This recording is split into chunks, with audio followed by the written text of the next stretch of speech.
Ezra Levant is my name. I'm the Rebel Commander at Rebel News. What a pleasure to be joining you for a 4-hour live stream. We're at the United Conservative Party Leadership Convention in Calgary. Oh, it has been going on for quite a while. 7 candidates. Very interesting debates. I've learned a lot about the candidates, including the frontrunner, Danielle Smith, and her Sovereignty Act. So much to talk about. And we're in good company because we got some good talkers, starting with my left, although I don't know if she's politically to my left, my dear friend Sheila Gunn Reid, our chief reporter. Sheila, great to see you. Thanks, boss. I think it's going to be an interesting night, but I think it's already decided. Well, I mean, you never know because media buzz and fundraising, they're proxies for grassroots support, but you never know how they hustle on the hustings. Danielle Smith has not been in MLA for almost a decade. Does she have the grassroots support? We'll find out tonight. The conventional wisdom is that she does. If that's the case, then the real question is, will she win it on the first ballot like Pierre Poilievre did federally, or will she have to eke it out iteration by iteration? It's a similar process to what the federal Conservatives had. A ranked ballot. You drop off the last place person. They drop off. Their votes are resorted for their second choice. The one difference is it's not that goofy point system that the federal Conservatives had where every district had 100 points. So they would magnify the smaller districts and the expensive big ones. So I think we will find out fairly quickly. They delayed the results. They say they're being very methodical and they want to count them very carefully. But you know what? Before we go further, I want to introduce a guest who we've stolen her away. She's a dear friend. She's a freelancer who works for the Counter Signal, for Epoch Times, and for our friends at True North. We're lucky to borrow her for some of her wisdom. I'm talking about our friend Rachel Emmanuel, who's with us. Rachel, great to see you. Yes, thank you. Happy to be here for a couple minutes. I know you have to run off, but well, I appreciate you coming over, and we admire all 3 of those outlets. Give us your sense of things. You've been covering this for those 3 outlets for a while. What is the conventional wisdom right? Do you think Danielle Smith's going to take it? I think she's going to take it. I actually think she's going to take it on the first ballot. I think that it'll be a good thing for her if she comes out strong, because the main criticism of Danielle throughout the leadership race is she doesn't have the support of the caucus. As you mentioned, she hasn't been in the legislature for about 10 years now. And of course, she's running on her record as the former opposition wild rose leader across the floor. And then she lost her nomination after it came up because she'd lost the trust of the people. And then the PCs were voted out and the NDP won government. So at the beginning of the leadership race, we heard there were some Albertans who blamed her for the NDP forming government. And now it seems like people are starting ready to forgive her. They've listened to what she said. They heard her when she was on the radio in that interim before she decided to put her name forward for premier. It does seem like Albertans are ready to forgive her. She's put forward a very, anti-establishment platform, anti-COVID narrative platform. And I feel like that's just what Albertans are eating up. And we've seen that in the turnouts. There's been hundreds and hundreds of people at her campaign events. I just haven't seen that with the other candidates. Sheila? Yeah, it's something that we saw similarly with Pierre Poilievre. When you went to his campaign events, actually, I ran into you at one of them, and it was just packed. And it's full of young people, old people, people from different backgrounds. That's what I saw at the Danielle Smith events. Now, I think similarly with Pierre Poilievre, all the arrows are being shot at Danielle Smith. They're not just coming from the media party, though. They're also coming from Jason Kenney, who called her idea for the Sovereignty Act, which just sort of puts elbows up against the federal government. He called it bonkers. And then just a few short weeks later, they sort of introduced the same idea when Jason Kenney said, we're not going to enforce Justin Trudeau's gun grab in Alberta. It's not a good use of police resources. Similarly, that's similar to something that Danielle Smith would have said in her Sovereignty Act.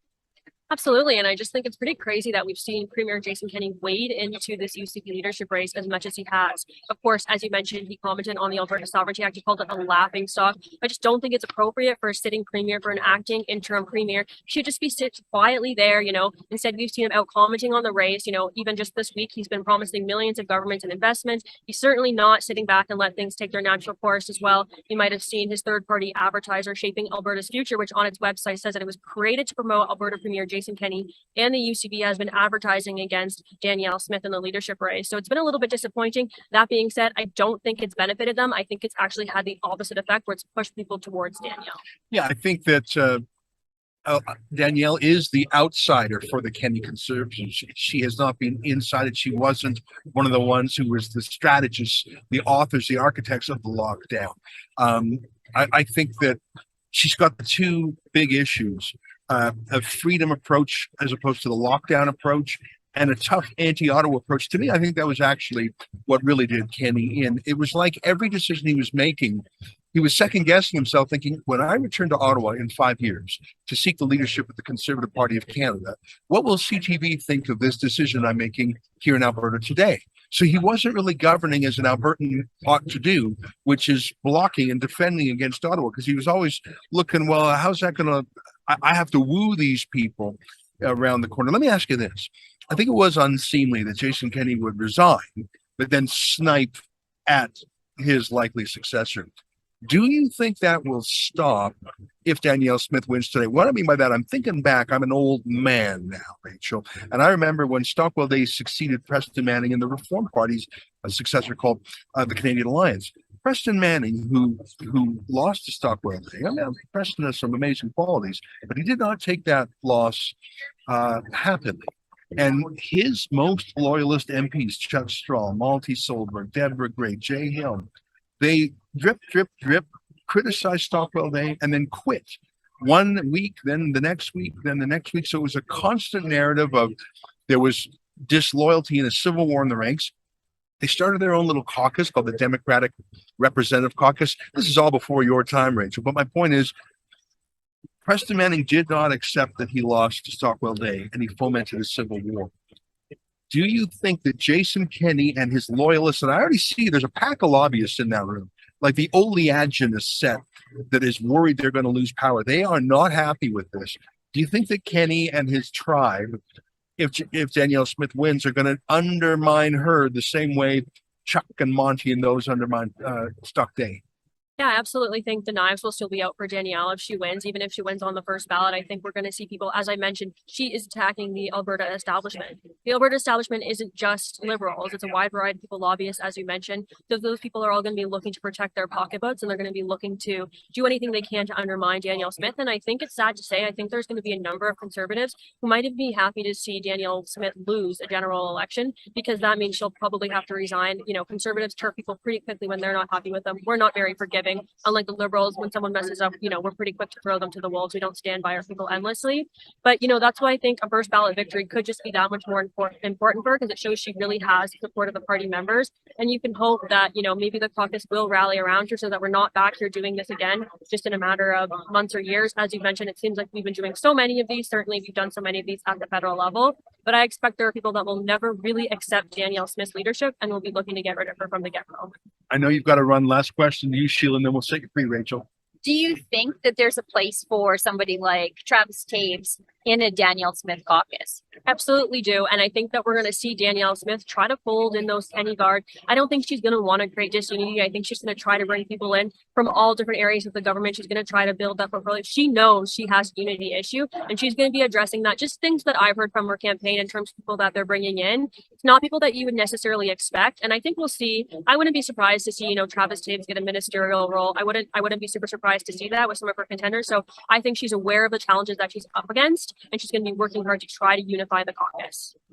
Rachel, Emmanuel, great to chat with you. Thanks for stopping by. I know you've got a busy night ahead working for 3 outlets. I tell you, you're like that actor, the guy spinning plates on different poles. I don't know how you do it. A lot of the time, yeah. Great to have you join us, and good luck in your broadcast tonight. All right, thanks you too. Rachel Emmanuel, she's one of the good ones. Holy moly. I agree. I think that, you know, I remember when Pierre Poilievre ran just a few weeks ago for the leadership of the federal Conservatives, and you saw Jean Charest, but even more than Jean Charest himself, you saw sort of a red Tory dissident faction saying, if Jean Charest loses, when Jean Charest loses, we want him to storm off in a huff. We want him to pout. We want him to start some rump movement.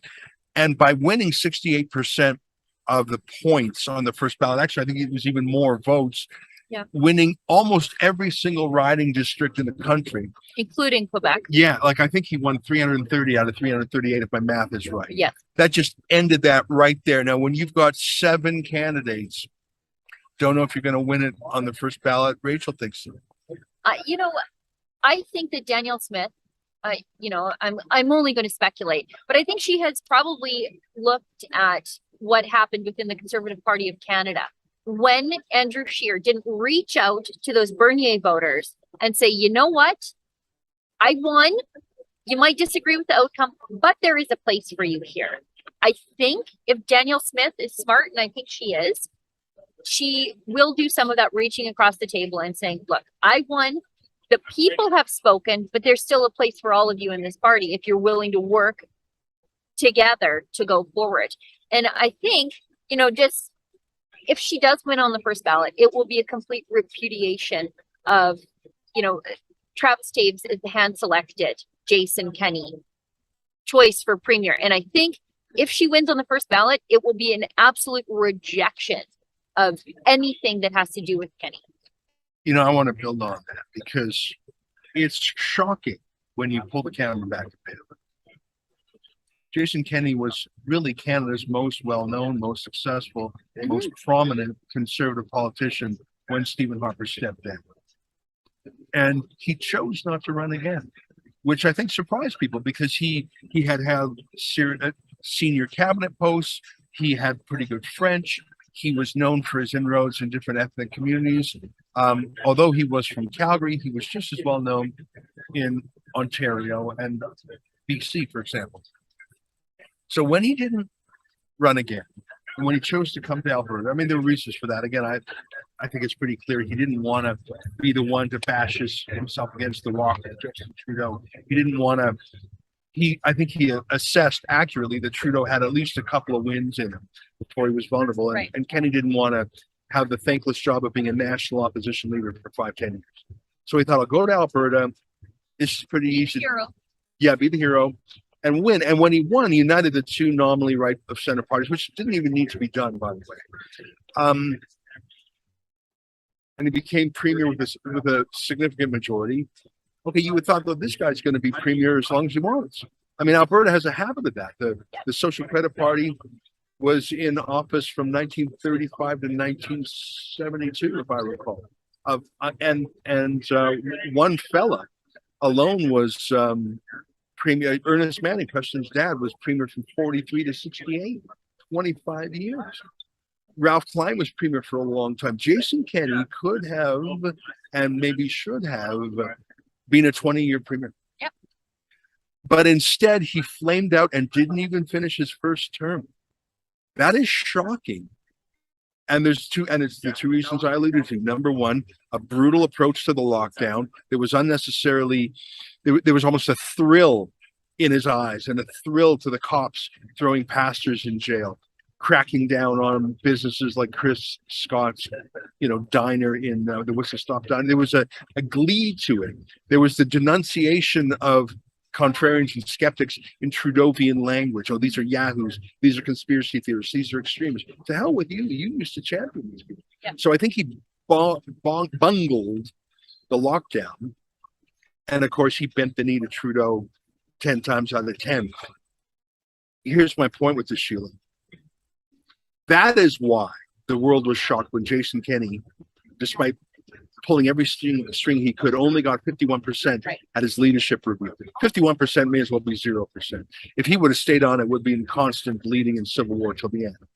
Why were they mad at him? They were mad at him because the entire system he built, the team he built, the establishment he built was wrong on those two big issues, lockdowns in Ottawa. And so if this leadership race is a domino that is falling because of those two problems and that rebellion against him, if at least half the party who were existing members, let alone new members, were done with Kenney, how could Kenney's mini-me's possibly succeed? How could Travis Taves, his right-hand man, who was there with him in the Sky Palace, how could he possibly win? How could Leela Ahir, Rajan Sani, all the other, fringe candidates, how could they possibly win today if the whole Kenney regime was rebuked? It wasn't just Kenney the man, right? Although he bears the lion's share of the blame for his style, his imperious style, his lack of respect for the grassroots. But if you were a yes or no, sir, 3 bags full, sir, MLA or cabinet minister, yeah, how could you possibly win today? You'll get the diehard, palace guard votes. You'll get the oleaginous lobbyist votes. I'm enjoying saying that word. It means oily. But that energy, the energy is a rebellion energy. And there's only 2 candidates, I think, that fit that bill. One is Todd Loewen, the principled MLA who opposed the lockdowns and was kicked out for it. And the other, of course, is Danielle Smith. So I think the first, and Brian Jean gets some credit too. Yeah, Brian Jean does too. Let me correct myself. So you have 3 candidates of the 4 front runners who are the outsiders, and then you've got Travis Taves, which is really the torch carrier for Kenney, and then you have some also Rands throwing their name in there just for PR purposes. I think that I don't think Danielle Smith will necessarily win in the first ballot, because there's a lot of people voting for Brian Jean or Todd Loewen for other reasons. But if they're dropped off, I think they will go, their second choice people will go to her. And I think that the rebuke of Jason Kenney at the leadership vote a few months back, it is not yet done.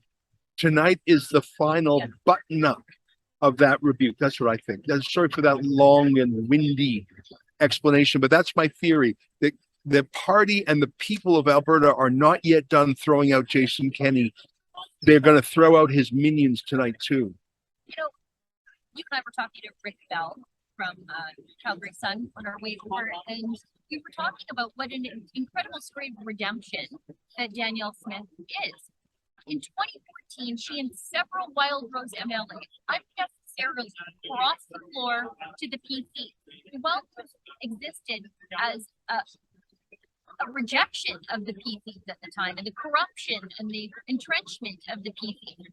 She went there, she destroyed the party, and delivered Alberta to the NDP ultimately at the end of the day. And because of that one mistake, Albertans spent 4 years of suffering, accelerated debt, and socialist policies and attacks on our oil and gas and agricultural sector. All of that, 4 years. Albertans tonight are willing to forgive and overlook because they're so turned off by Jason Kenney's anti-freedom agenda. And I have to tell you that I'm someone who finds it hard to forgive that. I know. I was fairly close friends with Danielle Smith back in the day, and I thought that was an appalling abuse, not just of all her promises as a politician. Forget about that. Politicians are liars. We understand that. But to undermine, not just undermine the party, basically to dissolve it without consultation. Not only to misuse the trust of people who had voted for her, but put aside parties. Our entire system depends on a government and an opposition. That adversarial system, it's essential to our Western civilization. It's why courts have a prosecutor and a defendant. They clash and the truth comes out of it. We do not believe in a system with only a prosecutor. That makes no sense. And so too, when Danielle Smith interred the Wild Rose Party in a secret deal, it was not for hers to do. And it was a shocking thing, destroyed both parties, gave the province to Rachel Notley at the worst time ever. It was disastrous. But does someone deserve a life sentence for being wrong? Are there certain things that are unforgivable? I think there are some things that are unforgivable, but maybe politics isn't one such place for that. And although her grave injustice, her grave anti-democratic move that cost so many people their jobs and that hurt this province more than anything in memory, maybe anything since the National Energy Program, is that forgivable? Maybe. It shouldn't be forgotten. I don't think she's forgotten. But here today, the choice is not between Danielle Smith and some perfect person who does not exist. It's between Danielle Smith and 6 other people. And we thought Jason Kenney would have been an amazing premier. He was not. And so you can't beat someone with no one. And so today, I think Albertans are saying Danielle Smith did a terrible thing 8 years ago, but let's wake up in 2022 and we have to make a decision today. Who is going to beat Rachel Notley, who wants to come back? Who is going to undo the two mistakes of Kenney with the lockdowns in Ottawa? And if that is the question, if that is the ballot question, which I think it is, then perhaps unforgivable Danielle Smith can be forgiven with an asterisk. We're going to keep an eye on it because Travis Taves would be an extension of the mistakes of the last 3 years. I like Todd Lowen. I don't know if he has the horsepower to beat Rachel Notley, and I would say the same about Brian Jean. I like both of those guys, but I don't think, as Morton Blackwell says, you owe it to your philosophy to learn how to win. And Todd Lowen and Brian Jean are interesting people who I think believe in freedom generally, but it doesn't matter if they lose. It's like Preston Manning, what a good egg, but he kept losing. So I think that Danielle Smith is a flawed person who made a grievous mistake 8 years ago. I think she understands it was. I heard something from Rick Bell today, and I don't think it's telling a tale out of school because Danielle Smith told this to him. Maybe he wrote a story about it. I think it's in his article. Okay, I haven't read his article today. That Danielle Smith didn't go out in public for 3 years because of the shame she felt, and that people hated her for that. You know what? That's good punishment.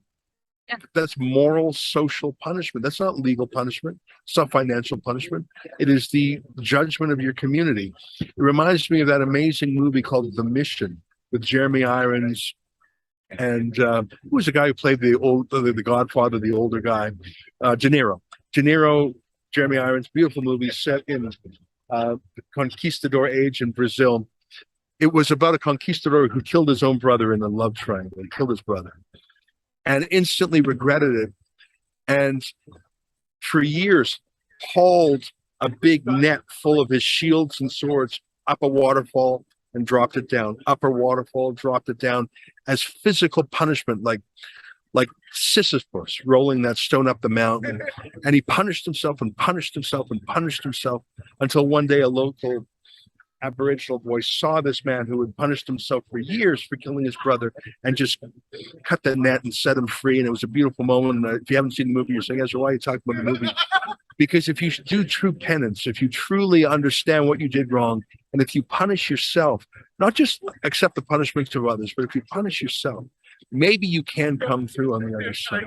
And I sure hope that's the case because she did a terrible thing 8 years ago, but I think she's going to be premier after today. And I hope she's learned from that. I hope she's learned humility. I hope she's learned about listening. I hope she's learned about democracy. I sure hope so, because she is a flawed woman, but she is the best of the seven. I'm going to push back on you just for a second here on your comments about Brian Jean. And I don't know if it was necessarily about Brian Jean, but he said that Danielle Smith destroyed the Wild Rose Party, and she did.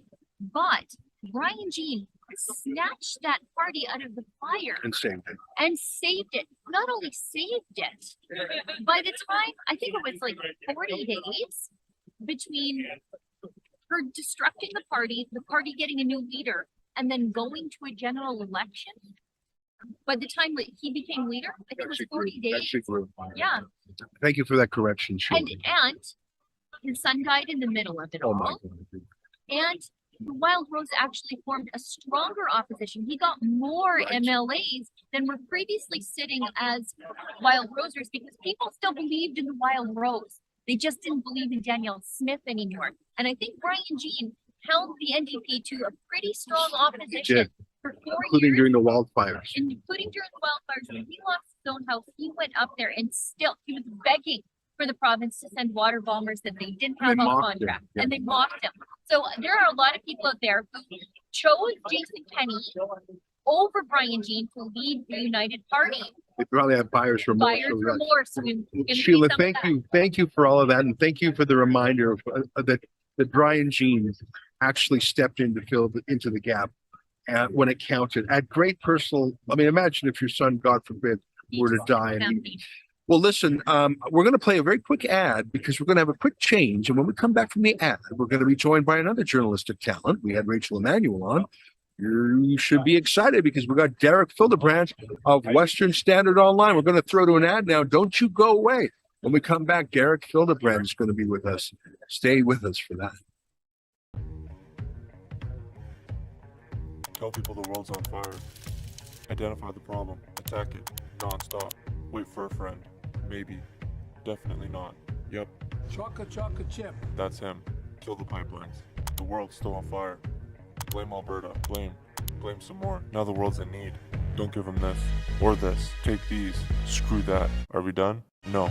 Finally, he's gone. Don't want you. I want you. But this is not good. Don't worry. We'll win. Destroying Canada's most conservative province. It's that easy. I shouldn't have made fun. I know. Hi, everybody. Welcome back. Don't mind me having a quick bite and a quick drink. What a pleasure to be here, joined by Tariq Fildebrandt. He's the big boss over at Western Standard Online. Highly recommend them for Alberta news and views. Tariq, great to see you. Oh, pleasure to be here. Thanks for having me. You know, you've done a great job during this campaign. You've hosted debates and forums, and thanks for including us in them. Look, the conventional wisdom is that Danielle Smith is going to win this thing. It's tough to know because it's tough to poll just party members. You ask the general public, who cares what they say because they're not members. They don't have the franchise to vote. Is it though a done deal? Is Danielle Smith going to win? Like you, I'm a contrarian, and I like to say things that go against conventional wisdom, but the conventional wisdom is sometimes wise. Yeah. And my money is she gets 45 on first ballot, and whenever Todd Lowen drops off, probably round third, possibly fourth, then I think she takes it. Something else could happen. We've had an office pool going since this whole thing started. We've got a couple people who have put their money on first ballot wins, but I think she's going to take it. But I'd be surprised, although it's not out of the realm of possibility that she gets it on first. I got a question for it. I put it to the last person sitting in that chair a moment ago, Rachel Emmanuel. I said, if she doesn't get a blowout in the first ballot like Pierre Poilievre did federally, will there be underminers?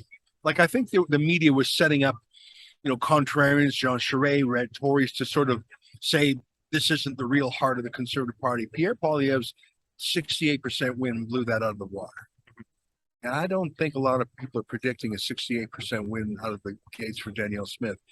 And you've seen a sharper criticism of her. In fact, there was a sort of a joint press conference by the other candidates who all shoot at her sovereignty act. How big an issue is unity going to be? Are you going to see people quitting the caucus? Are you going to see a rump party on the center breakaway?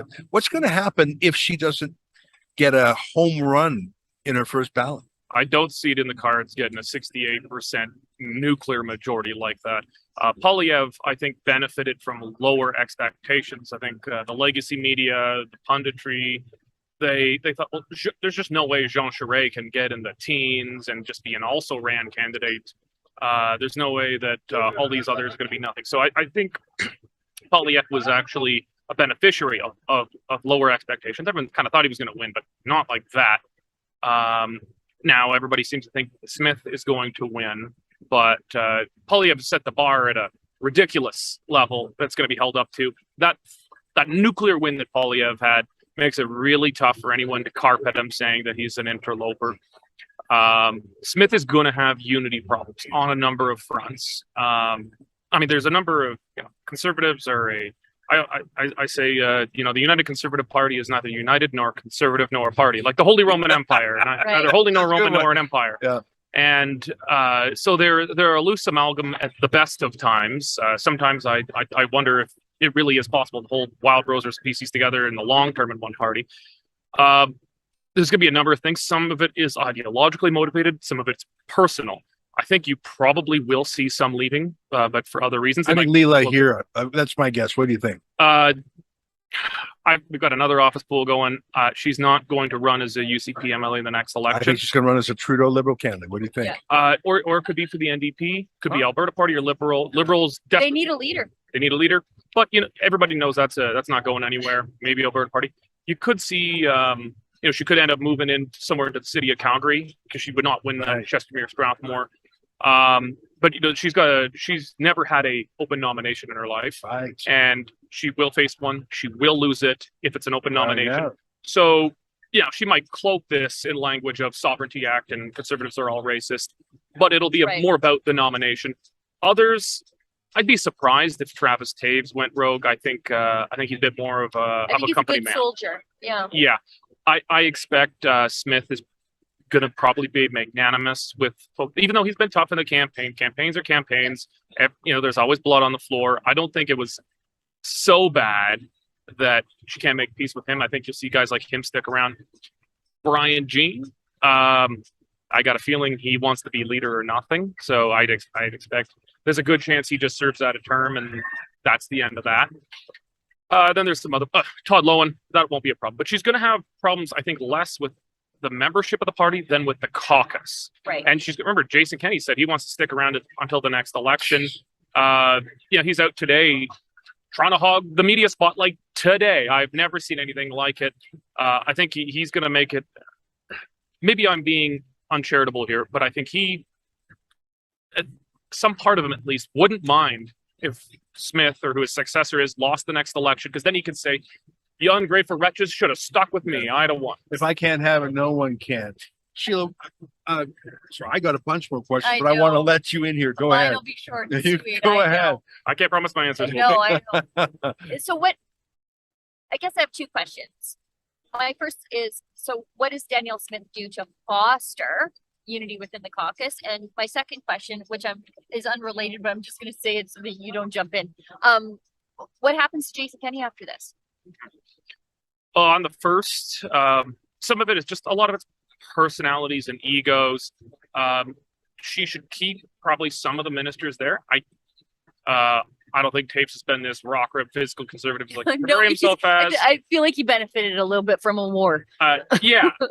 I always used to joke, if we're gonna have the only new department I would support creating in the Alberta government is our own counterintelligence agency to ferment wars and improve the price of oil. Right. Real nasty stuff. But he's a competent minister. I think she should make peace with guys like that. I think she should be magnanimous. There's going to be a real want from a lot of people in that camp, assuming they win tonight, to settle some scores. And it's not just from the campaign, it's going back from the actions of this government. I think they should resist that temptation. You haven't had no conservative leader in Alberta has even completed a single term in office since Ralph Klein in 2004. Wow. So we are Right. approaching 20 years. That's right. Technically, the only premier to complete a single term in government since then was Rachel Notley. I mean, Jason Kenney used to say one and done, but she lasted longer than he did. Right. So anyway, this is a roundabout way of saying I think a lot of it is just she needs to be magnanimous. Some heads are going to need to roll, probably. so. Some of the people responsible for the actions of the government, most responsible during COVID. I think some nominations got to be opened back up. MLAs, Kenney loyalists who had their nominations protected on extremely dubious grounds. Let the members in those ridings vote. But for the most part, I think if she's magnanimous, if she resists the urge to settle a score, it'll serve her well. And this leads into Kenney. If anyone deserves to have a score settled, it's with Kenney, who has just taken the unprecedented action of directly inserting himself into the leadership race to replace him. I've never seen it before. I've never even heard of it before in Canadian political history. He has just disgraced himself in the way he has conducted himself. And then his spending spree. I think back to the guy who once was the Alberta head of the Canadian Taxpayers Federation, and he's. You're me? I'm talking about Jason. Yeah. Jason Kenney. I mean, what would he have said if there was a lame duck premier past his leadership rejection, blowing billions of dollars and going on a global tour on the government dime? So well, your goal at that point is to be a caretaker, try to unite the party, put some things in the kitty, some good announcements for your successor to take over. He's done all of that stuff. Smith would clearly do, like ending bracket greed, devoting the surplus towards the debt. These would have been nice, easy, good news announcements for the new leader to hit the ground running. It's all been about legacy for him, and then directly intervening in the leadership race in a way none of us have ever seen. Yeah. She has a right to settle a score. I think she should resist the temptation again. But I think Is he really going to be in cabinet? absolutely not. And well, it should even be in caucus because No. I mean, having him in that room when he's clearly has no control over his emotions in regards to this whole thing Yeah. would only destroy the ability to cobble a team together. I think that he should either willingly not attend any caucus meetings or be told you're not welcome or frankly be sacked from the party. Or Because or he's- just resign. Call. We actually wouldn't even trigger a by-election because we're close enough to the general. That would be fine. Or just kind of, defeated leaders often stay in a caucus and they just no one expects them to go They in. quiet. Yeah, Stephen Harper, when he was defeated in 2015, he served. He served at least a while. Yeah. He showed up for the budget vote and then took off. He tried not to overshadow the process to replace him and overshadow the new leader. That's Even Aaron O'Toole kept his nose out of everything. I don't have a lot of good things to say about O'Toole, but he did. He has kept a did. low profile. He Yep. let the party move on, Yep. and he didn't try to make it about himself. So he's going to be a conundrum for Smith to fix that a new leader probably shouldn't have to deal with, but she's going to have to. Here's the trouble for Danielle, I think. Because she is from outside the caucus, she has great strength in criticizing everything they've done for the last 3 years. But how do you put together a cabinet? How do you put together a team that is an outsider team? You cannot. By definition, you cannot. And, because almost every one of those MLAs is a first termer, there wasn't a lot of seasoned talent to choose from for cabinet. Mhm. So a lot of the people who are in Kenny's cabinet, they may have been wrong on things, but they have some competence, they have some experience and some skill. It's going to be tricky for her to put together a cabinet of people who believe in what she says, including her criticisms of what they've done the last 3 years. Like, how do you take people you've been running against and build a cabinet out of them? That's a tricky, tricky move. Sir Johnny McDonald said, I have to build a cabinet out of the wood I have. Something to that effect. She's going to have to work with what's there. There are some ministers who actually did a pretty good job. She can keep around. Some who did maybe a middling job, but maybe have potential. And then there's some who were just terrible for one reason or another. She needs to jettison some. But then there is material on the backbenches she can promote. Now, it's not her caucus. This was not her hand-selected slate of people elected. So you're going to see two cabinets. You're going to see, again, I'm going to sound like an idiot if she doesn't win tonight, but I'm going on that list. You'll see the interim cabinet, and that's a cabinet that takes her to the election. But I would not expect that that's going to be her governing cabinet. This cabinet is going to get her to the election and through it. She's going to be jettisoning everyone who's not running again. So some people who are they're just not running on for one reason or another, they're going away. So she's going to have to promote some backbench material in. And she had more support among the backbenches anyway than she did in the cabinet itself. She had, I think, just Casey Madhu may have been the only cabinet minister supporting her. But then she's going to have to recruit some people to run under her banner in winnable constituencies. As I said, it's the best 4-year job and only 4-year job in the province. You're done in 4 years. If she wants to have a prayer of making it for a re-election someday, she's going to have a united caucus. Kenny had a united caucus when he got elected in 2019, and then he squandered that. Right. She's starting with a caucus that mostly is opposed to her to begin with. So she's going to have to recruit candidates in winnable ridings and build a real governing cabinet out of that roughly half a year from now after the next general election. Now, I guess the big question is, can she defeat Rachel Notley? Yeah. So the polls, if you're looking at just net of favorabilities and likabilities, she has by far the biggest negatives in the province among the different candidates, but that's also because she's by far the most well-known. Most people don't know who any of them are except for her and a lesser extent, Brian Jean. And Brian Jean's generally considered pretty likable. People don't have strong feelings about him one way or another. But her negatives are overwhelmingly concentrated among hardcore NDP voters. NDP voters hate her 10 out of 10, and she doesn't need to worry about those. So the polls I look at aren't net favorability, whatnot, when I'm comparing across UCP leadership candidates as a viable candidate. I look at how are you likely to vote based on these different scenarios with people as leader. And in that, all the candidates are within 1 or 2 points in most of the polls. And the UCP has bounced back up. Once Kenney, it was announced he's going, because the big number to look at, and this is not getting enough attention. 6 months ago, the Wild Rose Independence Party with no money. Today, no leader, arguably, whatever that is.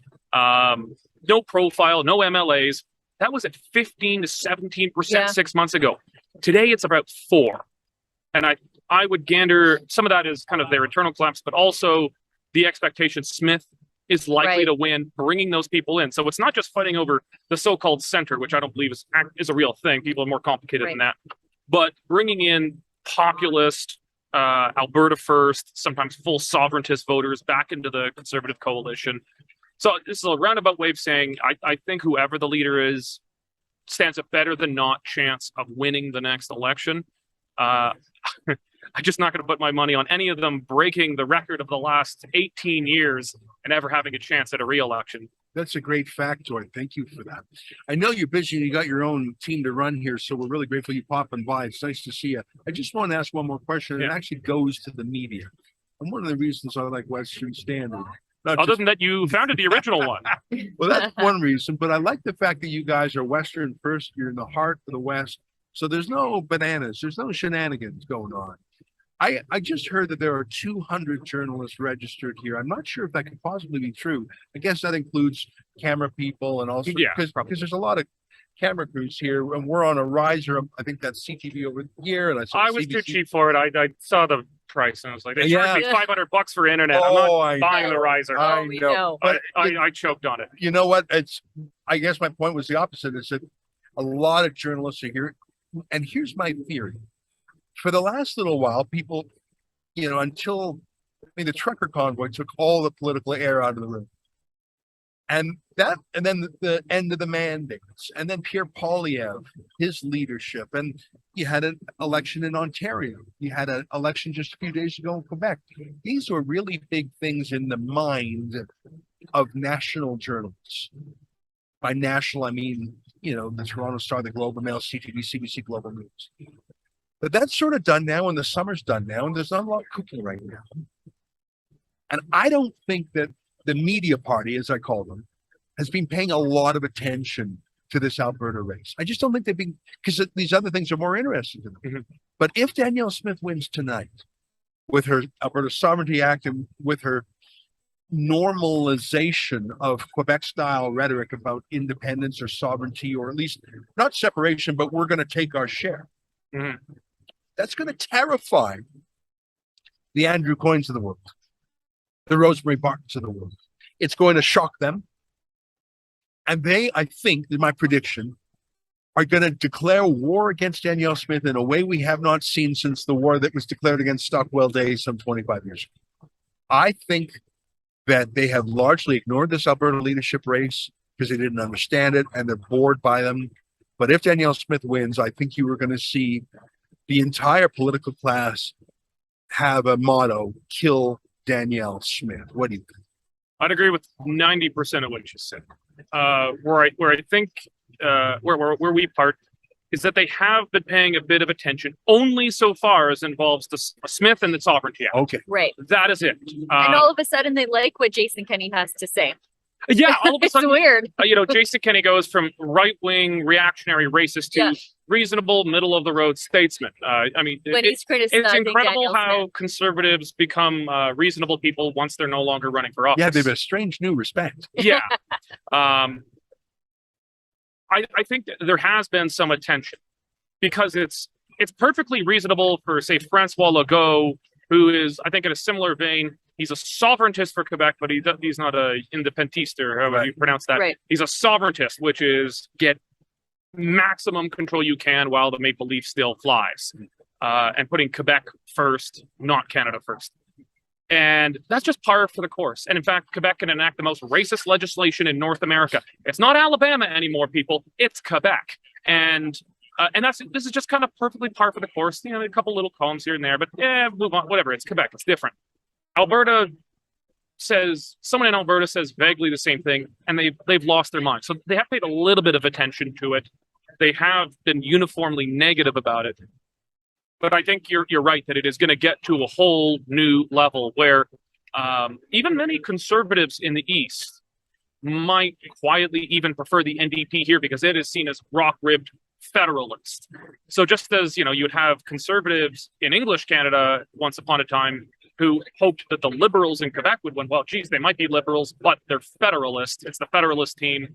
So I think there's a world of hurting coming on Smith and the UCP here from the media, both outside of Alberta and inside, because inside Alberta, as we know, all of the legacy media is all owned, operated out of Toronto.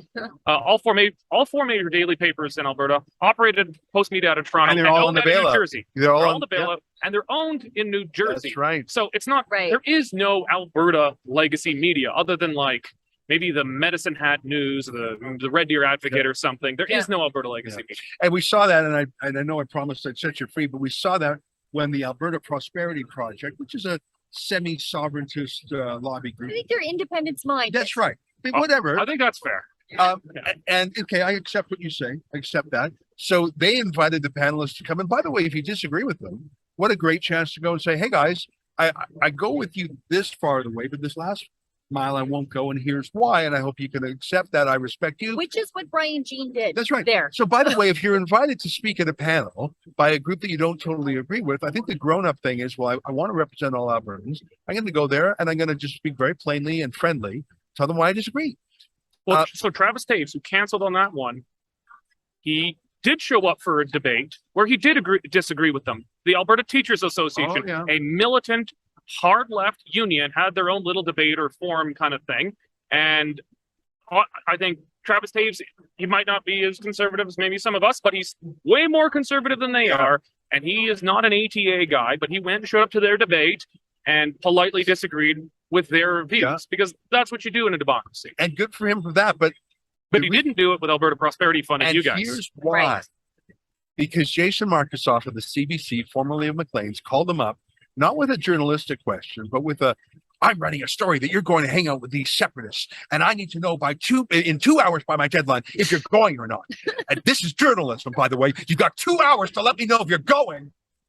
That's not journalism. That's a shame. That's your Markusoff impression. That's that's not even a Markusoff impression. That's just me showing that was not journalism. Okay. That was cancel culture. And Travis Taves panicked and he canceled himself, and it showed a little bit of weakness, I think. But that is the kind of journalism you are going to see from what I call the media party or the regime media. I really think you're going to see that. And by the way, Danielle Smith deserves some criticism, as I've even dealt some tonight. But you will see the gotcha journalism and the unfair journalism of a generation. They're listening to every broadcast they're she's going ever back. done right now. I'm sure they've transcribed them all and searching for bad To be words. fair, I think she's known that she's been under the microscope for a long time. Sure. I mean, she's not Joe, who was a trucker and decided to run. She's been in media. She's been in Canadian Federation of Independent Business, Herald, politics. Briefly had a podcast with the Western Standard. Yeah. So I think she's been conscious that she's been on the public record for But she's also 20 a years. little bit radical in her own way. She's radical libertarian in some of her ideas, which is a strength and a weakness. She'll toy with any idea, but sometimes she gets swept up in some. Derek, it's great to see you. Thanks for stopping by our humble place here, and congratulations on Western Standard. Even though I don't have any involvement in its new iteration, I feel a tiny bit of paternity, just a tiny drop when I see it. You donated the egg. Well, the name. That's all I'll take credit for. Is the name. You're doing a hell of a job with it. I enjoy it very much. You guys should, and especially to have an Albertan view on an Albertan subject. It's important. Keep it up. Great to see you. Thank you. Thanks for Derek. coming Great by. to see you both. Yep. All right. Well, there you have it, Derek of Fildebrandt, the boss of Western Standard. We're going to play a quick ad right now, and we'll come right back. Don't go anywhere. Friends, I've got some very exciting news to share with you. Fresh off the heels Can of I his trouble you for successful a debut nap? documentary, Trucker Rebellion, the story of the Coots blockade, Rebel News' very own head of documentaries, Kian Simone, is back with his next smash hit, and I am thrilled about it. I can't wait for you to see it, and that's not just because, I'm in it. I now sit down for the national anthem, and I will hold the flag upside down at every opportunity. I'm insulted by the treatment of Alberta, and to think of change happening with negotiation is fatuous. We may get a few crumbs thrown our way, but no, that's not enough. No, there's a ribbon around everything, and it's take it or leave it.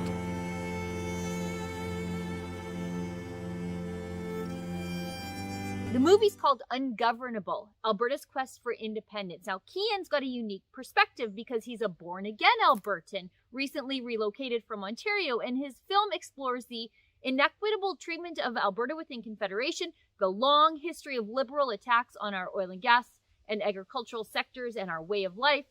And it also documents the people who are saying it's time to have a tough conversation about where we fit in Canada. As Kian says, the federal government's malicious meddling has led to the rise of an independence movement that has only grown in strength and resolve. Now, Kian did something that those Laurentian elites refused to do. He talked to Albertans, and he investigated what is causing this simmering passive anger to turn into a prairie fire. This is a film about Alberta and Albertans, but it's for everyone who wants to understand why so many Albertans feel pushed out of a country they otherwise loved. We've got 3 upcoming screenings booked, but please get your tickets fast at albertadocumentary.com. Just like the trucker documentary before it, these are going to go very quickly. Now, here are the details. Calgary's world premiere October 12th at 7:30 at Canyon Meadows Cinema, the Q&A to follow. This is an independent theater that prides itself on supporting free expression. Then we've got the Edmonton premiere dinner and a movie, plus a Q&A with your filmmaker and your favorite rebels at Sherwood Park's Buffet Royale. This is a great venue that hosted us last time. That's October 19th. It's a family-owned business that stood up to protesters from the Chinese consulate when the CCP sent people to protest Ezra's China virus book signing. And then the second Edmonton screening is hosted by our friends at Church in the Vine. That's October 30th. We love those guys. That church stood up to Alberta Health Services to protect their congregation from invasion. Now, for specific showtimes and prices, check out albertadocumentary.com. And thanks. I hope to see you there. For Rebel News, I'm Sheila Gunn Reid. For tickets and showtimes of our next documentary called Ungovernable, Alberta's Quest for Independence, be sure to check out albertadocumentary.com. Well, hi, everybody. We're back. It was nice to pop by. You know, I've enjoyed this cross-pollination with the other independent journalists here behind me. I don't know if you can see it in the camera shot. There is a ton of other journalists from the media party here, some of them who came in from the Big Smoke. But of course, the Globe and Mail, CTV, CBC, and Global have their local colonies too. And I think you will see some straightforward journalism. I find that the media party reporters in the cities are less on the regime narrative than those in Toronto, Ottawa, and Montreal, especially the Parliamentary Press Gallery, which is just the worst. But I think that they know that they're not allowed to say anything positive about, for example, the Sovereignty Act, whereas they would slavishly say any Quebec premier who would talk about Quebec rights as a great patriot and culturally, sensitive to his people.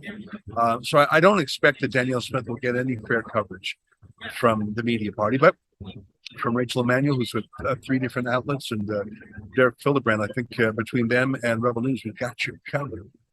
One of the exciting things at Rebel News in the last little while is that we have started getting into the documentary business in a pretty heavy-duty way. And we just had a documentary a week or 2 ago about Kamloops, the buried truth. Before that, we had a documentary on the Coots border crossing, the blockade.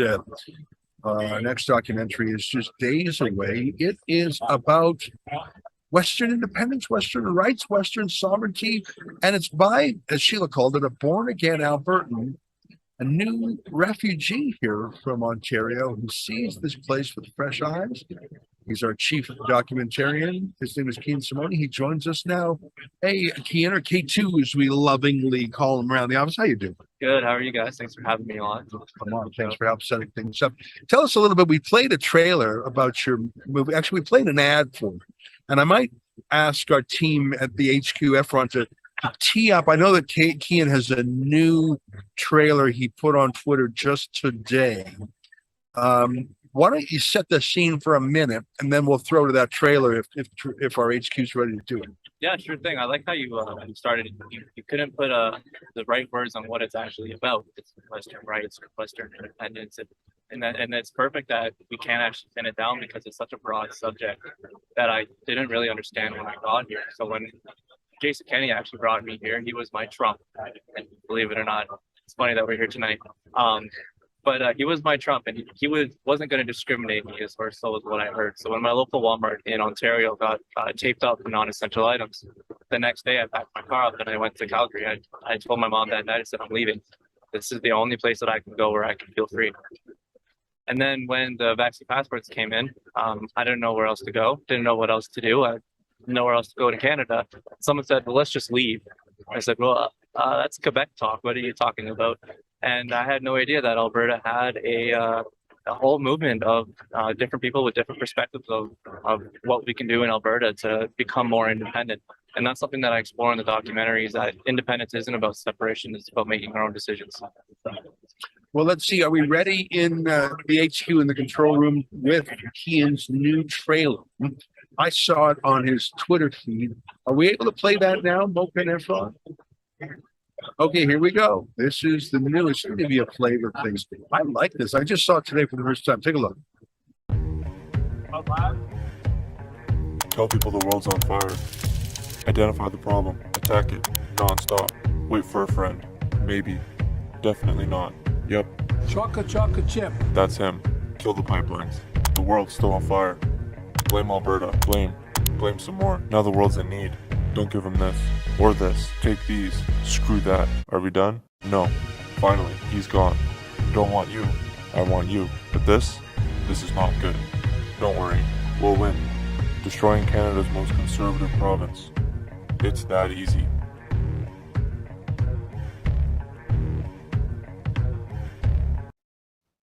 Well, that's a vibe, as the kids say. K2, good work on that. It is semi-autobiographical, even though it's not set up that way. I mean, you came out here, and so you sort of, as you said, you discovered this whole way of thinking that I mean, how would anyone in Toronto know about Western sovereignty? I mean, it's completely alien out there, completely irrelevant out there, but you sort of discovered it out here. We spent a week or 2 weeks in school learning about Quebec separatism. Yeah. And then how that's set up, our Charter of Rights and Freedoms, and Pierre Poilievre, with the first referendum in the 60s, Pierre Poilievre. Trudeau. Yeah, Pierre Trudeau. I was curious. How he comes into in the 80s and he forces French onto the rest of the country. How there's no maple leaf west of the Manitoba border. Like, all of these things just kind of weirdly added up in my head. I'm like, look, this is weird, and it is a new way of thinking. And I think you put it the best of how we actually aren't allowed, quote unquote, to talk about it out here, or else we're looked at like we're kooky or far right extremists, when it's really not the case. It's real people with real problems, like I put it in the documentary. And I would actually disagree that it's not an autobiography. I think that Albertans have had enough of people from Ontario telling them what to think and what to do. You're not from Ontario. I just got You're from here. So I tried to leave myself out of it as much as possible and show people what I learned. So maybe the people who are watching it actually already know a lot of the stuff in it, but as our chief Calgary executive says, it reignited some anger and inside of them that I think that I wanted to do in a right way, in a way that people can start to articulate the issues that Albertans face and can go in a right way of dealing with them, like how we might see tonight.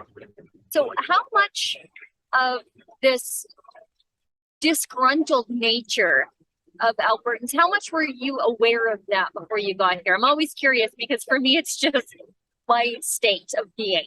But I'm always curious from the outside looking in, did you know anything about why we don't like it here? Absolutely zero. And even when I got here, I was even kind of thrown off by the fact that people were angry, because this is my safe haven. This is my heaven, right? In a way of, I escaped from somewhere that was like a completely different country. And I come here and people are mad about how they are. I was like, are you kidding me? You're mad about this?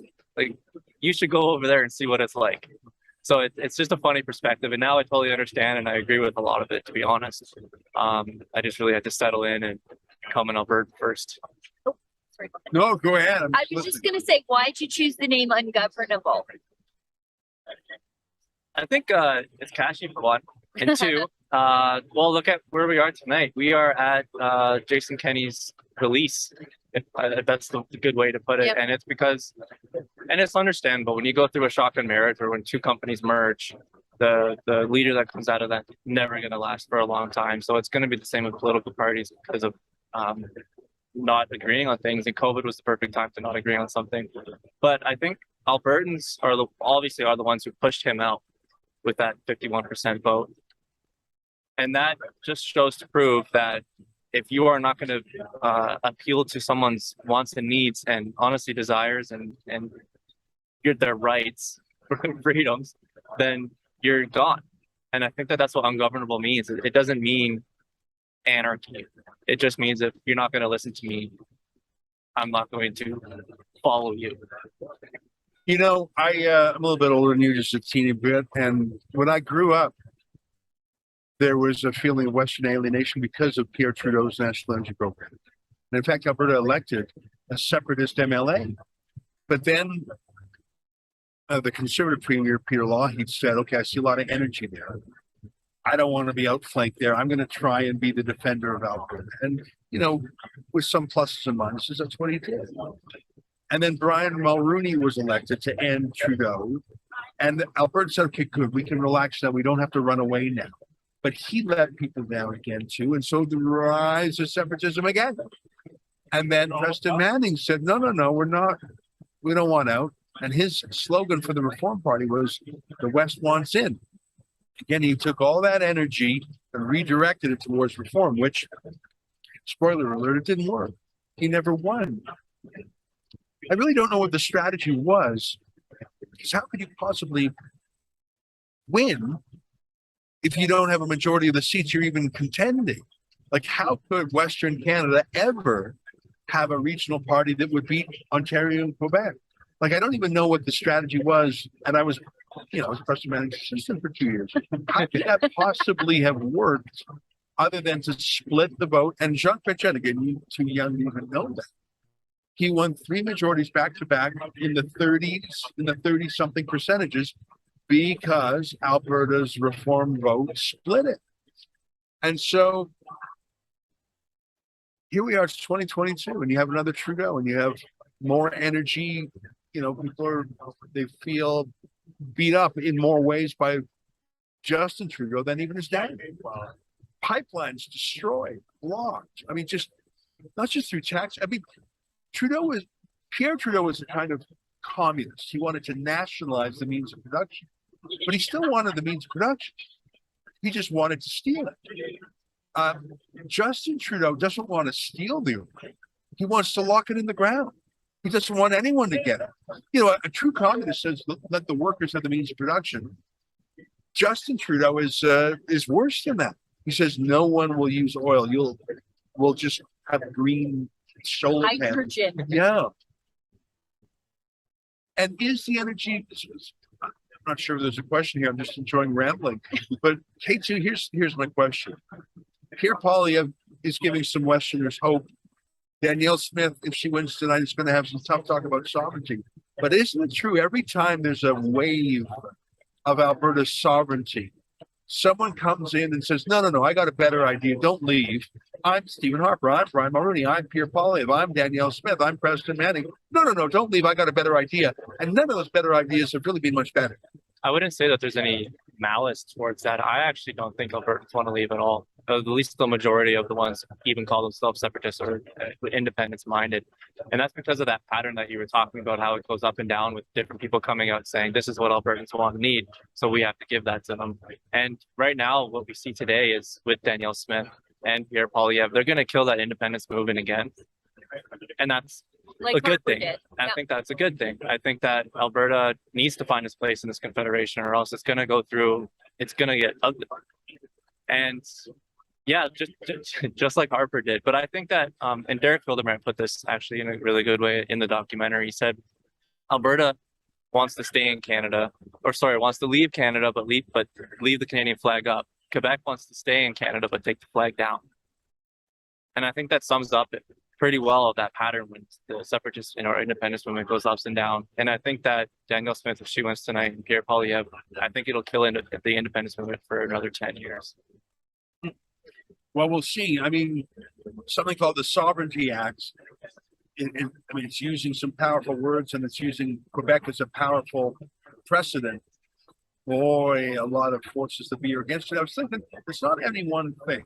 Like an Alberta pension plan, an Alberta police force, an Alberta employment insurance scheme. None of those things are inherently odious. I mean, in fact, there could be opportunities for. I mean, it's not a negative. So why are they so afraid of her? I think it's because she will normalize the vocabulary of Alberta First. Normalize people saying, well, if Quebec has it, we want it too. And I think, sorry to interrupt you, boss, but I think it's going to trigger something in perhaps Saskatchewan. It might trigger something perhaps in Manitoba, not to follow us to be as radical as we are in our independence, but to prickle against Ottawa even more. And we're already seeing the seeds of that with Saskatchewan and Manitoba following us in resisting Trudeau's gun grab. Saskatchewan already has an associate deputy minister of sovereignty, basically prickling against Ottawa. That was something that they started doing in 2020. So there's like you say, Danielle Smith is going to normalize this, and that is really going to threaten the Laurentian elites when you see this happening in Alberta, which carries a lot of wealth, but also you're going to see a prairie bloc.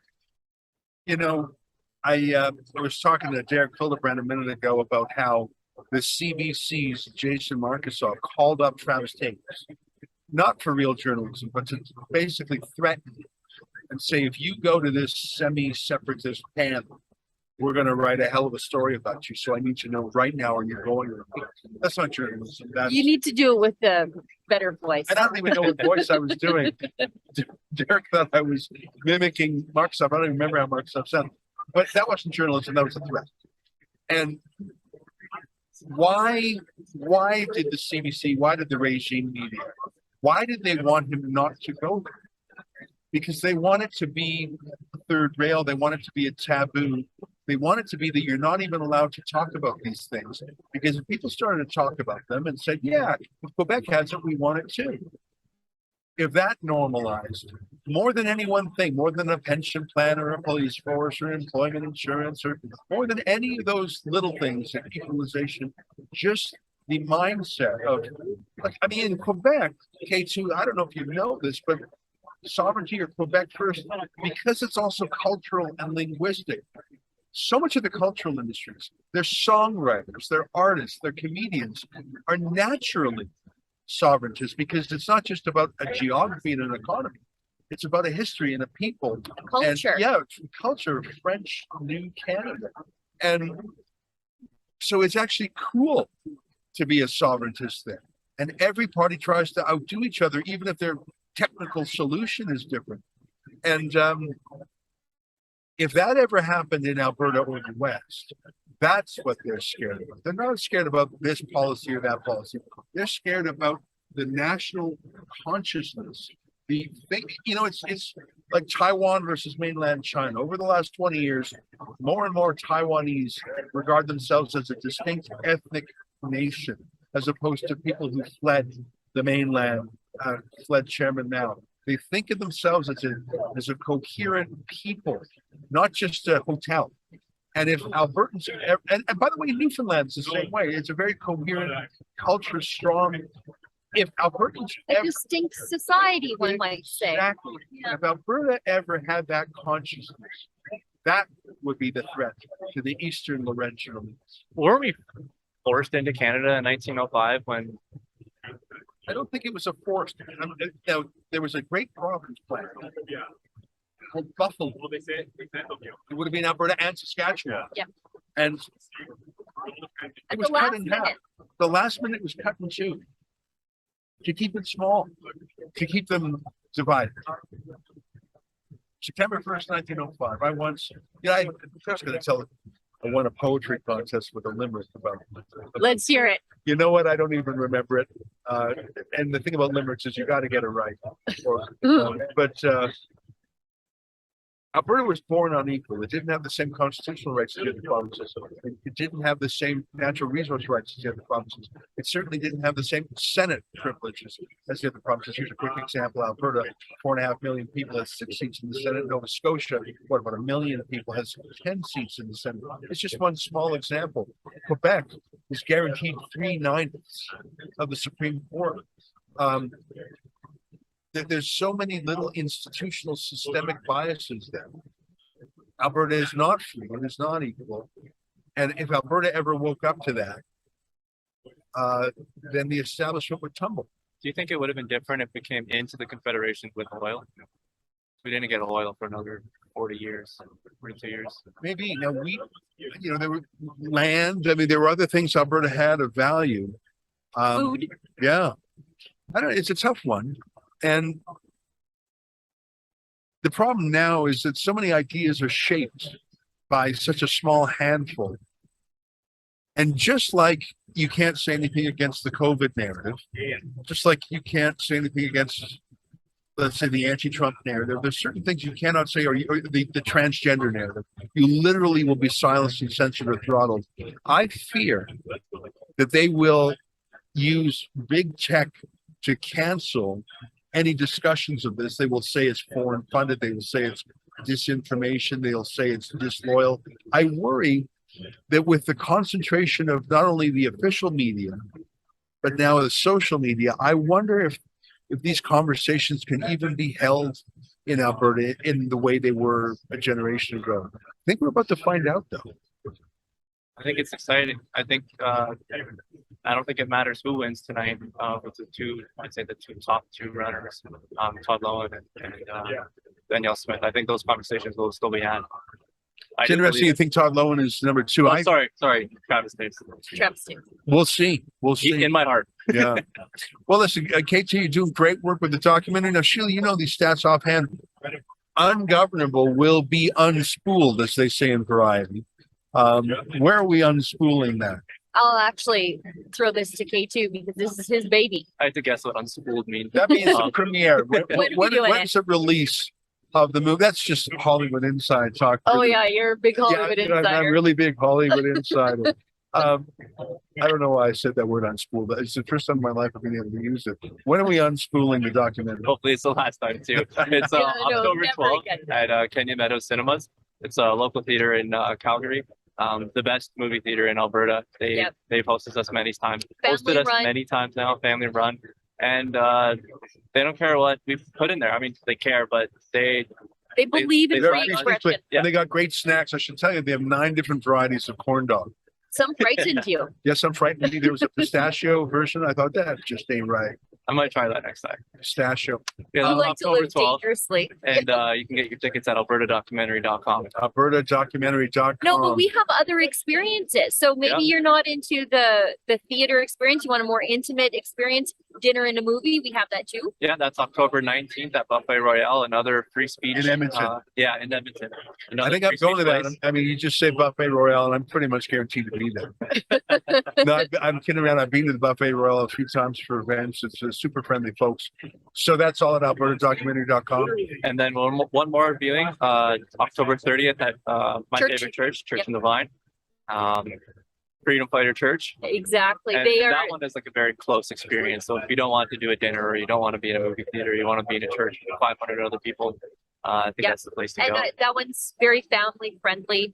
I think for that we've included in the cost of the ticket there. I think the tickets are $12 for that, and we included in that popcorn and a drink. So it's super family budget. And no swearing in the movie. No swearing in the movie. That's totally like PG version. Well, that's right. I mean, I remember we got a letter from the Alberta Film Rating Agency, and my instinct was no one rates my films. That's censorship. But all they really said is just send us a link, we'll watch it, and we'll give you the rating. You know, they never rated the Kamloops one.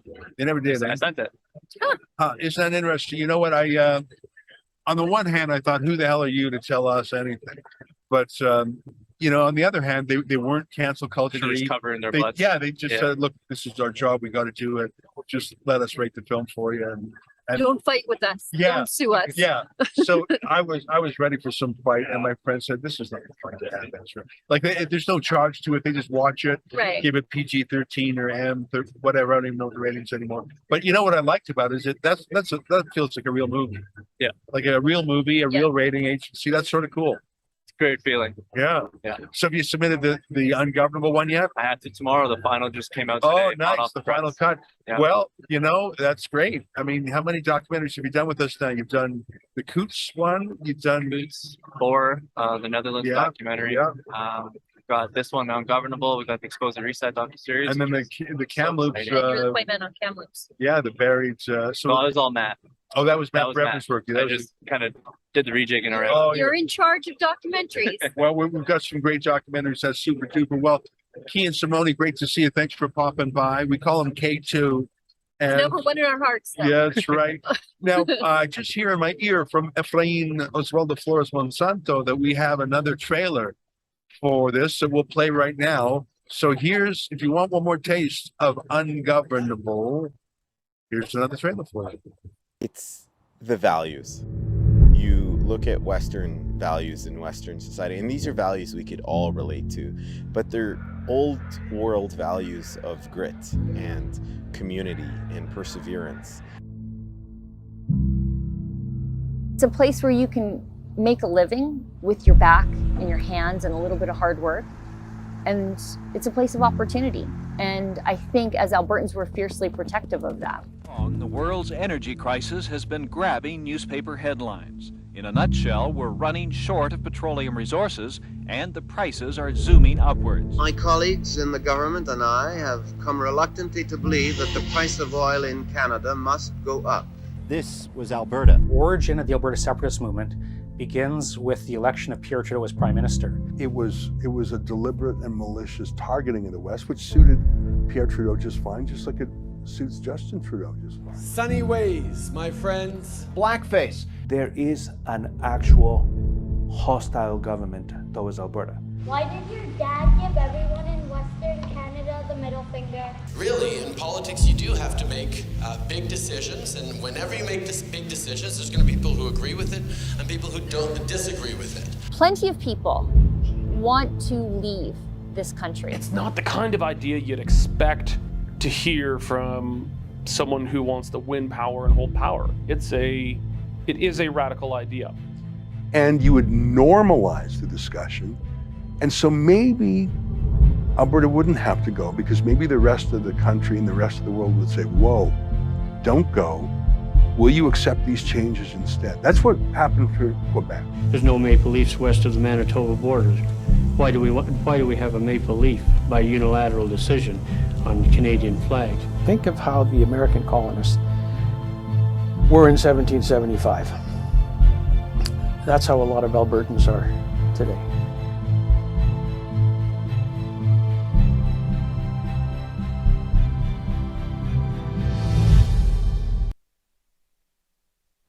Then some minor traffic violations regarding the Traffic Safety Act earlier this year, right after the blockade.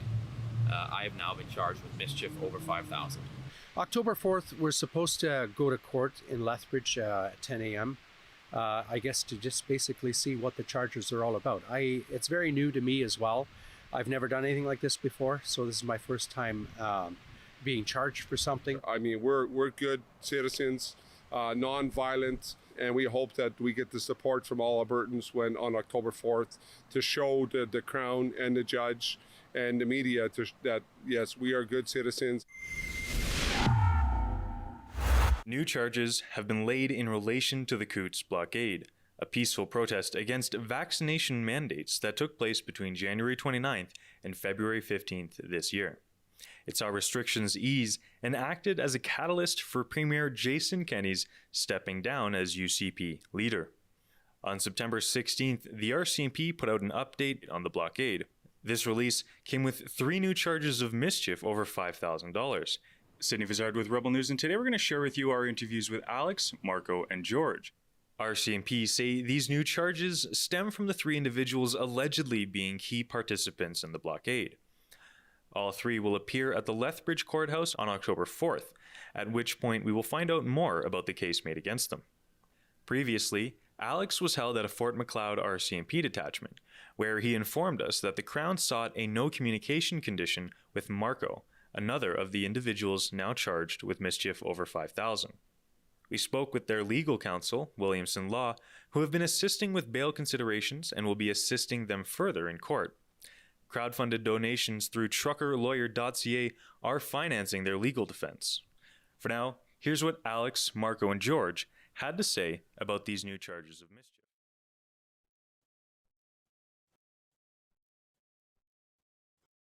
Well, that is an excerpt from a new story by our reporter Sydney Fizzard. Sydney, along with Kian Simone, and Adam Sost went down too, and we had some other folks rotating through, but it was mainly Sid and Kian. Spent weeks down at the Coots border between Alberta and Montana, where there was a blockade not just of truckers, but the local farming community too. And because it was far away from any major center, it was not easy for police to disperse them. In fact, the province of Alberta blinked. Jason Kenney blinked, announced he was going to remove the vaccine mandates, and before long, Jason Kenney was given the heave-ho. I do believe, just like the truckers in Ottawa, were the precipitation of Aaron O'Toole's departures there. These truckers at the Alberta-Montana border are the reason that we are here tonight. Jason Kenney thrown out, not just for his obedience to Justin Trudeau, but his brutal enforcement of the lockdown. As you can see, some of the truckers are in court still. And our own reporter, Sydney Fizzard, is here to talk about it. Sid, great to see you again. Likewise, great to see both of you here. It's I got to admit, it's a lot easier to do the live streams in my own room. There's no people around, very comfortable environment. But it's a pleasure to be joining you guys, and it's a very interesting night tonight. Well, you're doing great, and these headphones sort of help. I mean, this place hasn't even really filled up yet. No.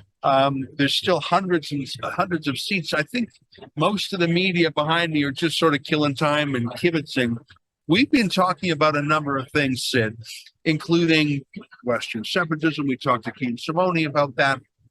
But what's going on in southern Alberta? You were covering the trucker blockade, which was also a farmer blockade. And I sort of thought those things were done, and the Alberta government said, okay, we're going to lay off. But they were actually in court just 2 days ago, weren't they? Oh yeah, they were in court with Williamson Law, of course, through truckerlawyer.ca. They're being helped out through crowdfunding. And even in this recent court appearance, there was a very large crowd of supporters, people who might as well have just heard about it through one way or another. And dozens upon dozens, I think the estimate was around 200 people came out to support. And this is an early morning thing during the week.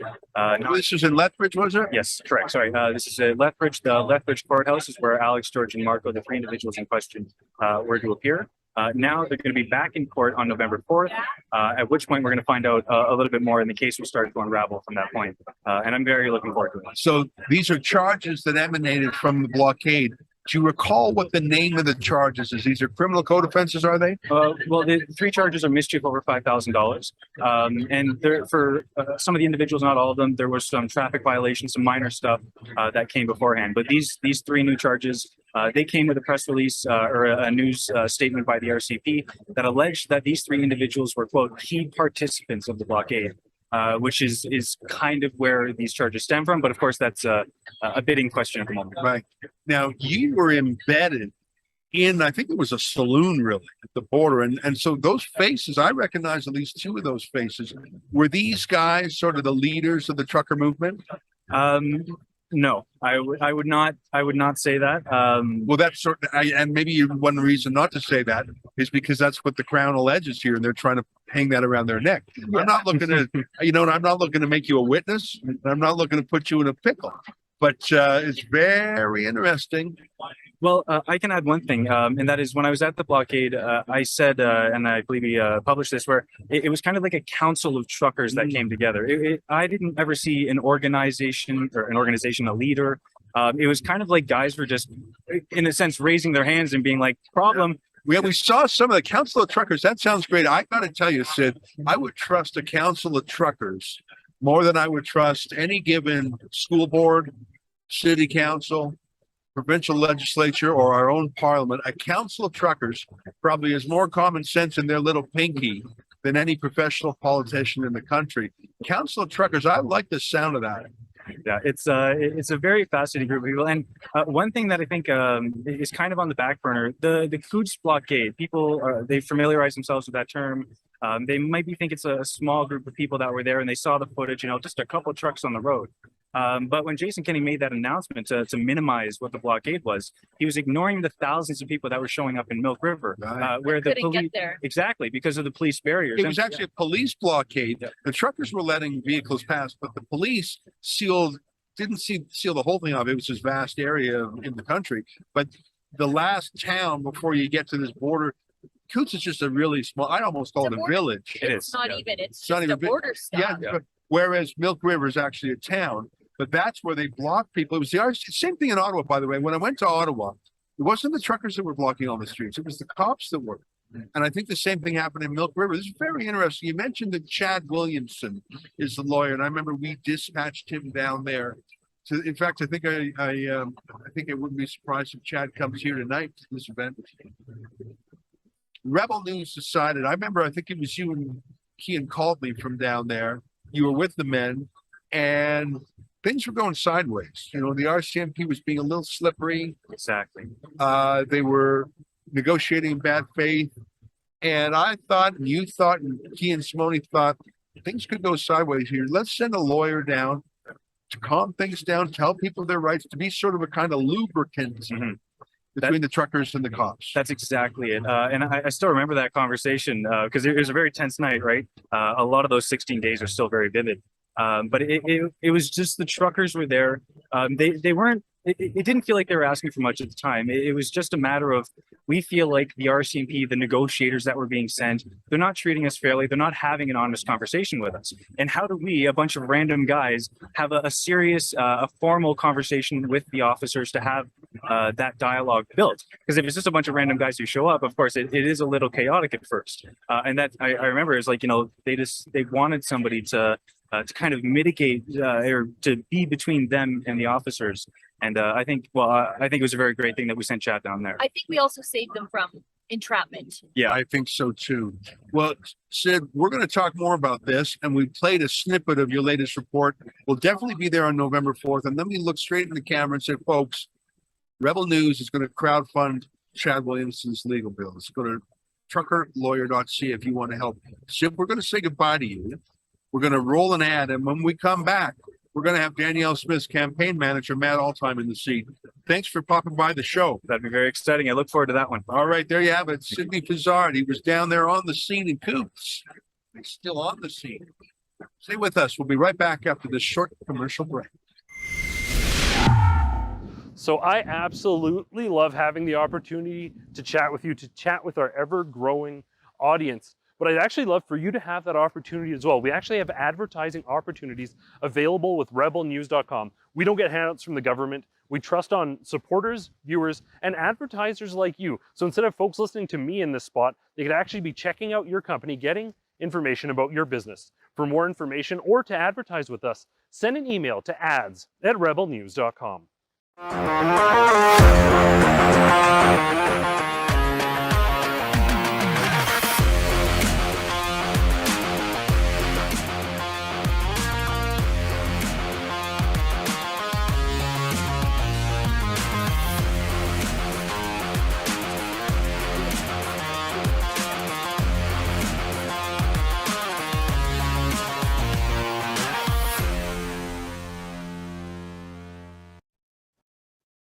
You know, those are great things. I bought I bought a hat just last week. I got that Justin Castro shirt. I gotta tell you, No freebies for the boss. I bought it. You know, I I know. bought it. If you haven't been to rebelnewsstore.com, I tell you, and that Castro shirt is more popular than like everything else combined. It's the best. We got an amazing guest for you in 1 second. I just gonna steal 30 seconds to talk about this shirt. You wear this shirt, it's half of it is Justin Trudeau's face, half is young Fidel Castro's face. It says Justin Castro. Thing is, you wear that shirt around town, the first thing people see is Trudeau. And so they're, and then they look, and then it takes a second, what?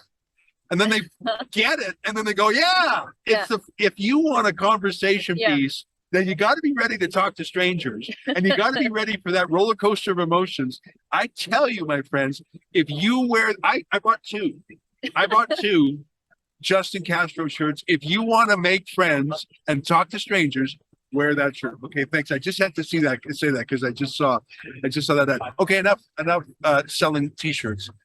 I'm very excited to have with us Matt Altheim from the Danielle Smith campaign. Matt, thanks for stopping by. Hey, thanks for having me. Well, conventional wisdom is your candidate has this. I'm not going to ask you to suggest a number, but internally, are you feeling confident? You know, we're feeling the same place we did this morning. We're just excited to see the ballots all come in, and hopefully Danielle has given a strong mandate. That's what we believe she's worked hard in this campaign to get, and that's what we hope she gets. Now, they've delayed the count. They say they just want to be very meticulous and everything's kosher. Do you have anything to say about that? Is that true? Is there a reason for the delay? Are you uncomfortable with it, or is it all just taking things methodically? No, I think we all kind of expect some delays to happen. I know the federal campaign, you saw this as well with the Aaron O'Toole election victory. So I think you kind of expect these things to happen from time to time. It was a tight turnaround from noon today to 4:30 to get ballots kind of counted, and I think it was ambitious, but the party should get us rolling here by 7:30. We're here. Now, one of the things that we've been talking about tonight with other independent journalists, like our friend Derek Fildebrandt, the Western Standard, Rachel Emmanuel, she freelances for various outlets, is this has been a divisive campaign in a good way. It's divided on issues like the Sovereignty Act, pro or con, like there's real meaty conversations. But it dawns on me that it was sort of like a gang up on Danielle Smith on the Sovereignty Act. There was even this moment where there was a joint press conference by her competitors.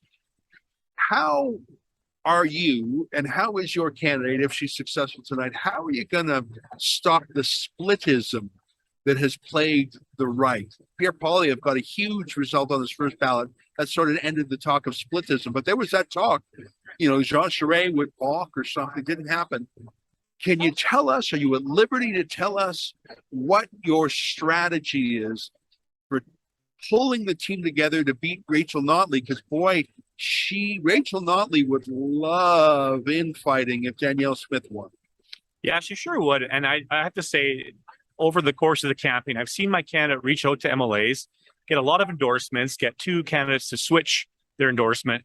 That almost never happens in campaign. So that's a testament to her ability to do one thing: listen. She's going to listen to her caucus. She didn't write the Sovereignty Act. She gave a kind of a framework for it because she wants her caucus to come together and produce it and bring it together as a team. So she's very much a team builder. She's very, she's just great with people. Our campaign team's been proud to stand behind her and serve with her. So I think I've seen that with the MLAs. I've been a fly in all those conversations, and they've turned from a place of, I'm not so sure. By the end of that hour, they're like, I really actually like you, and I'd be proud to serve with behind you as an MLA. Sheila? A chance for the party to reinvigorate itself, to have new people join the party. Is that something that you're seeing with the campaign, or is it just, the same conservative diehards that are showing up to vote? Are you seeing an influx of new people to support your candidate? No, I'm in Edmonton. Edmonton's a place that's always a little bit orange. Too many socialists and mosquitoes, as Ralph Klein once said. There's a few mosquitoes there, yeah. But, I think you've seen Edmonton, the numbers we've seen is she's, throughout the campaign, she's pulled number one in Edmonton. And so she's doing quite well in places like that just because she's interesting, she's unique, and I think she's just super authentic and sincere what she says. So I think all those things just add up, and she has the ability to take these huge policy ideas and boil them down and address them to the common person to really get behind and understand. So she's a great orator. She can communicate well. I got a question for you about what I call the media party. What I mean by that is the establishment media, the regime media. Maybe they're headquartered out east. Maybe they take government grants from Trudeau. So they're not sympathetic to conservatives at the best of times. And they certainly wouldn't be sympathetic to an Albertan using language like sovereignty. Mm-hmm. Now, in the one sense, who cares what the Toronto Star thinks? If the Toronto Star condemns Danielle Smith, she probably goes up in the polls here in Alberta. But when so many of the local newspapers and radio stations and TV stations are sort of run by the CBC, CTV Global, Post Media, how do you get around that bias? Or do you think that there's no bias? I mean, Danielle Smith spent a lot of time in the media. She worked for Post Media. She was on radio. So maybe she's of the media. But I think that both Rachel Emmanuel and Derek Fildebrandt, who were sitting there before you, thought that the Eastern media is going to come at her with a Yuri. What do you think? Am I being too pessimistic? No, you're right on the ball there. Toronto Star's they don't write nice columns about Danielle, and they're very, very hostile. And I think you're right. I think it helps us because whatever they're saying, whatever we're doing, obviously, we can counter that as Albertans. That's where we stand up. So, in terms of the media narrative, yeah, Danielle's been quite open and honest and transparent. In her time on radio, she felt she was being silenced and a little bit controlled by the media establishment class on the COVID, on the vaccines, all that sort of stuff. So she felt she was being silenced, and that's one of the reasons she decided to run, and that's one of the reasons she's in the race now. Sheila. Yeah, I had a question because, at some point, Danielle Smith, if she does become the premier, and I think that she's the obvious front-runner favorite, she might find herself bristling up against a Prime Minister, Pierre Poilievre, one day with her Sovereignty Act. How do you handle that? Well, I mean, it could be up to 3 years from now until we see a Prime Minister Poilievre, which I hope we see very, very soon, sooner better than later. And I don't see them being hostile to one another. I think Pierre is very sympathetic to what Albertans feel. So I don't see the hostility there. I think they're going to work together and quite well. But that being said, we can't rely on a Prime Minister Poilievre. We have to focus on what's today. We have a Justin Trudeau Prime Minister who's very hostile to Alberta and our interests and our energy and our economy and all the things that we want to do and move forward with as a province. So we have to focus on there. That's where the fight is. Danielle's proven she's not afraid to have that fight. And I'm glad, Ezra, to see her Sovereignty Act already working out there as Tyler Shandro, the Justice Minister. Basically, yeah, I read your notes there. And so he basically used it. That was version 1 of the Sovereignty Act. Loved it. And I think it was as a happy surprise to see Saskatchewan and Manitoba just jump on board and say, you know what? We like this. We're in on this too. You talked about Pierre Poilievre.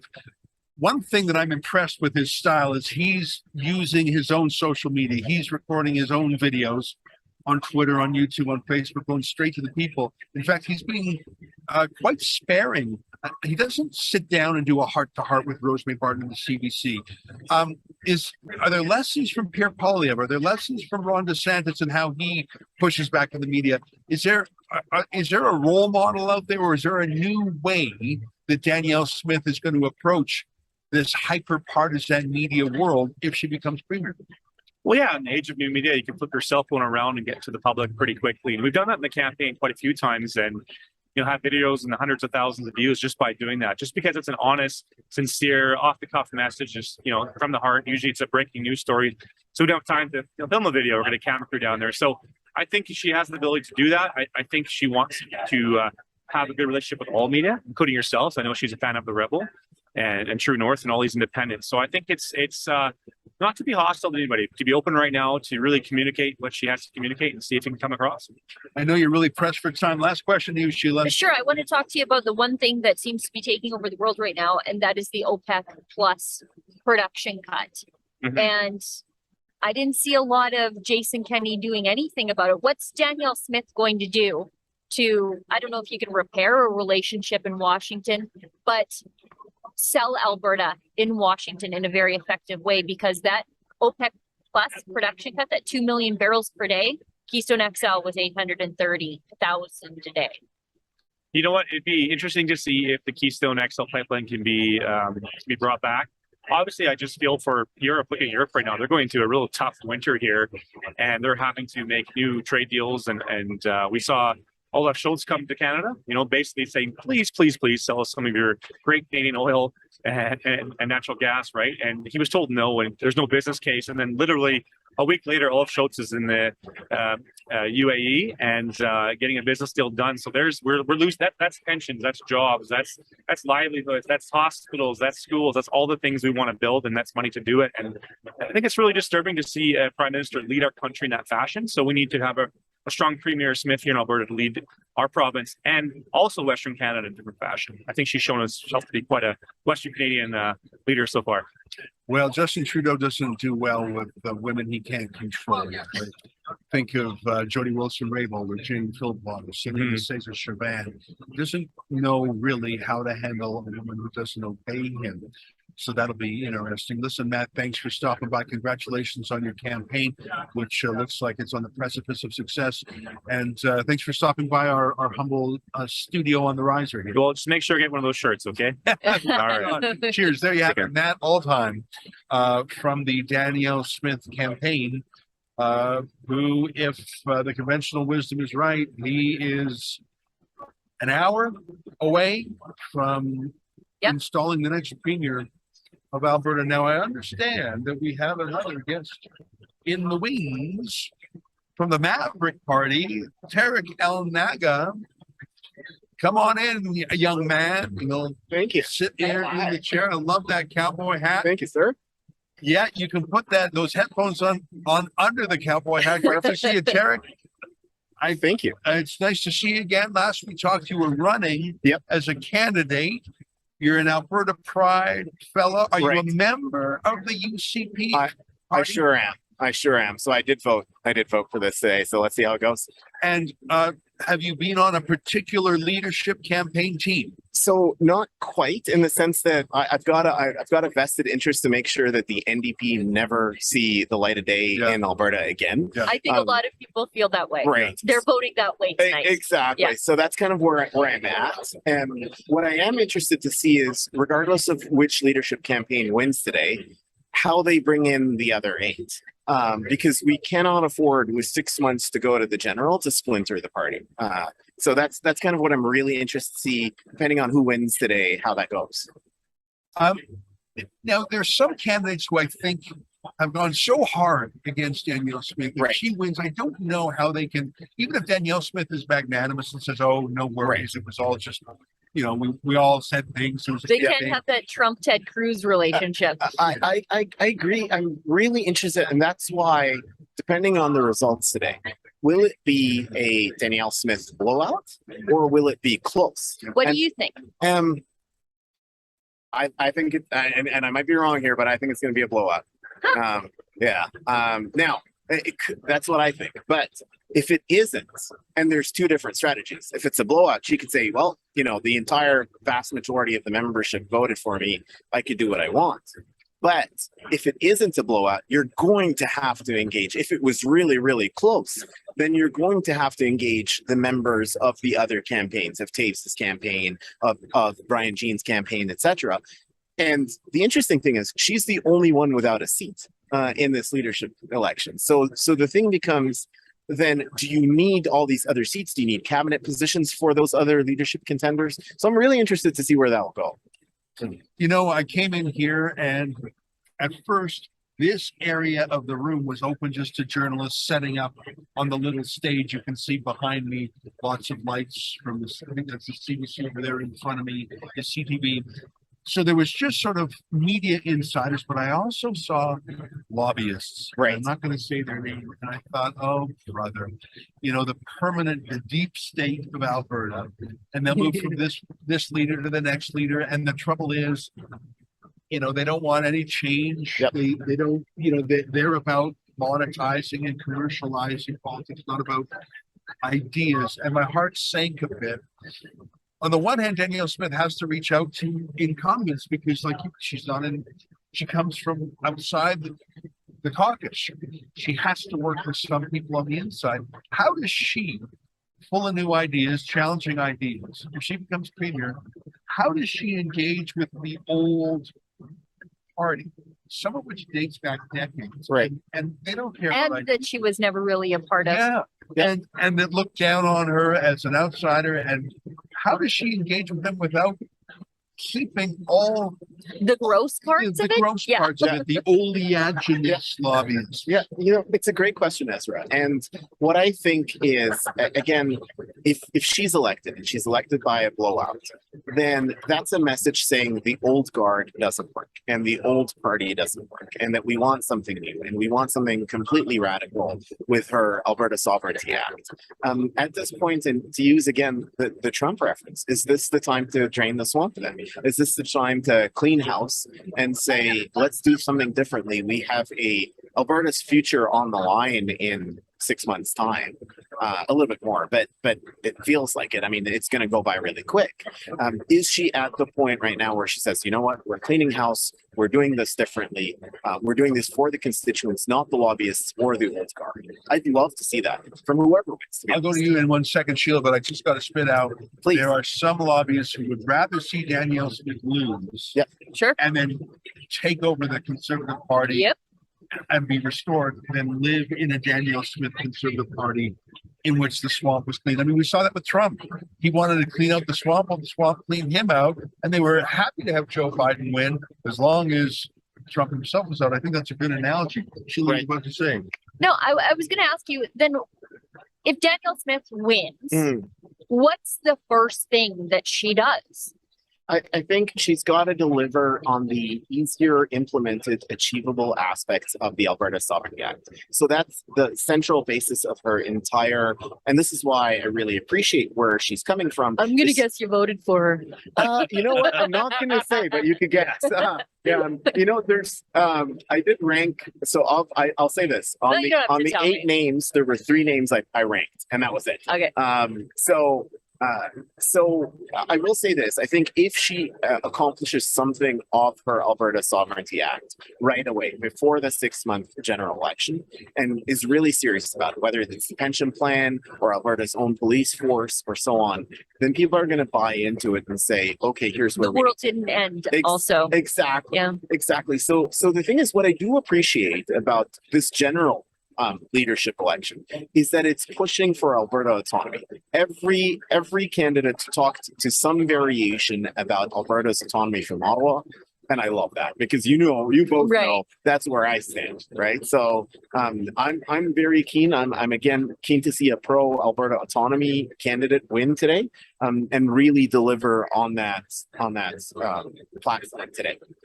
Well, Tariq, thanks for stopping by. It's only 7:05 Mountain Time, and I think that they're planning on releasing the results. Is it 7:30? Is that when we're expecting the results? That's what I hear. So you can see that people are starting to spill in. I'm seeing lots of friendly faces, and it was a wonderful feeling being welcomed by the grassroots of the party. I think Rebel News is regarded as sort of keepers of the flame. Absolutely. And the reason I say that is because we were so critical of Jason Kenney. But grassroots members here have only been, I don't know if you have, constantly. And I think it's because they knew we were. It's honest criticism. That's right. Sorry to interrupt you. They aren't gotcha questions. You know, when we're asking a question at a press conference to Jason Kenney, it's because we want to know what he thinks, because we're, I guess, to some extent to the right of him, and we're asking questions Conservatives want answers to. And he resented that because he couldn't write off our good questions as gotcha. Oh, you're paid for by Trudeau. You're from the mainstream media. You're a liberal. Right? Yeah, exactly. And you know what? The grass tops of his own party. Yeah. The grassroots is an ordinary voter. A grass tops, that's a phrase for a party director in a riding, a chief volunteer. They like us too. The most. They look to us as an antidote to the media party. And this is my last question for you. Please. There's a lot of media party types here: regime media, bailout media, Trudeau media. The CBC, as always, has the biggest contingent here, because why not? Because they get free money. Right. And I feel in my bones that if Danielle Smith wins tonight, they are going to unleash a hurricane against her. Some of it fair, some of it unfair, all of it designed to diminish and destroy. What do you think? You know what? Let them. Who cares? Is what I say. You do amazing work. And this is why I've been not only a Rebel supporter, but a fan, and I love working with you. And I love being on your shows. Well, we love having you. Thank you. You're in our documentary. Thank you. I know. Super exciting. So what I would say is, can we control them? No, you know that they're bought and paid for. So the thing is, they're going to do what they do. I mean, we saw it at the federal level. There's going to be something coming out on Pierre Poilievre every single week for the next 3 years. So the thing is, let them. The biggest thing will be, how does whoever win the leadership today react? Do they apologize and bend to them like Aaron O'Toole did, for example? Or do they say, you know what? Who cares? You know, you're going to say what you're going to say. Troll them back. That takes some guts and some courage. Pierre's got that. Pierre Poilievre. I love it. And Ron DeSantis, I see it a lot.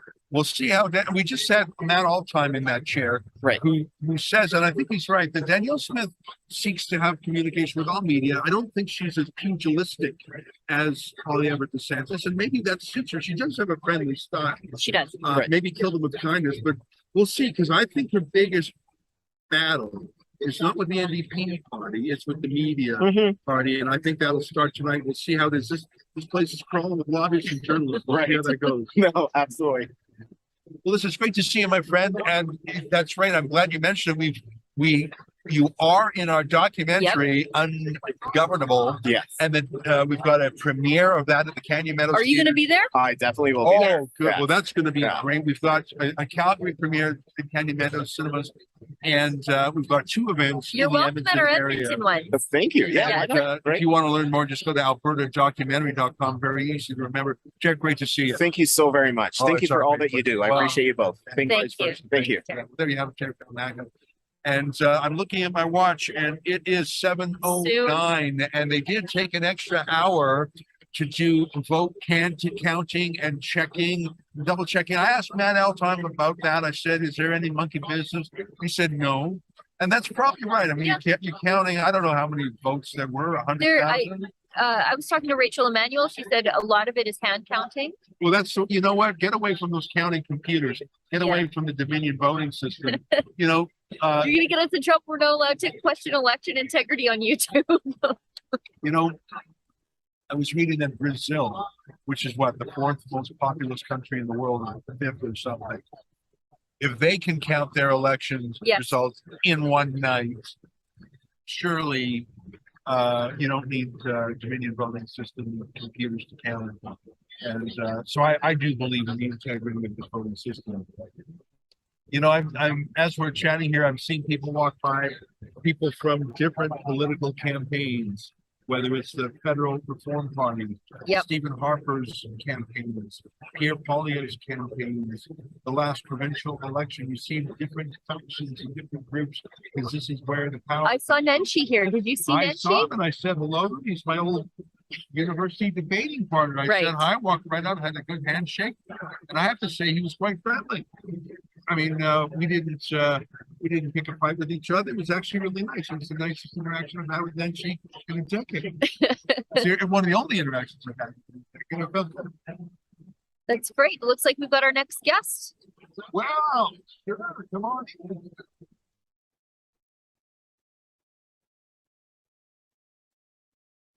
Perfect. I'm just getting my briefing notes. We're going to play a quick ad. We'll be back in 30 seconds. Are you liking the banter on our live stream that you're watching right now? If so, you should know that you can get exclusive Rebel News content by going to rebelnewsplus.com. You'll get special shows from my colleagues Sheila Gunn Reid, Ezra Levant, as well as the Menzoid Menzies, and you'll also get to view our exclusive documentaries, including the one that tells you the truth of what was actually discovered, at least what is known to be discovered so far at the Kamloops Indian Residential School. Take a look at the trailer. Well, the remains of 215 children have been found in a mass grave in Canada. Many of you know that just over a year ago, the discovery of the remains of 215 children was found at the Kamloops Indian Residential School at the Tecumseh First Nation. But what if I were to show you that what I just said wasn't true, and that in fact, a year later, not a single body has been found?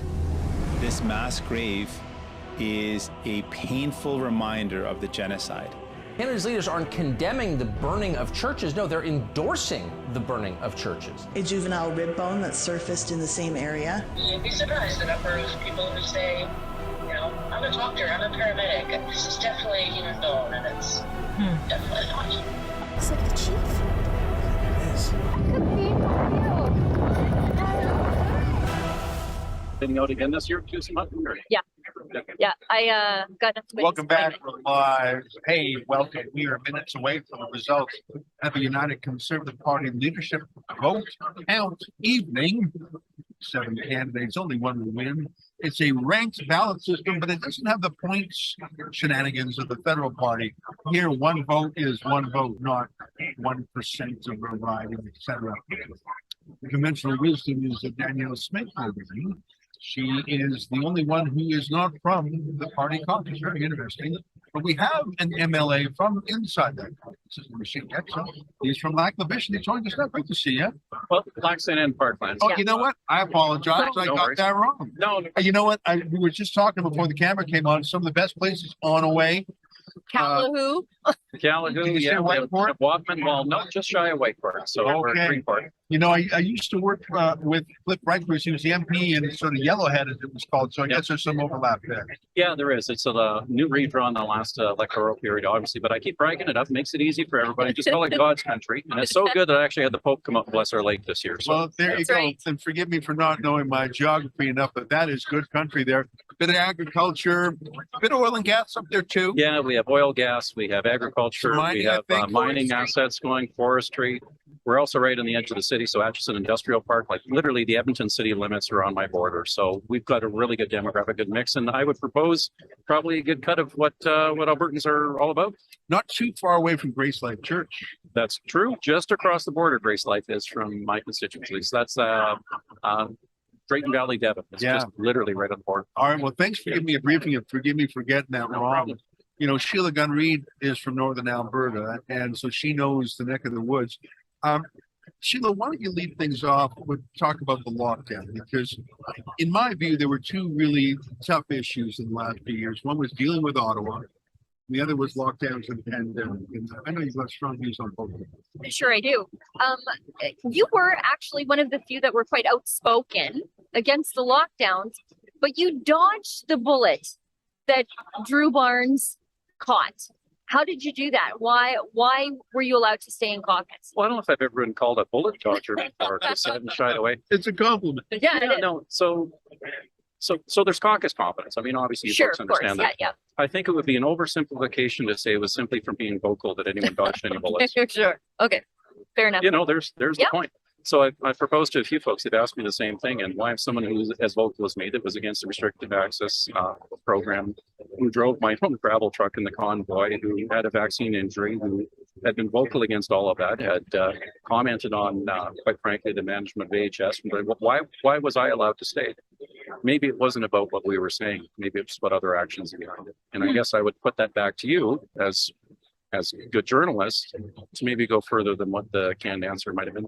Isn't that an interesting point? Well, I Interesting. appreciate you saying that. Well, let's talk a little bit more about the trucker conflict because, in my view, the regime media, Justin Trudeau, Marco Mendocino, the public safety minister, they've all tried to recast that as a kind of Canada's version of the insurrection on January Sedition, they use. 6th. You know, sedition, violence, white supremacists. It was a riot. I think they're trying to graft that Trump narrative onto the truckers. I think it failed because people saw the bouncy castles and the hot tubs, and there was no violence. And I think that the regime failed to demonize it, but not for lack of trying. What was it like being a part of it, to actually taking your own gravel truck and joining it? Well, I didn't go national, like I didn't go down to Ottawa, honestly, because when that was happening, I was in an emergency room having a reaction to the vaccination. So it was about a week and a half later is when it took place locally, and that's in my constituency, Atchison is where it was at. I literally had my I 18-year-old. think I was there. Yeah, perfect. Not sure. I So was. I was in the yellow and the very, very nice yellow and black Kenworth, I might add, with its working clothes on it. So, yeah, my son, he was there with me. He had an EpiPen in one hand, and that's what we were looking at. So literally at that time, obviously you go there and you suss out these things, you take a look, and it was just great, folks. It was one of the most patriotic things that I've seen in a long time. It was like the dam had finally burst. You had folks from all sides of all different conversations and walks of life that remembered one thing that bound us all together, what Alberta was to be strong and free, and what our Canada used to be, the true north, strong and free, and phenomenal. So again, when you've got I would propose somewhat of a hostile federal government that is doing those things, they're trying to paint the picture, but thank goodness for the grassroots Canadians that all came out, supported that, told their story, and managed to break the narrative of the mainstream media. Yeah, it was a close run thing. I mean, the regime media, as I call it, They didn't even go and meet the truckers. They had pre-written their stories from their offices. They didn't dare to encounter the facts because that might change their theory. Very interesting. I want to ask you a personal question. I asked this to Todd Lowen. I used to know Jason Kenney pretty well. I'd say we were friends. We sort of were the same vintage. I lived in Edmonton when he was running the Taxpayers Federation. We sort of hung out. Went to Ottawa at the same time he did. So I went as a staffer. He went as an MP. We call ourselves the snack pack because we like to eat so much. When he retired from Ottawa, I thought, here's the leading conservative politician of our day. Most principled, most effective, big work ethic, knows French, strong ethic, community outreach. This guy is the star. You know, I think a lot of people thought he should have run for federal leader, but he came in Alberta, fused the two parties. How did the most freedom-oriented, conservative-oriented, freedom of religion-oriented, anti-Ottawa bullying guy lose his way? How did that happen? Or maybe you don't think he lost his way. I think he lost his way. Yeah, well, it's all a matter of perspective. Like, honestly, the first time I met Jason Kenney is when we were at the nomination event when all of us candidates were meeting each other. So I'm a brand new politician. My background was running major projects. I've worked in oil and gas, linear construction predominantly. Worked for companies like Enbridge, TransCanada, had my own consulting company. A ton of us stepped forward at the time because simply the socialists had taken over our province, and we saw the almost a trifecta effect depending on the municipal levels and what was taking place in Ottawa as well. So a bunch of us stepped out of our skin to do that. I wouldn't have honestly known Jason over difference than Brian Jean for knowing them. So when we had a leader of the party, the best thing that ever happened was joining those two parties together. That was what we needed to do. But as far as losing his way, what was his way? Again, some folks have asked me, has his management style been different than others? Has it changed during the way? You throw in the recession, the COVID response, some of the things behind the rooms that I can't tell you about. There was a different management style in dealing with different crises and dealing with different stakeholders, et cetera, at the time. But the other thing that I've put forward, and I'm not trying to skirt you on this, but when you look at the way that, in this, I've said this on different broadcasts before, when you expect the NHL to produce you a basketball player, then maybe your expectations are a little bit skewed. When you expect Ottawa to produce a provincial style leader that Albertans come to grow and expect, you're making different connotations. So right now, I think what you see is a healthy thing that took place. You've got the grassroots are coming back together. You've had a chance to have a management style pull together this party. It's like a merger and an acquisition in a typical commercial aspect. And all of a sudden, from within of that corporation, the new corporation, you're going to get a new leader. So the biggest thing that we're going to show is your democratic muscle is still alive and well. You've got good candidates to pick from, and this is going to be the healthiest thing ever. So hats off to Jason Kenney for navigating a ton of that, getting us to this point, and quite frankly, doing the right thing by stepping down and not prolonging this. It's allowing that corporation, our party, to grow and get to the next iteration, next level. I'm going to ask one more question of you, because he did step down. He hasn't kept his hands off them. He's been giving pop shots from the sideline, which is unusual for a leader who's sort of in a caretaker mode. But put that aside, Danielle Smith, who's generally regarded as a front runner, has attracted sort of a pile-on. In fact, there was a joint press conference by the other candidates criticizing her. Some of that, I think, will be water under the bridge as soon as the result is known tonight. But if Danielle Smith wins, I think some of the candidates who ran against her were so vigorous. They said things that even if they take them back personally, well, they're still out there. Those words are still out there. The videotape's still out there. I think some of the other candidates said things that can't be sort of unsaid, and I don't know how they can fuse together. I wonder how worried you are that there will be a civil war, is too big a word, a split, that there will be a split and a dissatisfaction that Rachel Notley will profit. Will the next leader be able to fuse this party into a team, or have too many words being spoken? Oh, hell, I think you're over exaggerating it, honestly. Yeah, so personal opinion, and I'm going to use an example that I learned very early in my career. We're up on a project in the middle of the Northwest Territories. We're stuck out in the bush. We're, got 24/7 building a diamond mine 350 kilometers northeast of Yellowknife. this old salty superintendent, I'm a brand new field engineer on site. This old salty superintendent sees me talking to one of the owners reps about concrete or something like that. So old Roy McKay is up on site. The safety guy comes up and the quality control guy comes up and says, you know, Roy's bad talking. Up on the site, he's saying all these things of, you know, what you said, you shouldn't be talking to this owner's rep and everything else. And as a brand new young field engineer, 20 odd some years and change up there, there's this demigod, quite frankly, in the industry of that stature that a superintendent brings to that type of project, major capital project out there in the middle of nowhere. So I wrestled with that for the whole morning of what to do. And finally, I heard Roy saying something by the coffee machine. He kind of said, hey, Getson, good Lord hates a coward, doesn't he? I said, you're absolutely right. I want to talk to you in your office. Took him into the office, his office. So imagine this young pup who's new to the job site, bringing in this guy that's a salty old dog, closing the door behind him, and going through what I heard, what the issues were, and everything else. Roy respected that. And I said, I'm basically saying to him, like, you can torpedo my whole career of just starting off on this. Why are you doing this? And he says, I'm glad you cleared that up. He says, I trust you now. And he says, no, by the way, he says, Shane, I'll tell you something. Hopefully you can take it the rest of your career. He says, I respect, and so does this industry, high-performing people. He says, if you want to win a race, you get thoroughbreds. And every time you put thoroughbreds in the barn, every once in a while you get some stall doors kicked. But that's the team you're going to use to go win the race. I would propose it's the same thing here. I believe that the members actually kept their sticks on the ice pretty decent through this. They had a little bit of scuttle in the corner, or whatever you want to call it, with different things. I think everybody understands that there's a war to win here, not a little internal family battle to solve. We're going to be back at Christmas dinner talking to each other right after Thanksgiving. And the biggest thing is going to be that meeting when we get together and we come off the ice. And literally, by the time that we're all talking about Easter, you're going to see a solid, really solid, good team here that's all going to hold together. And if there are outliers, then we'll take care of family business in Vermont. Shane, you're a good political talker. Yes. Sheila, last question to you. My last question to you is that we're not all that far out from general election. So the new leader, whoever that is, what's the first thing they need to do to prove to Albertans that they need to be the person to continue to lead this province as opposed to trying their hand with Rachel Notley again? Yeah, I think the biggest thing is it's not just the leader. Again, I think we've seen that from the key man principle that potentially that leadership style doesn't work for this. I think what you have to do is leverage those horses that you have in the stalls, which ones may be in harness at whichever given time. Maybe you need to fresh out some of your horses on different portfolios. But what you need to do is to bring together that team. The biggest thing that Albertans will see is if the leader, we'll get the results tonight, obviously, but that leader, I think, with the top runners, they all have the same philosophy. You bring your team together, you gel as a team, you restructure, you make sure you're good. And when you come out of that room, when you come out of those caucus meetings or a retreat or however we set this up, then you're going to see that team that people can get behind. And the other one is trust. Trust is the biggest thing.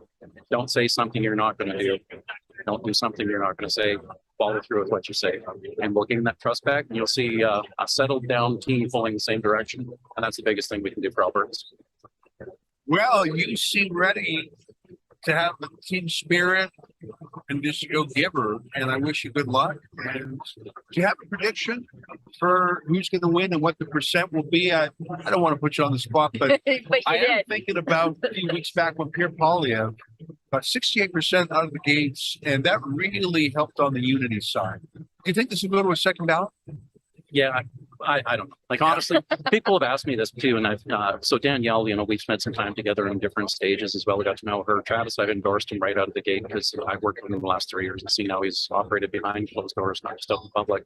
Rebecca's solid as well. Brian's got a pedigree on him. Todd's kind of the underdog, so to speak, and a lot of folks are rooting for him.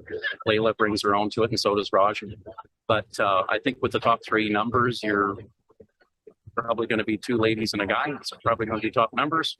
And then as far as picking it, I don't know. The preferential ballot system is always a wild card. If you get the second or third or the fourth numbers, you never know. And I think the best way I put this to folks when they ask me, and hopefully I'm not dodging the bullet, but this is honestly how I feel. It's like when I went into the delivery room with my wife and we were having our first child. There's not much I can say or do at that point. I'm along for the ride. So I'm here along for the ride tonight. Right on. Well, listen, great to have you here. Thanks for stopping by Rebel News. We're one of a number of independent media who are here in Force tonight. I see our friends from Western Standard Online are here, of course. True North is here, and so I'm proud that there is an independent media, and I'm glad that you're coming by to give us your point of view. Well, absolutely, and appreciate what you folks do as well. So it's no different than I'm going to put a plug out for the little local papers, as MLAs and everybody else. definitely support those little local papers. Make sure you can get your message and your narrative out there, and don't be afraid to talk to folks from non-mainstream media types. Quite frankly, when I talk to the ones that rhyme with CBC, I always want to have something written and possibly a lawyer in the room. It's wild. So thanks for allowing us some of that latitude to be able to be open and honest. Appreciate it. Thanks for stopping by. Well, there you have Getson, an MLA. I understand we have another special prepared video for you at Centro. Our headquarters tells me that. So we'll be back in a couple of minutes. Take a look at this. Great. Thanks, Shane. That was great.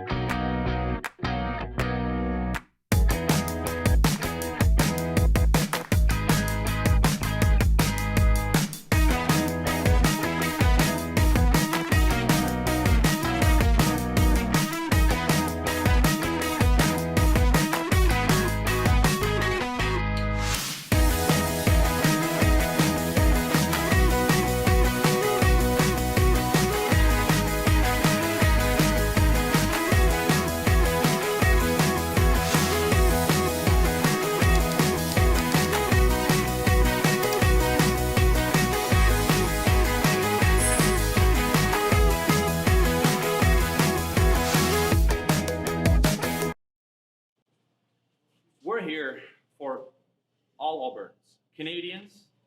We're here fighting for the freedoms of not us, but our kids, our grandkids, the future of this province, this country. We are prepared to put everything on the line. The small fringe minority of people who are on their way to Ottawa or who are holding unacceptable views. I've also received reports in the last hour of people allied with the protesters assaulting RCMP officers. No, that was an assault between the two civilians, between a protester and a civilian. So Jason Kenney's statement was not true at the press release. I can tell you what I just told you, sir. They have just blocked the border here in Coutts, Alberta to Sweetgrass, Montana.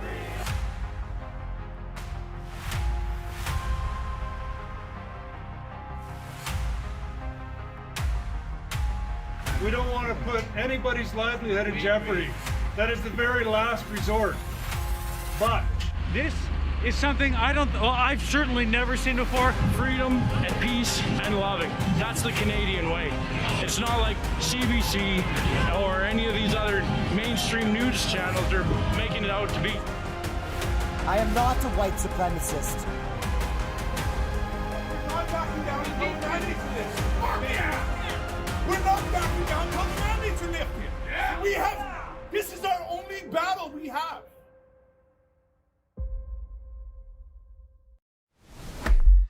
My mug? I know.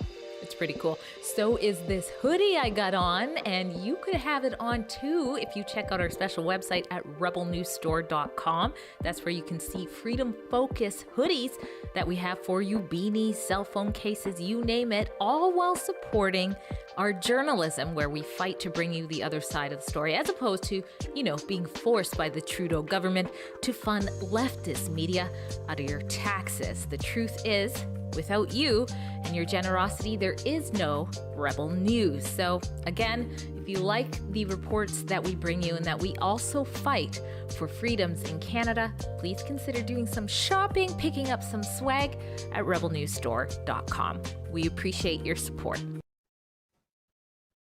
Well, hello, Ezra Levant with my friend Sheila Gunn Reid. We've talked to an interesting mix of people, haven't we? I should say that they've given a notice. Is it 5 minutes, Mocha, that they said they're having their results? So you can see people filling in.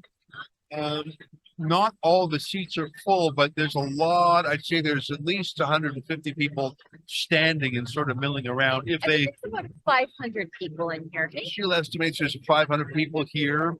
Some people prefer to stand. It's sort of a high energy moment. They're kibitzing, wandering around. And there are some bleachers on the side. It looks like each leadership candidate has their own turf. I see Leela Ahir's section, for John Sonny's section. Over there. Got it. So I don't think the seats in the center are allocated to any particular team.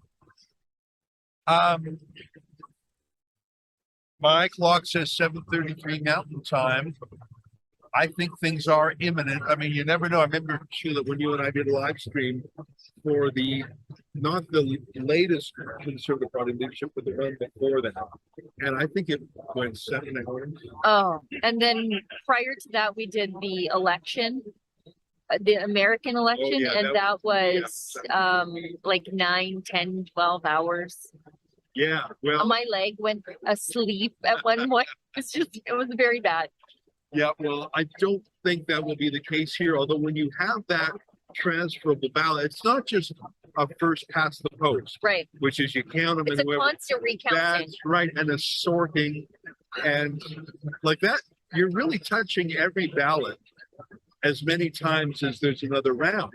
Yeah. Because if there's a 7th place person, then you have to take them, and who was the second choice of this 7th place person? You change the piles, you re-add it up, and if there's no one, 51%, you do it again. You knock off the 6th place person, then the 5th place, and they used a similar system when Andrew Scheer became the leader, and I think it was 13 rounds to get 50.5. Yeah, and the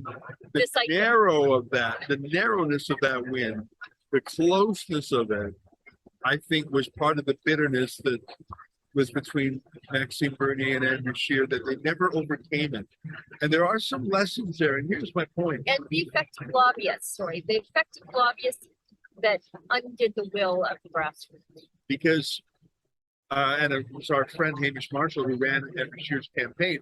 They figured out that 100-point system. And let me just explain that system. And that system is not in effect here in Alberta, but federally, you have 338 ridings, I think it is. Each one of them was given 100 points. So you have 2,000 members in a Calgary riding, and 200 members in an Ontario riding, and just 100 members in a Quebec riding. If you would get more points for getting 50 votes in that Quebec riding, right, than if you had 100 votes in Ontario or 1,000 in Calgary. And so the smart money, it's like that game Moneyball. Are you being really scientific about it? So if you would woo the dairy industry in some of those small Quebec ridings, you could outweigh your rival's success in Calgary, Toronto, whatever. It was that kind of Moneyball campaigning, technical scientific campaigning, that allowed Andrew Scheer to squeak by Maxime Bernier, and the two of them never got over the rift, and the rest is sordid history, which has allowed the bad guys to win the game. Yeah, and I think, to avoid some of that, Danielle Smith, if she does win, she is going to have to be that magnanimous leader. Time They're to calling listen. people to take their seats. In our event tonight, we have an election of Instas Calgary, the land through Global Gale Rivers Beach. In the spirit of truth and reconciliation, we recognize the ancestral territories, culture, and rural practices of the Black people, which include the Siksika, Kikini, and Kainai First Nations. We also recognize the legislative motivation, including They're giving a land acknowledgement, which is now de rigueur at Conservative Party events. They did this, the federal campaign too. I guess they're just going with the woke. Can't fight the woke. Northwest Region, is home of the Métis Nation of Alberta Region 3. We honor all people who share, celebrate, and steward the Treaty 7 territory of Alberta. This land acknowledgement reminds us of the histories that precede us, highlights our responsibilities going forward, and helps bring us together on a shared journey of truth and reconciliation. Hi. Ladies and gentlemen, please welcome Cynthia Moore, President of your United Conservative Party of Alberta. Well, after a lengthy land acknowledgement, they are now calling the president of the United Conservative Party to the stage. Do we have the feed that we can cut to here? I don't know if they've updated it. We will switch to the official feed as soon as it's available. New leader of the United Conservative Party.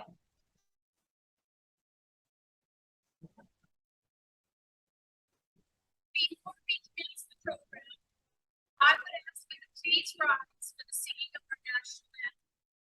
For Now they're United gonna sing Conservative the Party anthem. of Alberta.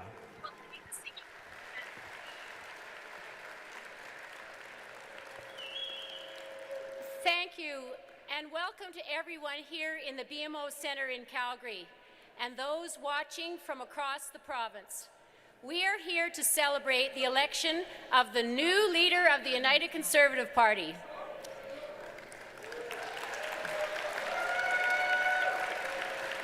Before we commence the program, I would ask you to please rise for the singing of our national anthem. Please welcome Elizabeth Lewis, who will lead the singing of O Canada.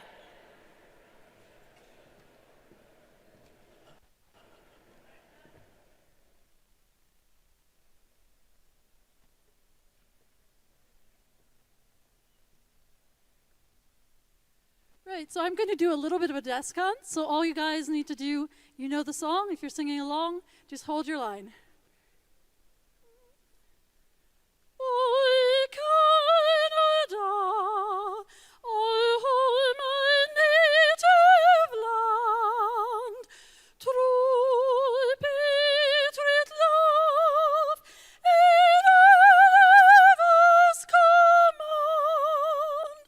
With glowing hearts we see thee rise, the triumph strong and free. From far and wide, O Canada, we stand on guard for thee. God keep our land glorious and free. O Canada, we stand on guard for thee. O Canada, we stand on guard for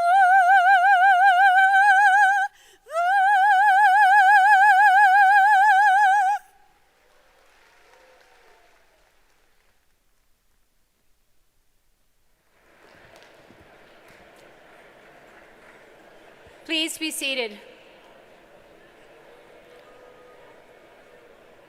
Thank you, Elizabeth. It's an exciting night to be together.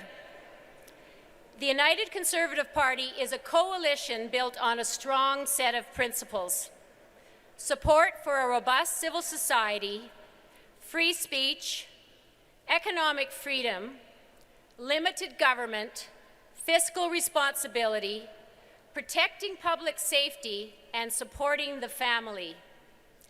Support for these principles and the hard work of our leader and our team led to our overwhelming election victory in 2019. Over 1 million Albertans supported a platform that laid out exactly what we would do.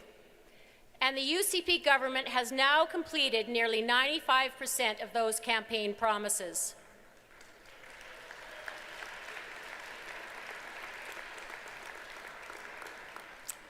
As a result, we live in a province with the fastest growing economy in this country, with all of its advantages.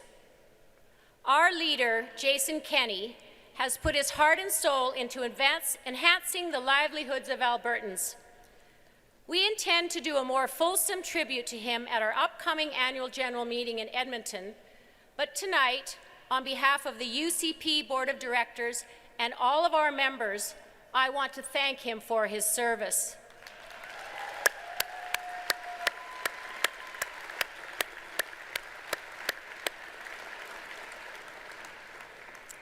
We are better for his enormous commitment and wish him success in the future.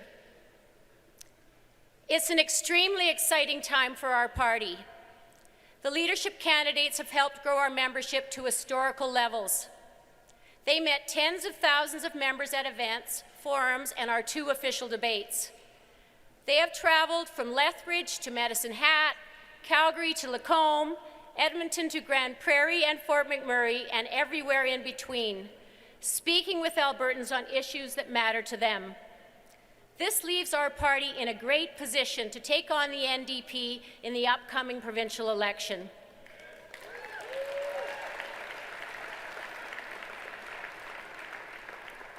While our economy is booming with the largest in-migration in our history, we know that not everyone is benefiting equally.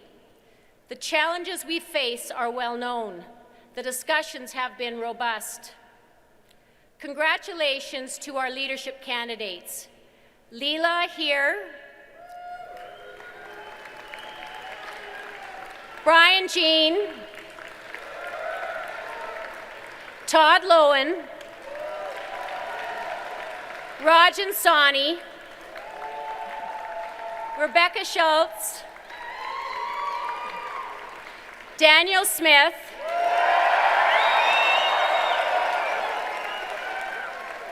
and Travis Taves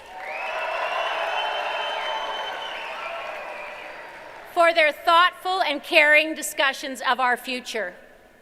To the campaign teams, all of you here and at home, you worked hard, played by the rules, engaged in the process, scrutineered in the verification center, and for the vote and count today. You joined hundreds of volunteers who risked serious paper cuts, spending hours checking IDs and making sure that every eligible vote could be counted. Thank you for your service.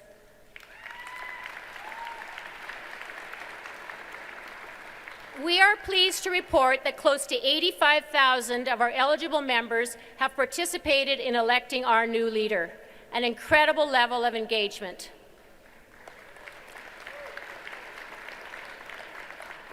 Tonight, you will hear from both our Leadership Election Committee Chair, David Price, and our returning officer, the Honourable Rick Orman, who we owe a deep sense of gratitude. This process was executed under their leadership. David was joined by a diverse group of experienced UCP members on the Leadership Election Committee. We are grateful for their hard work. The staff, under the direction of our Executive Director, Dustin Van Voot, continues to work in the best interests of our membership. We have one of the strongest political teams in Canada.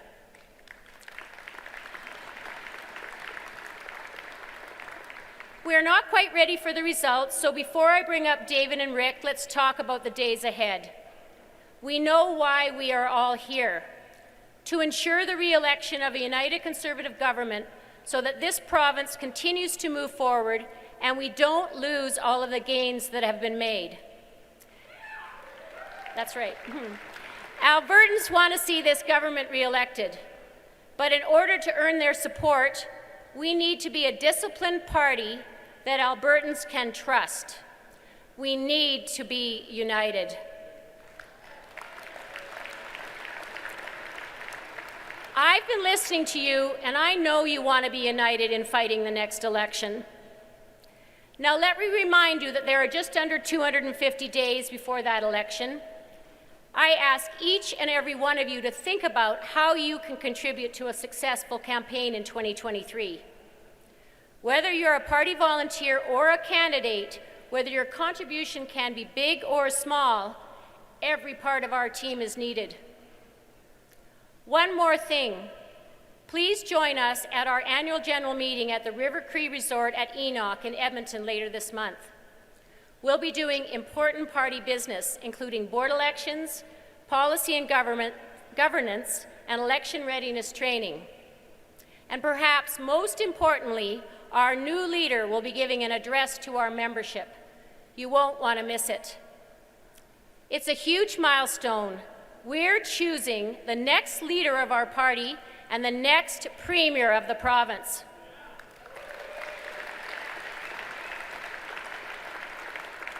To all of our leadership candidates here tonight, the message from our party and members is simple. We're behind you. We're united, and we'll do whatever you need to win the next election and keep Alberta on the right track. Thank you. I will now invite David Price, Chair of the Leadership Election Committee, to say a few words about the committee's work. David?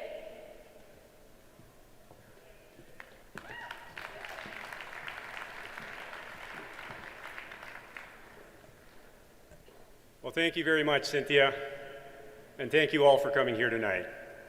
Dear friends, our Leadership Election Committee was called upon in May earlier this year to put in place the rules and procedures of our leadership contest. The membership of our committee included 12 individuals from across our province and from very diverse backgrounds, representing an excellent cross-section of our membership. I'd also like to note that every member on our committee served as a volunteer. Every single member of our committee dedicated hundreds of hours to our task, sacrificing time with their families and taking time away from their jobs and other commitments to serve. Now, these are some of the finest people that I have had the pleasure of working with in my professional career, and I could not be more proud of the work of our committee. Thank you.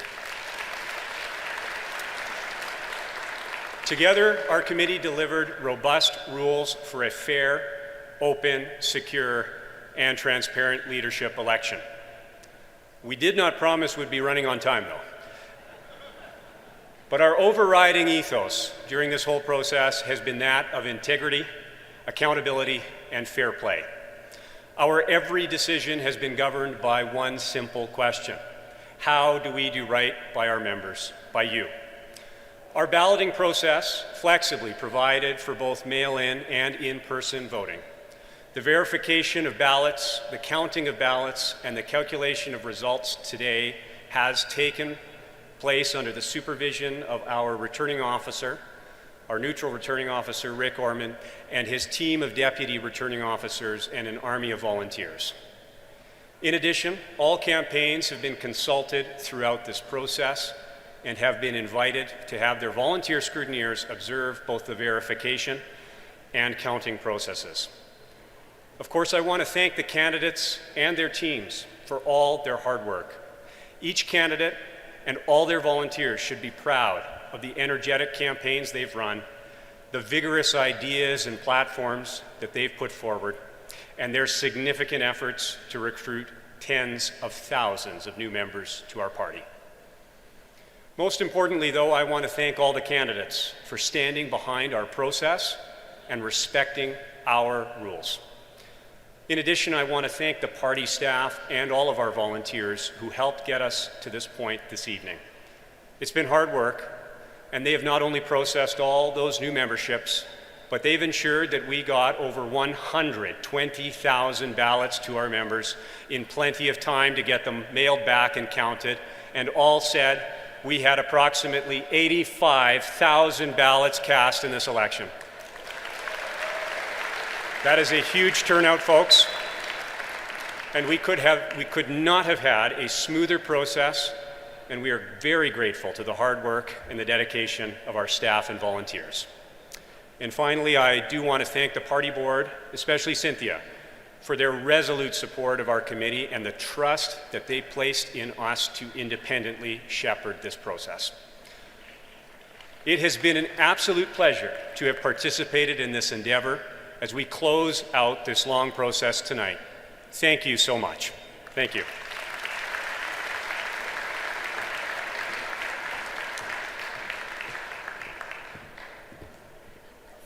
Thank you, David, and thank you to all of the dedicated members of the Leadership Election Committee for doing such a great job. Okay, we are very close to getting the results. We'll take a quick break before being joined by the returning officer, Rick Orman, and the auditor from Crowe McKay. 5-10 minutes, and we'll be back.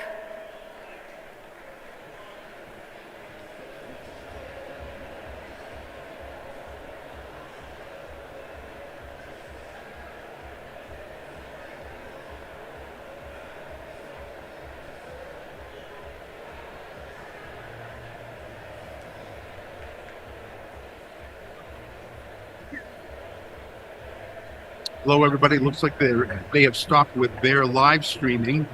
They didn't have much of an official event. Thank God. That's right. They had the party president say hello. They had an extended land acknowledgement. They had the singing of "O Canada." Then they heard from a few party officials, but not the reason people came tonight, which is to find the result. They're still counting, apparently. I'm excited to see what the result is, Sheila. I'm excited for it to come in before 9 o'clock. I think that will be very exciting. The room is just getting busier and busier. I don't know where all these people were all night, but they're just, I mean, now it's all, everybody is seated. I think they probably have about 500 chairs in here, and then it's just packed to the back with people. Yeah, all of a sudden it got really full really quickly. There are a bunch of bars just beyond the curtains right that there. way.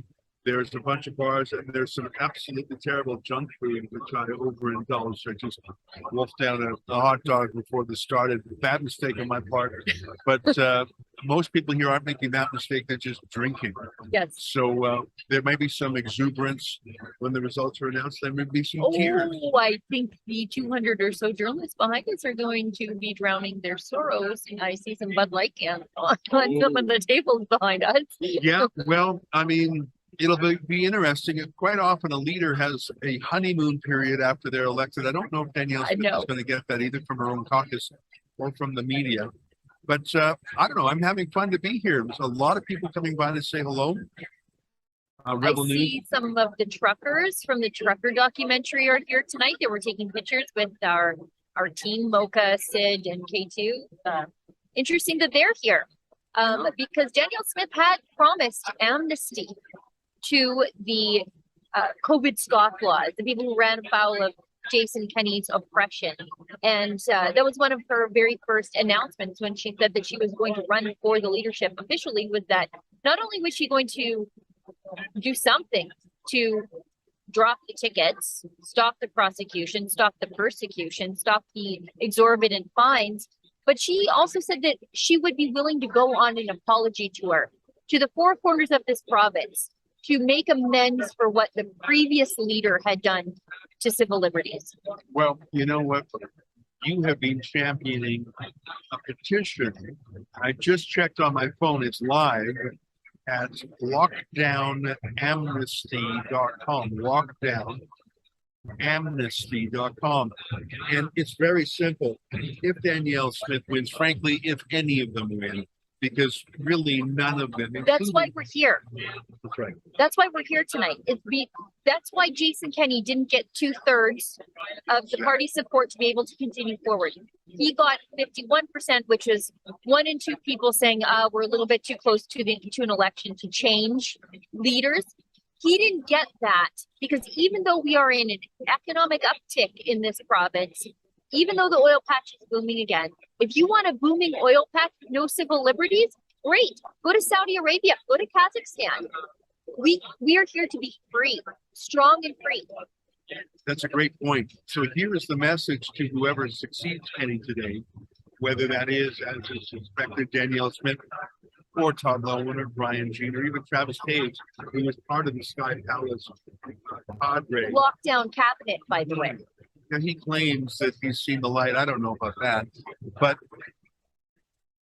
today, there are prosecutions of, appeals of, collection agencies going after, police harassing. Civil enforcement of hundreds of people who got tickets and criminal charges during the lockdown. So just because the lockdown isn't in effect today, doesn't mean the government isn't enforcing the laws today against people they tagged a year or even 2 ago. For example, Arthur Pavlovsky, a case we know very intimately, he got his first $1,000 ticket in March or April of 2020. Here we are in September 2022. They're still pursuing him over that. He's been to court 16 times over that and related matters. What's my point? If Danielle Smith becomes the premier tonight, she must immediately call off her dogs, call off the police, call off the prosecutors, call off Alberta Health, refund any fines paid, stay all charges.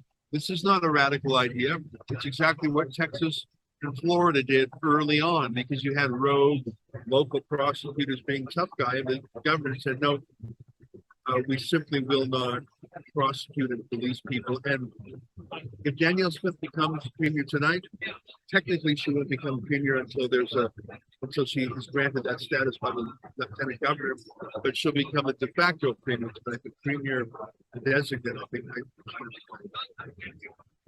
her very first order of business must be to immediately stop all enforcement. Otherwise, how is she any different than the lockdown? What is she other than an errand boy for Jason Kenney's lockdown? Lockdown Amnesty.com. Sheila, the very first test of the new premier, and I suspect it's going to be Danielle Smith, the very first test will be, does she give an amnesty for the lockdown? It is the first test on if she meant any of it. It is. And it's a test of whether or not she realizes why she's premier at all. You know, that this is, as I say, this is why we're here tonight, is because Jason Kenney did this damage to Alberta, to Albertans, to the Conservative brand, to civil liberties. Does she realize that's why she wins tonight, if indeed she does win? I hear in my ear Olivia, who's in our control room in our world headquarters, says she has the clip. Perfect. Where our own, I think it was Adam So, put the question to her. Okay, let's play that clip. Olivia, unspool the video.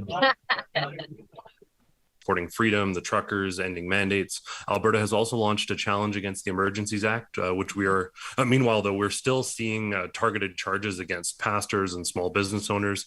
Some of these are being dropped, fortunately. Others are still clogging up the courts. Are you willing to commit to staying charges and freezing ongoing investigations against those emanating from the lockdown? And how do you plan to restore faith in the courts and in politics? Yes, we have to. We never should have come down on pastors the way we did. Every other jurisdiction, it seems, were able to enforce their measures without putting pastors in jail, and it's created so much division in our communities. So yes, we should drop those. We should also drop charges against small businesses. Part of the reason why we're enjoying the freedoms that we have today and the ability to go and watch hockey games is because there were some courageous people who stood up and said, you know what, there's another way to do this. Enough is enough. It took the politicians a little while longer to realize that. But now that they've realized that, I think part of the healing process is to make sure that some of those charges are dropped. The other thing we need to do, though, is we need to have a full reckoning about what happened, who made the decisions, why they made the decisions that they did, and why they didn't look at other evidence that was being put forward in other jurisdictions that took a different path. I mean, I'm not a huge fan of public inquiries. They tend to cost a lot of money and end up with a multi-page report that I question if anybody reads. But I think we could do hearings, multi-party hearings, where we could be talking to some of the key decision makers on a fact-finding mission to make sure that this doesn't happen again. I'm very supportive of Todd Lowen's approach. He's attempting to bring some provisions into the Public Health Act that would have the same kind of oversight on decisions of the legislature when it gets invoked as the Emergencies Act does. I think we saw at the federal level that it's a pretty extreme measure to invoke the Emergencies Act, but there are multiple checks and balances on that. We don't have those same checks and balances in the Public Health Act. And so I think we need to make sure that we do, so that people have some confidence that this won't happen again. Welcome back. That was our Adam Sosa. Adam asked some really key questions over the course of the lockdown. I think it was him who first asked Jason Kenney, would you ever bring in the vaccine? Right. He said, oh, I don't even know what that is. And even if I did, it would be illegal, he said. I certainly would never, cross my heart and hope to die. Stamp, no erases. For sure, never, ever. And by that, I mean no. Well, like I said, politicians are liars.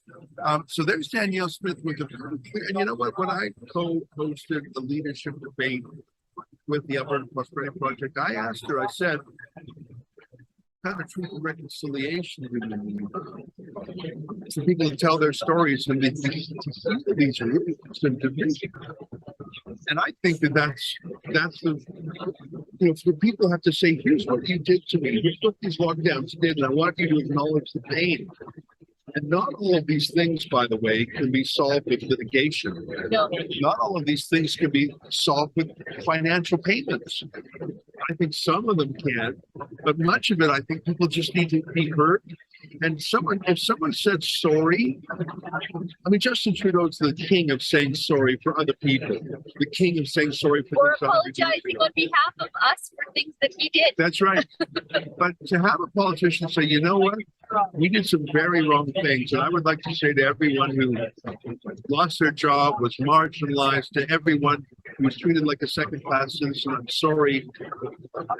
And I pledge to you that we won't do that. You know, I think that would go a long way. And I like the idea of not a BS fake apology tour like Trudeau does, but how are you going to heal the community after you pitted everyone against each other? After Jason Kenney called everyone extremists and yahoos for having a freedom-oriented position. So I have to tell you, Sheila, we are going to hold Danielle Smith You to better account believe it. on that. She said it.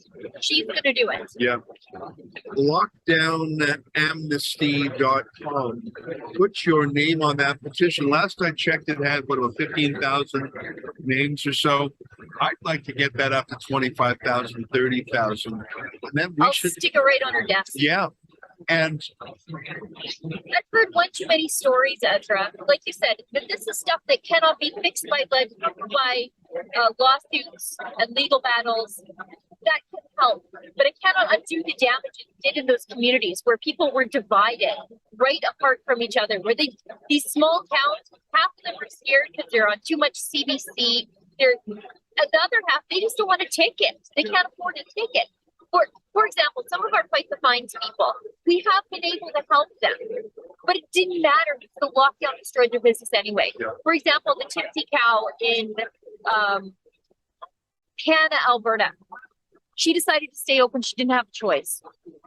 So they came for her. They gave her a ticket. Now we were able to help her get her ticket tossed out. Chad Williamson did that for her and his team. But unfortunately, there's no business to salvage. Because after they started ticketing her, she closed her doors to comply. She just couldn't do it. And now her business is closed forever. So she won the legal battle, but her financial ruin remains. whereas Jason Kenney has the fattest pension of his life. Yep. He's going on a goodbye spending tour.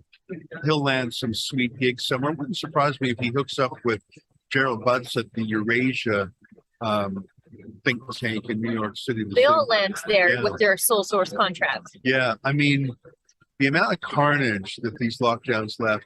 You know, I have a lot of friends in Florida. They didn't even have a lockdown.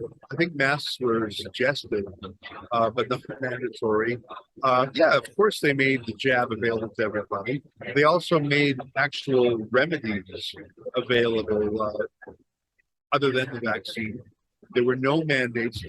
Schools were not closed. Blocked doctors from prescribing certain things. They couldn't get them from the central pharmacy repository. They were trying to prescribe early intervention remedies to their clients, particularly doctors in smaller towns that they don't have a hospital nearby or they only have a limited amount of beds. They were trying to keep people out of the hospitals. And we know that through access to information, that there were doctors, particularly in Lac La Biche, Alberta, who were trying to prescribe early intervention therapies to their patients that even if they were ineffective, they would not have harmed their patients in any way. And the Alberta government were blocking people from doing that. And that's an apology that needs to be made too. The harm that was done is incalculable. I was seeing that in British Columbia. Trauma. More people died from drug overdoses than from the virus. Makes sense. You know, especially young people, teenagers, single people. You're a single person, you live on your own. And now your entire social life is cut off. The gyms are closed, the bars are closed, the stores are closed, the school is closed. What do? You may live in a small condo without a backyard. Most people, if you're single, don't have a backyard. But they closed the parks. You couldn't travel, you couldn't congregate, you couldn't have people over. You're going to go mad. You're going to go crazy. You're going to get depressed. You're going to do alcohol. I remember going to Walmart during the pandemic and Costco during the pandemic. And I was there for stuff. I was there to shop. But there were people wandering through those stores holding hands like they were on a date. Because what else could they do? Everything else was closed. The Walmart was open, the Costco was open, the drugs, the marijuana stores were open, the liquor stores were open. The mom and pop shops were closed, the churches were closed. This was a health crisis, but we closed the gym. The things that were done to children, things, the forced masking of children, and the developmental disorders therefrom. Robbing children of their graduation, you know? You know, and I remember in that first Christmas season, a lot of Canadians like to have their annual vacation in a warmer place. Hawaii, Mexico, Phoenix, Florida, whatever. But all the fancy people said, no, don't travel. And then they all sneaked away. And Tracy Allers. Jason Kenney was the worst. His own chief of staff sneaked away. Don't tell me he didn't know. Half his cabinet sneaked away. They tell the little people, don't travel, and they sneaked away. You know, we can't forget those things. They lifted the last quarantine rule for the fact people at the airlines. They lifted the mask rule. I'm sitting here this morning, Sheila. First time in 2 years they haven't had forced masking. I said to the different flight attendants, I said, it's nice to see your face again. And one guy who said, you know, I didn't mind wearing the mask, but I hated being mask police. I hated being upset again. He said this to me. I was talking to the two of them. And they said, you know, we didn't mind the mask. We minded we were the bad guys. We were forced against our customers. I believe that. I mean, imagine, why should they be pressed into service that way? And Jason Kenney did that, and Justin Trudeau did that, and all the premiers did that, and the politicians did that. Do you think for 1 second they themselves abided by those rules? They were all, every damn one of them was caught breaking those rules. It was classism. I'm no communist, but I couldn't help but notice there was the staycation class, the Zoom class, the pajama laptop class, they call it. Versus the working people who you can't be a waiter, a waitress, a bartender, you can't work by Zoom. I'm mad just thinking about it again. And Jason Kenney, who will be thrown out finally tonight, is paying a price for that. But my message to Danielle Smith is, we heard you, and we just played the tape loud and clear of you saying that you will have an amnesty for people. Your sister, we're going to look at you. Well, that's the thing. You know, a lot of people, you know what, that's not true. I'm exaggerating. Some people would say, Sheila, why are you so hard on Aaron O'Toole or Andrew Scheer? You should be hard on Justin Trudeau. I expect the Liberals are going to lie to me. Same thing. Well, Sheila, why are you hard on Jason Kenney? Well, no one was harder on Rachel Notley than me. Yeah, you wrote 2 books about it. I wrote 2 books about her. I am on the side of Albertans. And when a politician makes promises to Albertans that you're going to heal the damage, heal this generational trauma that's been inflicted on them by these lockdowns at the hands of the government, you're going to do it. Or you're going to face the wrath of Rebel News and all of our supporters. Many of whom are in this room, I can tell you. Absolutely. Now I hear in my ear, Sheila, from Olivia in a room headquarters that we have a special video that was filmed for us by Chad Williamson. Oh, great. The trucker lawyer who has been retained. Actually went down there to help with the situation during the lockdown. He went down there looking like a lawyer, but he came back looking like he was in a Western. By the time he came back. Well, here's a special video he put together. Olivia, go ahead and play that video. Let's take a look. See. Danielle Smith, the Sovereignty Act, and a new premier for this wonderful province that I call home. First, I'd like to thank all of the Rebel viewers out there. Without you folks, independent journalism would probably be gasping its last breath in this country. Not only that, Rebel viewers and other contributors have helped Rebel News and the Democracy Fund finance one of the largest civil liberties projects I think that this country has ever seen. And it's been a resounding success. Just here in Alberta, my office has been responsible for the carriage of close to 150 files, maybe over 200 files, some of them of great constitutional significance against the forces of old and evil, the virus cult, and other sinister actors that would see Alberta stripped of its liberty and the qualities that make this one of the best places in the world in which to live. Without you folks, none of this would have happened. So a huge thank you.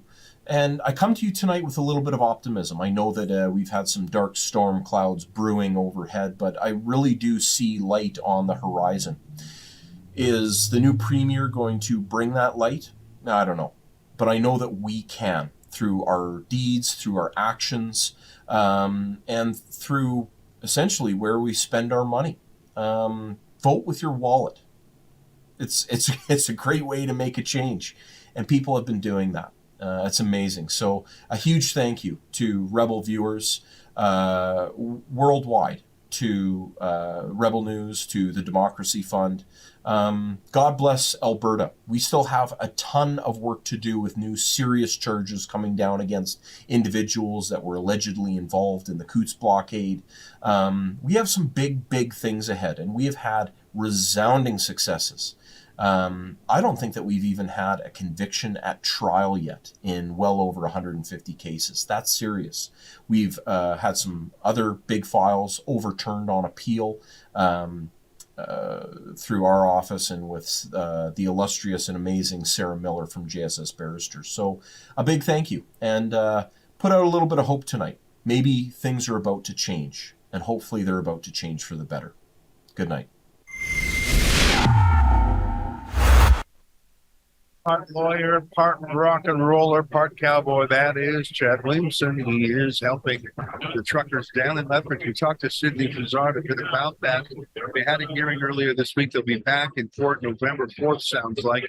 We'll be covering that. In fact, I think we should cover it big time, don't you? We had a whole documentary about the Coutts blockade. Well, their continued prosecution is the source of even more drama, I think, and that will be a test.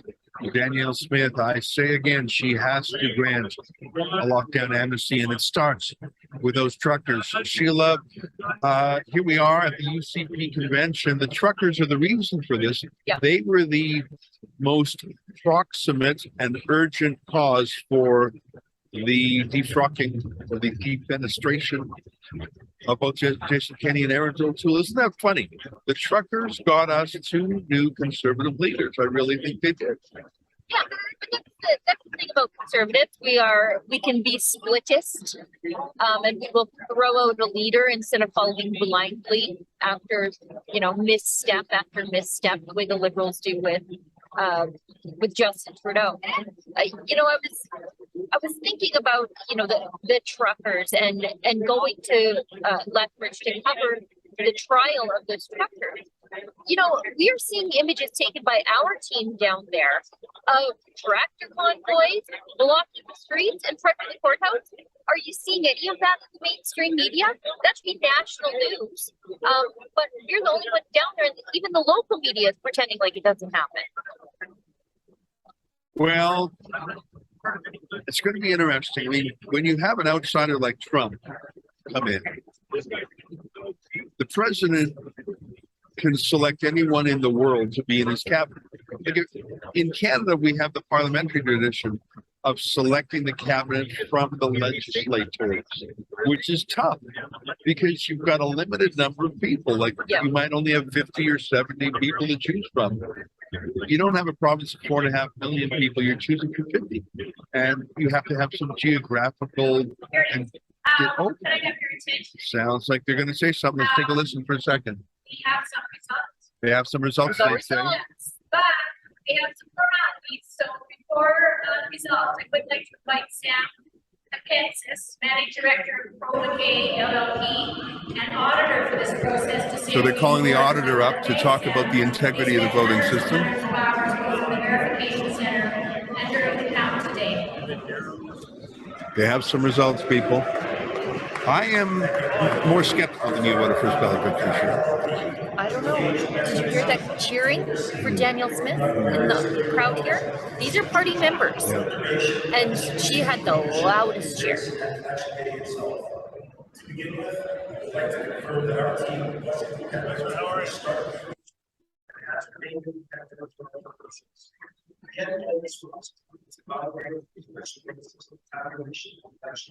Both in the verification center and during the count today. Thank you, everybody. Our firm, Chromakai LLP, was engaged by the UCP to oversee and conduct various agreed-upon procedures over the duration of this UCP leadership race and election day itself. To begin with, I would like to confirm that our team was independent at the start of the engagement and has remained independent throughout the process. The end goal was for us to validate the election process and the tabulation of the election results, based on the agreed-upon procedures that we performed. To that end, the procedures we performed covered custody and security of the mail-in ballots, the verification process of the ballots, the in-person voting process, and finally the process over the security, integrity, and logic of the tabulation software providing the election results. Thank you.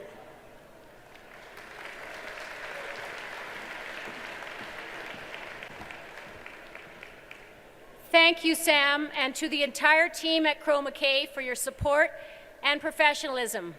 Now, I would like to invite our Chief Returning Officer, Rick Orman, to explain the voting process.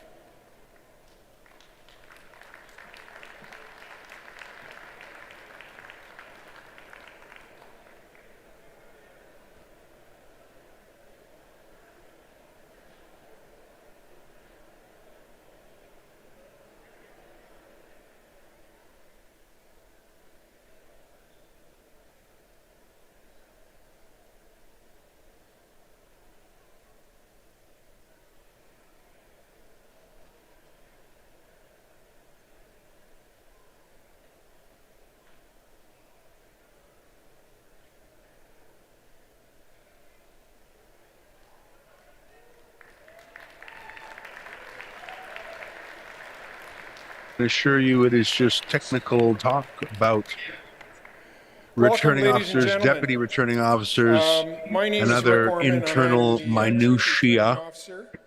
I think they're passing the time, buying a few more minutes, Dragging the puck. dragging the puck, although they did say they had some results. So maybe they're just making us go through that sweet anticipation. Well, I think it might be on the first ballot because they're dragging this thing out. You could be right. You know, Thank you. I thought, you got 7 people to get an absolute majority in the first vote. Well, that would be something, because they were certainly all allied against her. They had that joint press conference against her, Sheila. Yes, I do remember that. They all lined up to say we disagree with the other candidates' policies, as though it were some sort of news flash. Yeah. That you might disagree with somebody running against. That's the whole point. Yeah. And that's one of the things I liked about this leadership campaign, is that it was divisive, but it was largely based on ideas. You know, they were all different for once, instead of just shades of vanilla. Yeah, yeah. Well, I enjoyed watching. I enjoyed even my modest participation when I co-chaired that one forum at the Alberta Prosperity Project. I learned a lot. I have to say I overcome some prejudices here. I was deeply hurt is the wrong word, but appalled by what Danielle Smith did in 20. You were sour. I was sour because I felt she undid the whole province. She destroyed democracy and allowed just that and allowed some people not to take over. Should have misstepped. But I don't know if a mistaken judgment is a life sentence without parole. And so I think tonight is Danielle Smith's parole. And I think the parole board is 100,000 conservative voters who are going to say, all right, second chance. She's wandered in the desert for 7 year,s Yeah. And Alberta is a place of second chances, a place of redemption. Sounds like they got the news. Sounds like I got the news. I'm going to pivot in my seat a little bit. I think they're going to announce it now, Sheila. First receives a majority, then the lowest placed candidate will be dropped from the race, and we will relocate their ballots based on their second choices and add them to the totals. This process is repeated until a candidate receives a majority, 50% plus 1 vote. And now, ladies and gentlemen, the time has arrived.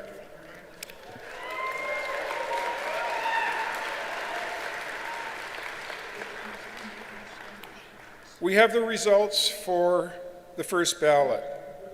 No candidate has received a majority of the valid votes cast, so we will go to another ballot.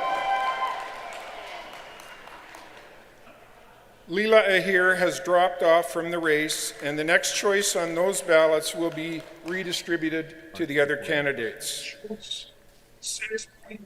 We had 84,593 ballots cast. And I will read to you the percentage received by each candidate. Leila Ahir, well, would you look at that? 1.65%. 29.4% for Travis Taves. Brian Jean, 10.99%. So Danielle Smith needs to make up Todd Lowen, 8.7%. 7.68%. And Rajan the thing is, Sani, I don't think 2.11%. and Ahir's ballots would Rebecca vote Schultz, for her. 6.9%. Yeah, 1.6% Danielle for Leila here. Smith, I mean, that's got to be deeply embarrassing for someone who. I'm a little, Travis I feel a little sad for her. Don't worry, she'll go over to the Trudeau Liberals. She'll call us all racist. That's right. So those are the results of the first ballot, Yeah, and she'll I'll be run back as in a Trudeau 5 Liberal in minutes that with, riding, the as redistributed Derek numbers. Fildebrandt points out. Thank She's you. never really been subject to an actual open nomination. That's right. That's She'll a get great point. butchered Yeah. in Chestermere. Well, I mean, let's just do the math in our head here. I think it's fair to say Leila here, John Sani, and Rebecca Schultz. That's 7, 8, 9, 10, 11%. I believe that is I going think to go to Travis Taves. So then you're basically tied. Danielle Smith and Travis Taves tied at 41%. yes, And then where does Todd Lowen and Brian Jean go? Now both to it's getting- Smith. Maybe Brian. I think so. They were Spiritually, anti-lockdown. that's right. They were anti-Kenny, anti-lockdown. Yeah, so I I think think those go. Travis Taves is going to get almost all of those 3 lower place Yes. people. Yeah, Schultz was endorsed by Brad Wall as, his choice for Alberta premier for some reason. 7%. You know what? Listen, we got 7 Look at the candidates. vote counts, though. That's a great point. Look at the vote counts. Leila here got 1,394 votes. I ran from Students Union when I was in college, and I got more votes I than think that there's in that many votes college. in this room right now. If I just said vote for Sheila, I could get that many votes. 1,394. You know what? No In problem. a province of 4.5 million, to get And it's 1,400 out of, votes. he said, almost 85,000 votes cast. That's all she got. You know, her own It's almost like calling district, her us own racist riding, doesn't work. her own riding should have mustered that number. Wow. Yeah. I'm not here to pick on her. I just know I bet you $1 she's going to go run for the Trudeau Liberals. I mean, she went to one of their events, if I'm not mistaken. Yes, she did when Justin Trudeau came to Calgary. Yeah, well, that was her trial. That was an event that was invite only because it was sort of in the back of the Right, parking lot where right, normals right, couldn't get anywhere right, near the right. Prime Minister and cause a scene. She was there, and Adam Common there. So, add them up. The lowest 3 drop off, and I say much of that goes to Taves. All of a sudden, you're at sort of 4. I think it's going to be 42% for Smith and 40% for Taves, roughly. Yeah. But then You throw in Lowen and 15,000 Jean. votes from Lowen and Jean. Lowen and Jean, this is going to be tight. This is going to be tight. You know what? When Pierre Poilievre got 68% the first go round, no one could say, "Oh, he didn't command the party." I wonder though, those bottom 3 votes could be social justice votes. In that, I mean, there are people who are like, I'm voting for the lady. So maybe that vote, some of those might go to Danielle Smith, not for ideological reasons, not because they're anti-lockdown, not because they believe in freedom, but because they're like, we need a lady premier. Could be. I think there's so many other powerful emotions. I don't know if you're going to vote for those 3. Yeah. Do you have? Maybe they much don't even deeper- have a second. Yeah, maybe they don't even have a second choice. But here's the thing. I mean, this reminds me a little bit more of the Andrew Scheer Maxime Bernier story, where Bernier was so achingly close. He was in first place Yeah. until the final round because just every other candidate's people went to Sheila as the second choice, and I think that could well happen to the bottom three. And then I worry about what this means for Albertans if Taves, the continuation of Jason Kenney, wins. Yeah. Well, there you go. I mean, there was a certainty amongst all our guests. Yeah. Now it's not so sure. No, I mean, I think it's likely, but the way it's split, 41% is very different than 45%. Here's the thing. She's going to hold on to that 41.3%, obviously, until she herself is dropped off, if she is. Yeah. So she has to, as each candidate is dropped off, she doesn't have to get most of it. She just has to get enough of it that she touches 50% before the other guy does. This feels like Andrew Scheer versus Nancy Green. Yeah. The thing is, I think Danielle Smith was ecumenical enough with low-end voters and Jean voters, and even to some extent Tave supporters, that she would be the second choice for all of them. She could be. So let's just look at some math here. And again, I'm just sort of toying around with some of these numbers. Right. Between Brian Jean 11.0% and Todd Lowen 7.7%, you're looking at exactly 18.7%, right? 18.7%. Now you cut that number in half, that's 9.3%. That is enough, barely, to take Danielle Smith over this off. Here's my question for you. Does Danielle Smith get half of the second choice voters from Todd Lowen and Brian Jean? I think she does. I think she does. Or let me put it another way. Does she get more than Travis Taves does? Yes. And I think she does. Yeah. I think you don't vote for Taves if you're a Lowen guy. I think this is going to be something like 52 to 48. It'd be close. I think it will be close.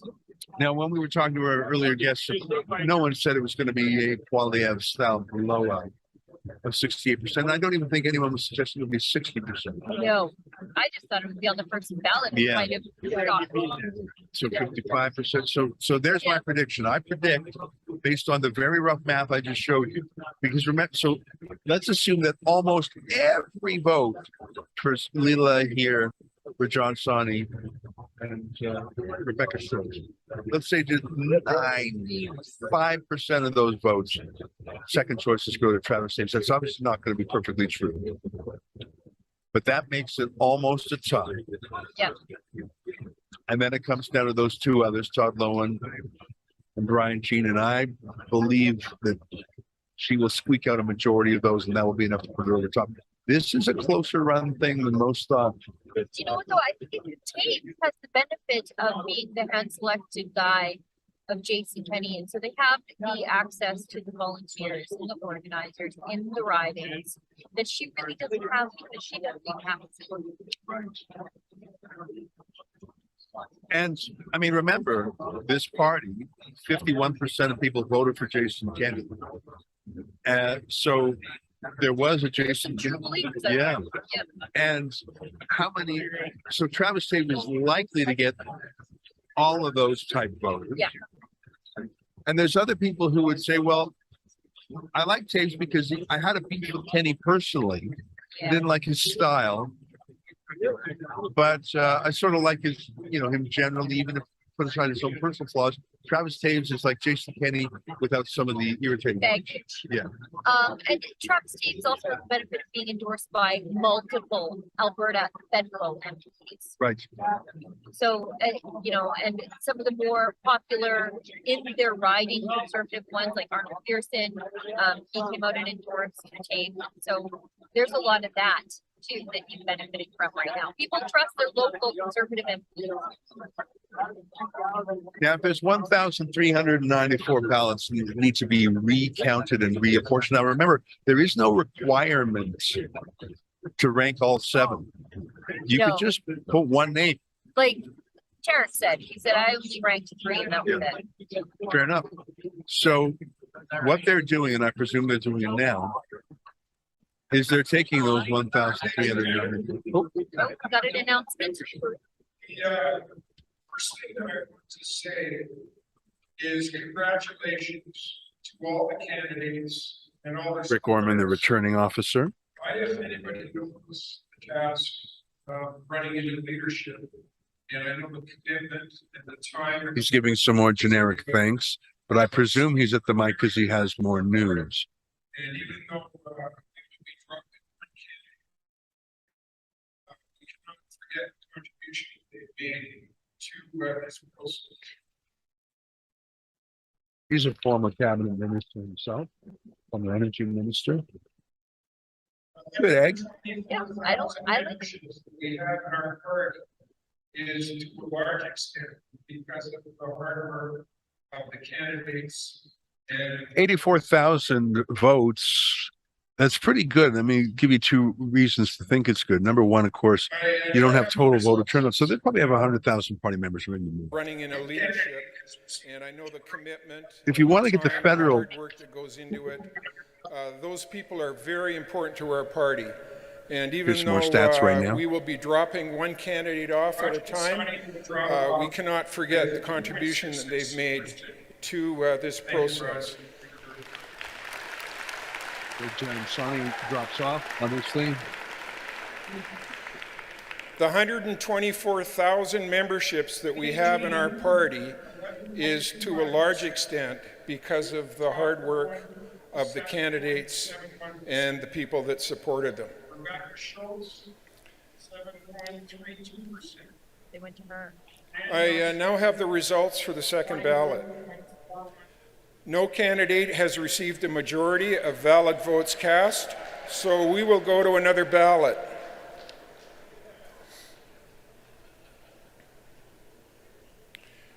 Rajan Sani will drop off with 2.66%. Thank you, Rajan, for your hard work.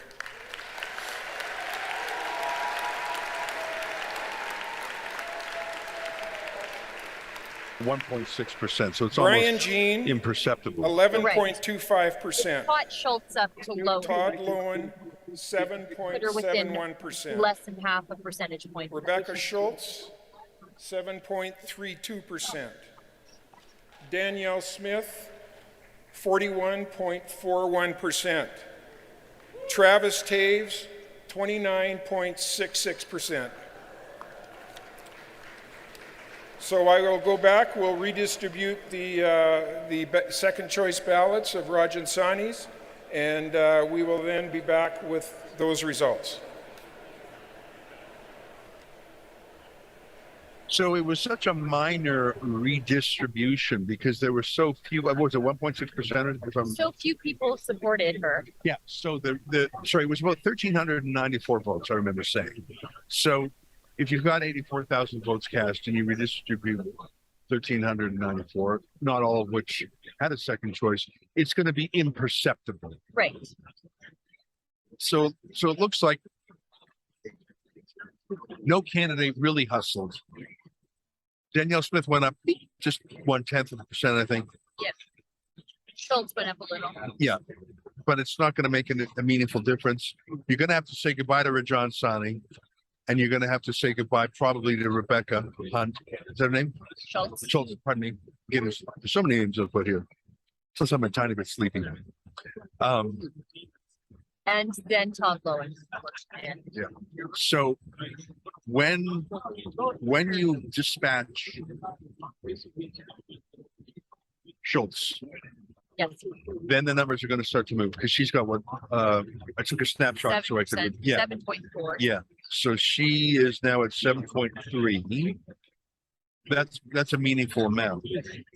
That would theoretically take Danielle Smith almost to the top. Now it's not going to happen that way. No, it's going to be Taves, I think, many of them. Well, and it's tough to say, right? Yeah, it was interesting how her leading supporter was Brad Wall, the former premier of Saskatchewan, who I think is a great guy. I like him. I like Yeah, him. I'm a it's fan just- of his son too. Yeah, I just thought it was a little slightly, yeah, a little odd. You know, and you mentioned his son Coulterwall. I got to say, Coulterwall is amazing. And I'm not a huge country music guy, but he's got a certain voice that is He sounds unusual. like he's been playing in booze halls for 50 years. Yeah, he sounds like an old man, but he's quite young. Sort of have a scraggly beard of a kid who can't quite grow it yet. He's got a song called Cape McCann that is just put the chills through you. Put the chills through you. I've done murder, Cape McCann. Terrifying song. The raven is a wicked bird. Its wings as black as sin. You know, I won't try and go recite the song by memory or sing it. But Coulter Wall, let me just tell you, check him out, COLTER Wall. Yes. It's on my archery playlist.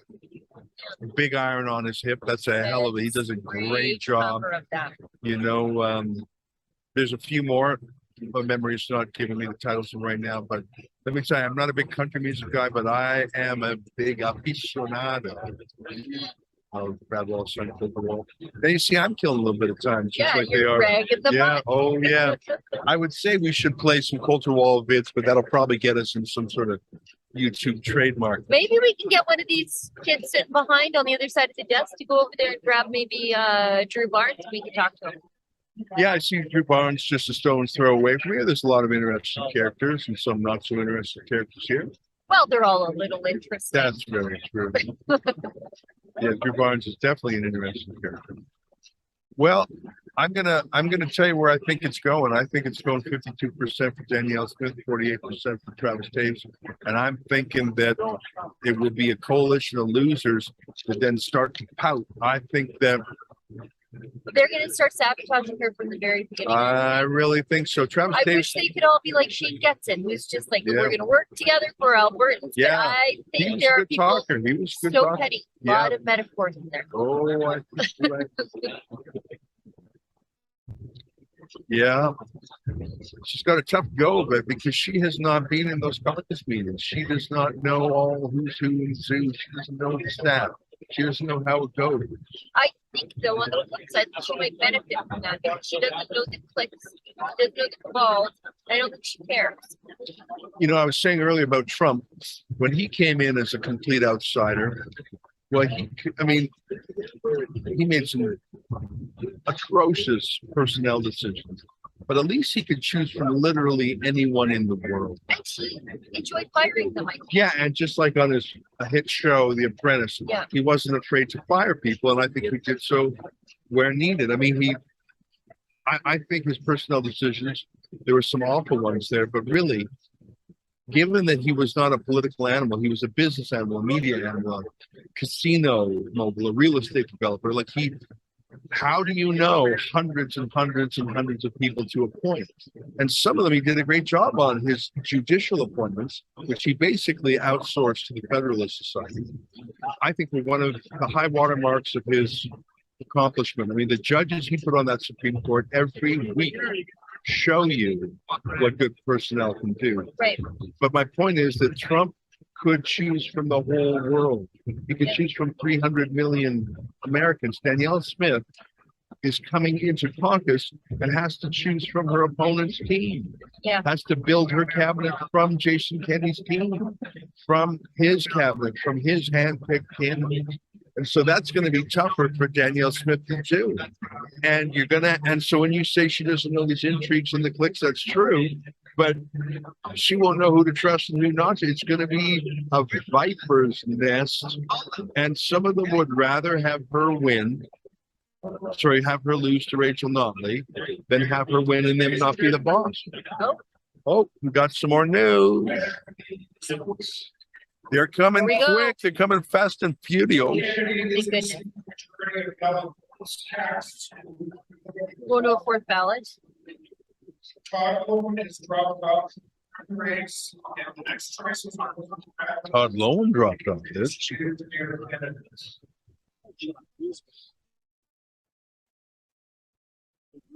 I didn't see that coming. 12.7%.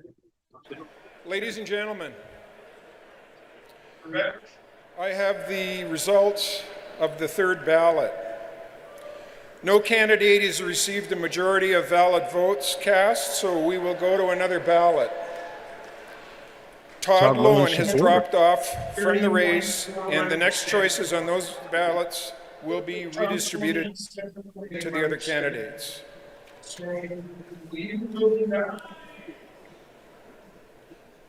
Brian Jean, 12.07%. Rebecca Schultz, 8.02%. Danielle Smith, 41.70%. Todd Lowen, 30.41%. And Todd Lowen had 7.81%.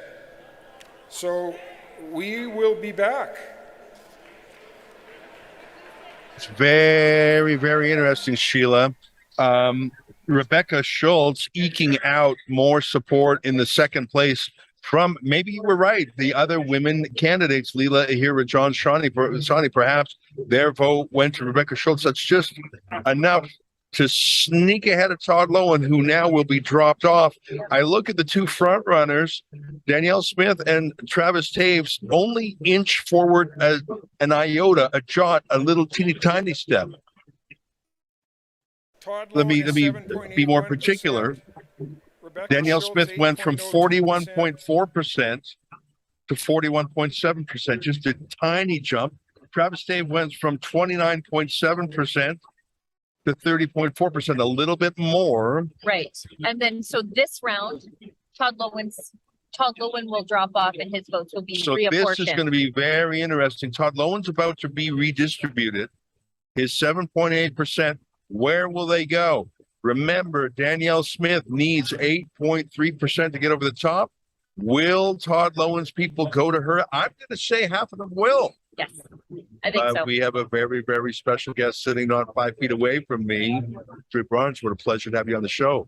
Thanks. Nice to be here. Well, it's great to be here. I'm going to lead my friend Sheila Gunn Reid, our chief reporter, who knows your story very closely. I know she's brimming with questions for you, but I just want to say great to see you. Thank you very much. Thanks for what you guys do. Right on. Did you think it would be this close?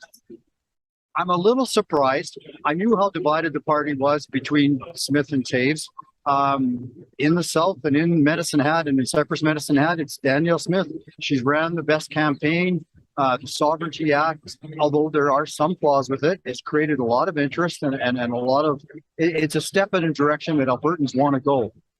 In Cypress Medicine Hat, the fact that, when Danielle was down in town, she had big crowds again.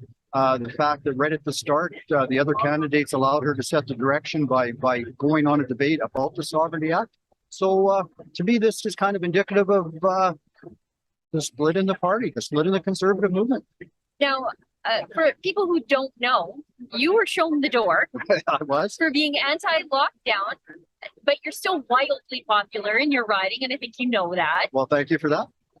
Are you going to come back into the party, or I guess it depends on who the new leader is. Well, it does. I mean, all 7 of them during the campaign reached out to me and asked for support and expressed interest in getting me back in if they won. And I said, no, that's wrong. Cypress Medicine Hat were the people that put me there. When I poll my constituents now, a third of them want me to stay as an independent. A third of them want me to get back into the UCP. So I said, I should be asked back in on that basis. Then I should be able to consult with them. Now, I'm concerned about the direction going forward. We're blessed with oil and gas royalties in this province. We're blessed with hardworking, risk-taking Albertans. It's time to lower our taxes. It's time to put more choice in health and education. It's time to put families and individuals first when it comes to economic freedom and decision-making in our communities. I appreciate that a campaign is different from how a premier may govern. So I'm hopeful that whoever wins this tonight will call me and give me an opportunity to make Alberta free and prosperous.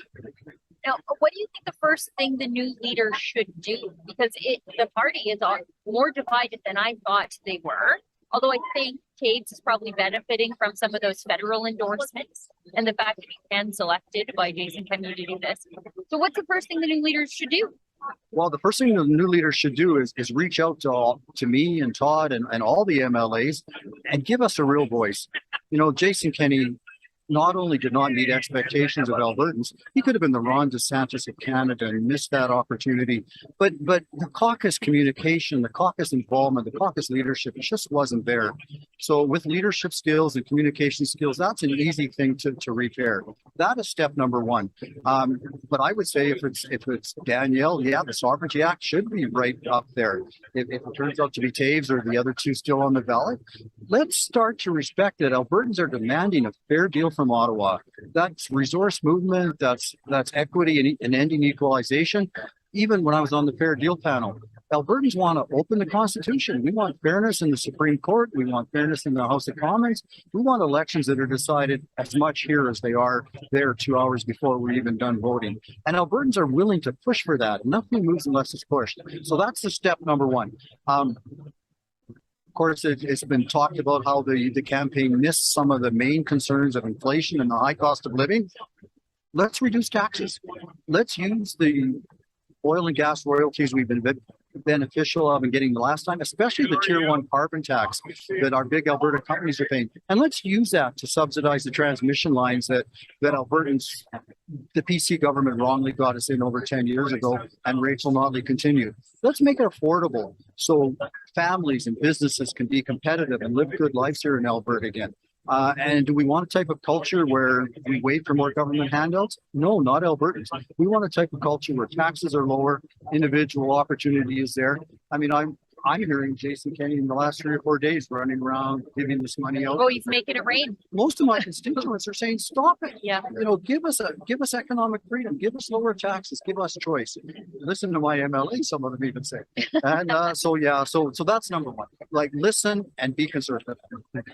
I got a question for you. It's more retrospective than prospective. I felt like I knew Jason Kenney fairly well when he was an MP. In fact, I knew him before he was an MP.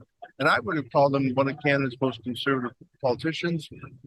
Smart guy, good retail politician. Good with minorities. Yeah, I mean, I would have thought that he would have nailed it. I was saying to Sheila, you know, Alberta sometimes gets a good premier and he's in there for 25 years, or Ernest Manning, or Ralph Klein was in there for a while. Peter Lougheed. I thought that was going to be Jason Kenney, but maybe I was wrong. Maybe Kenney changed. Maybe he was more fit for the federal scene than the provincial scene. Maybe he always had his eye on the main chance back in Ottawa, so he wasn't willing to do what had to be done as a provincial leader. You were inside. I got to ask you really quick before the next round of results. I believe that we put a handle on him he didn't deserve. He wasn't that conservative. And he did, I think, what you were after. He had his eye on Ottawa, not Alberta families. Let's see the new results, Drew. Sorry, my question was so long. We'll talk more of your answer in a minute. With 8.37% of the vote, drops out the ballot. Remaining candidates and percentages are Brian Jean, 13.5%. Travis Taves, 31. Ladies and gentlemen, we have the results for the 4th ballot. No candidate has received the majority of valid votes cast. Yeah, most of Todd Lowen's vote going to her. So Schultz will drop off this round. With 8.37% of the vote. I think hers will go to Taves. So just I think there's a likelihood of that, yes. Percentages are Brian Jean, 13.5%. Travis Taves, 31.92%. So just a quick recap. Danielle Smith, I took a picture of the last results in the last round, so let me just tell you how they moved. Again, Todd Lowen, who was a skeptic of the lockdown, sort of like you, got kicked out sort of like you. Same day. So he was dropped off, and his 7.8% was redistributed. Let me tell you where that went, okay? For Brian Jean, he had 12.1% before. Now he has 13.5%. So he got about 1%.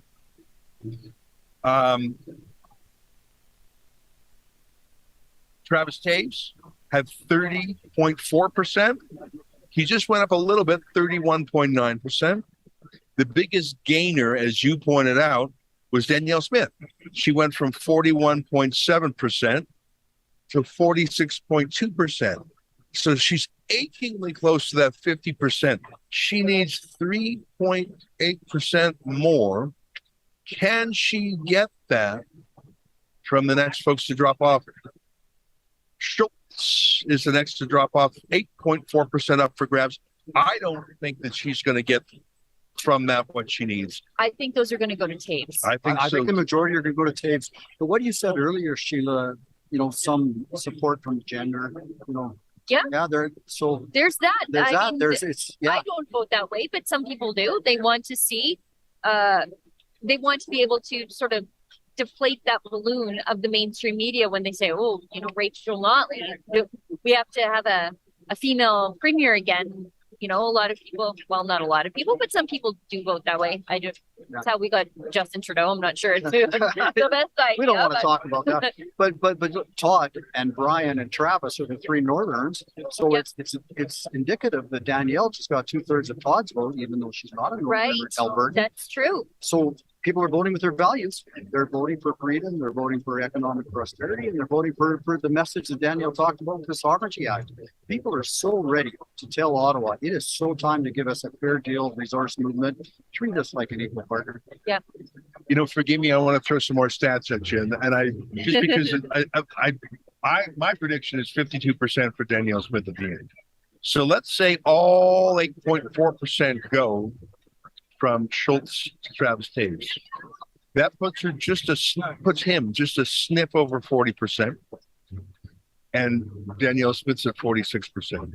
So of Brian Jean's 13.5%, Danielle Smith needs just 3.8% of that. I think she'll get more. And Travis Taves needs 10% of that. Is it likely that that even if 100% of Schultz votes goes to Taves, can Taves get 2/3 of Brian Jean? I'm going to say no. I think not. Again, Brian Jean and Danielle, both with the Wild Rose background, the Wild Rose values. Yep. Brian campaigned against the party. So I don't think his votes are going to go to the establishment guy. So I'm going to hold fast on my prediction of 52% for Danielle Smith, but not an easy 52%, not at all. No, that's looking pretty accurate at this point, the way it's gone down. But again, it's indicative of where the party's at, the division in the party. We're between the establishment, let's call it the old PC legacy. Yeah, it sure is.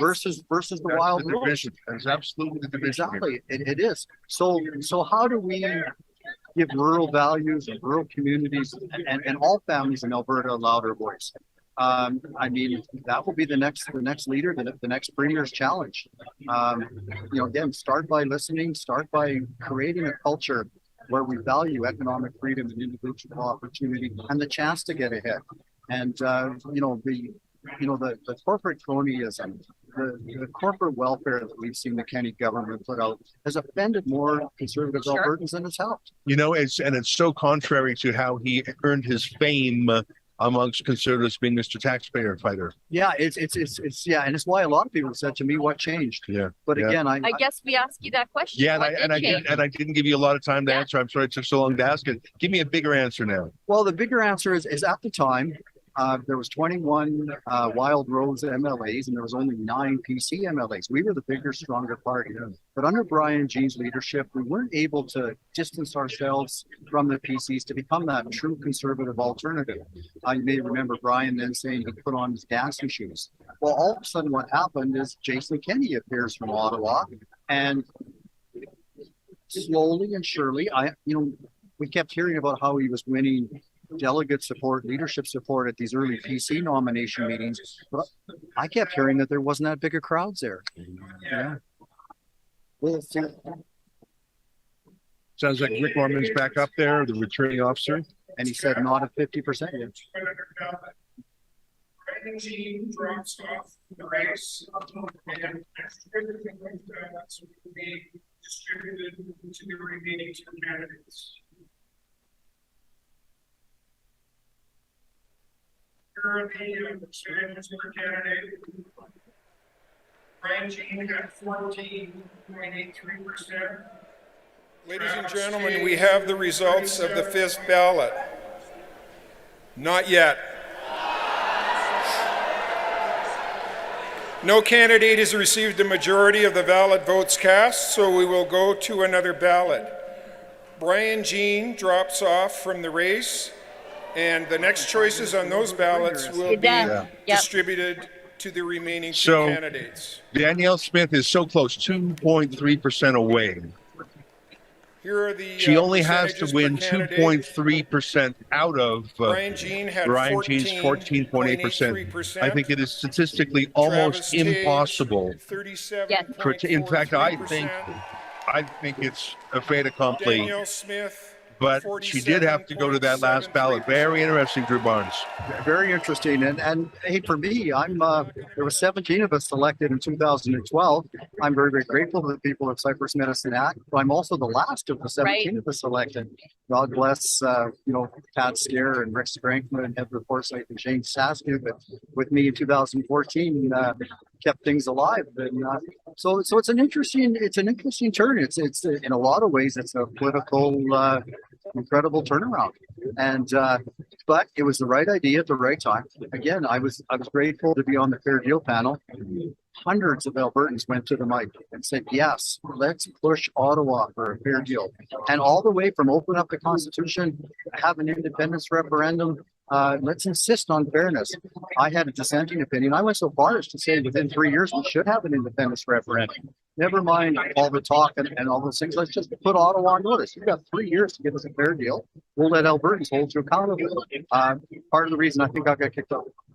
Well, and that's because Jason Kenney was keeping his eye on the main prize. He wanted to run for prime minister, and he didn't want to be accused of being a separatist. That I really think that was behind so many of his moves, whether it was prosecuting pastors, seizing churches, or booting you out, because anything that was a whiff of far right, separatist, anti-vax, terrified him because his friends in Ottawa just wouldn't understand.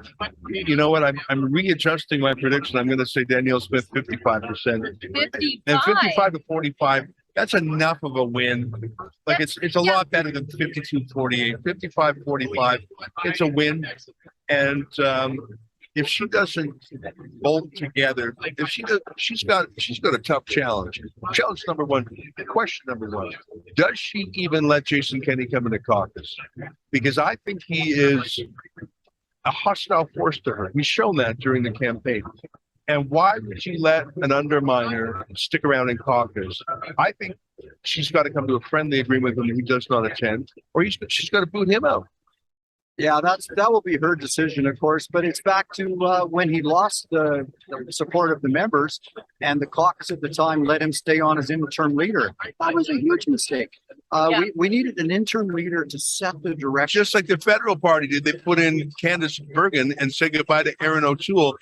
Goodbye to all that. Aaron O'Toole, to his credit, shut his mouth. Yeah, pretty much. And Candace did a great job. Ronna before her did a great job. Yeah. You need a caretaker who's not an ambitious person with their own agenda. Mm-hmm. Yeah, exactly. And kept their thumbs on the scales of all the decision making. And I mean, part of the reason I put out 10 days ago or so that even though all the leadership candidates have asked me back in, it's up to Cypress Medicine Hatters, I should be back in.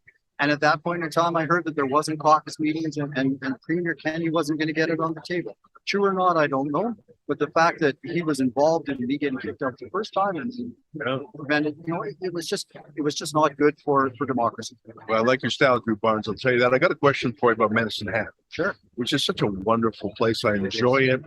And I love the story of the name and Rudyard Kipling. And I won't get into that now because I got to stay brief because I think they'll have the news quick.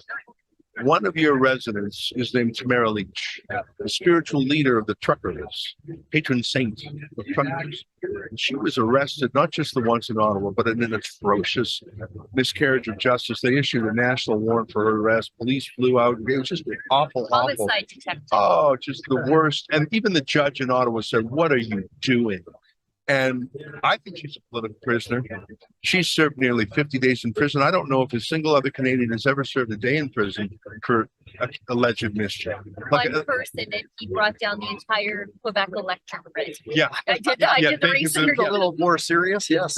So I wonder, and I'm not asking for you to weigh in with a legal opinion, but just as a political or aesthetic or just common sense opinion, what's your view on Tamara Lich and what I believe is the political persecution of her?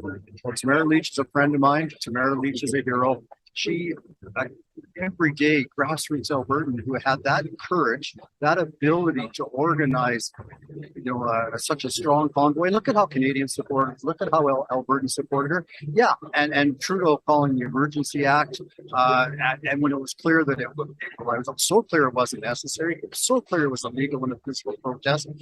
Yeah, and I mean, we're fortunate now that there's going to be some hearings on this. Hopefully, Trudeau will be held accountable during this hearing, but mostly accountable in the next election. I mean, yeah, many medicine hatters stop me and talk about how Tamara is a hero, and she is, and they talk about the fact that for crimes, serious crimes, you don't do any time. Oh yeah, we're living a catch and release criminal system now. Here's Tamara with a peaceful legal protest, 49 days in jail. You know what? I just read. Oh, looks like we have the results. Thank you both very much for talking to me tonight. Well, it's great to see you go out there and do some good work, Drew. Thanks, Drew. Emerson elected a new leader.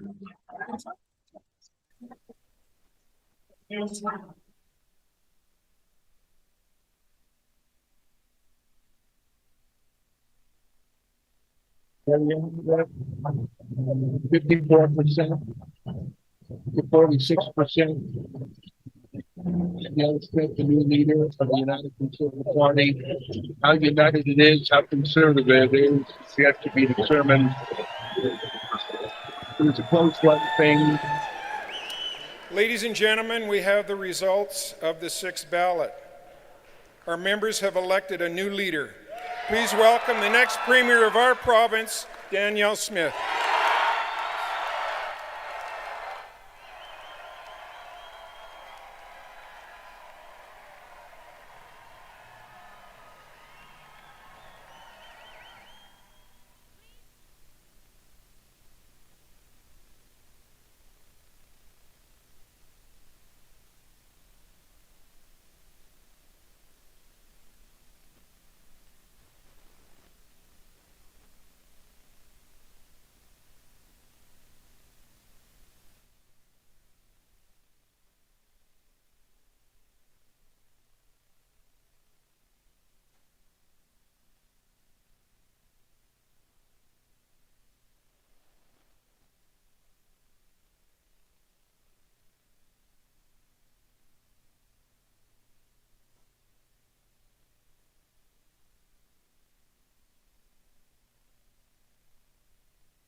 She gave me these speeches at the very beginning of the evening, and Layla, they were. So thank you so much for your support.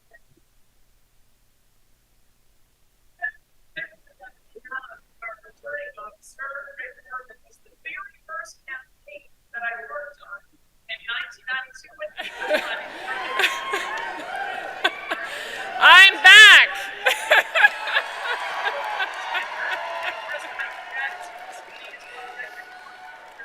Well, if you're wondering why I wasn't nervous tonight, I must thank Layla Houle, whose grandma's watching from the Goodfish Reserve, and she gave me these peace beads at the very beginning of the evening, and Layla, they worked. So thank you so much for your support. I appreciate it. And you should also know the family connection that we have with our returning officer. Rick Orman was the very first campaign that I worked on in 1992 when he was running for leadership of the Progressive Conservative Party. And the reason I supported him is because he and my dad played football together at Crescent Heights. And Dad is here this evening as well, Rick, if you want to go over and say hello. So I'm just so delighted that our big Conservative family is all together in one room, united and strong.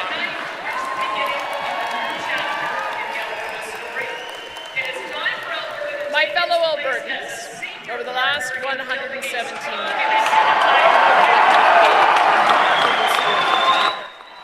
it's a story of pioneers and farmers, entrepreneurs and innovators, communities and families. A place where the best and brightest come from every corner of this world to join with us in building one of the greatest places on earth to live, to work, and to raise our families. Tonight marks the beginning of a new chapter in the Alberta story. It is time for Alberta to take its place as a senior partner in building a strong and unified Canada.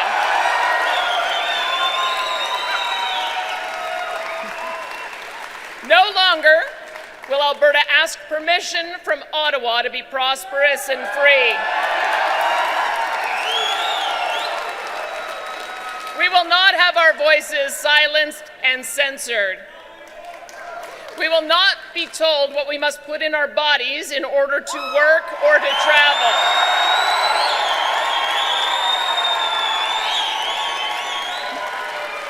We will not have our resources landlocked or our energy phased out of existence by virtue signaling prime ministers. Albertans, not Ottawa, will chart our own destiny on our own terms, and we will work with our fellow Canadians to build the most free and prosperous country on earth. Before speaking further, I wanted to just thank first and foremost my husband, David. It's funny, when I started running again, somebody asked me if I'd gotten divorced, because David's standard answer when anyone asked me if I was getting in politics again was, yeah, she's welcome to get back into politics with her new husband. He still loves me after all this. Imagine that. My wonderful parents, Doug and Sharon, are here this evening, as my uncle Blaine and my brother Doug and his wife Carrie. I'm delighted to have my family with me.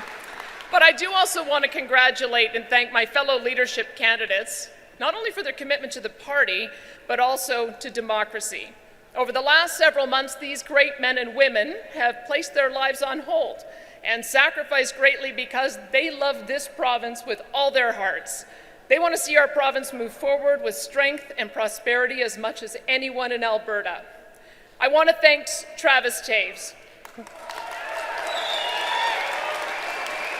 for his integrity and for leading the charge in bringing our province's budget back to surplus from the brink of disaster under Rachel Notley's NDP.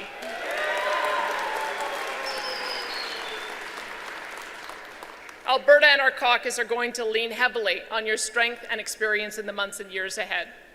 I also want to thank Brian Jean for his passion and commitment to the grassroots and to making life more affordable for millions of Albertans suffering from the inflation crisis brought on by the NDP Liberal coalition in Ottawa. Thank you. And on a personal note, I want to thank Brian for showing leadership after I made a mistake in judgment in 2014. Learning from your example has prepared me for today, and this party will always owe you a debt of gratitude as one of the founders of this United Conservative Party. Thank you, Brian. I also want to recognize Rebecca Schultz for her compassion, class, and innovative ideas.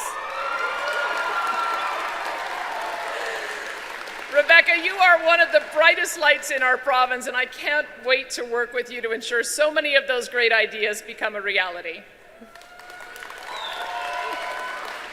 To Todd Lowen.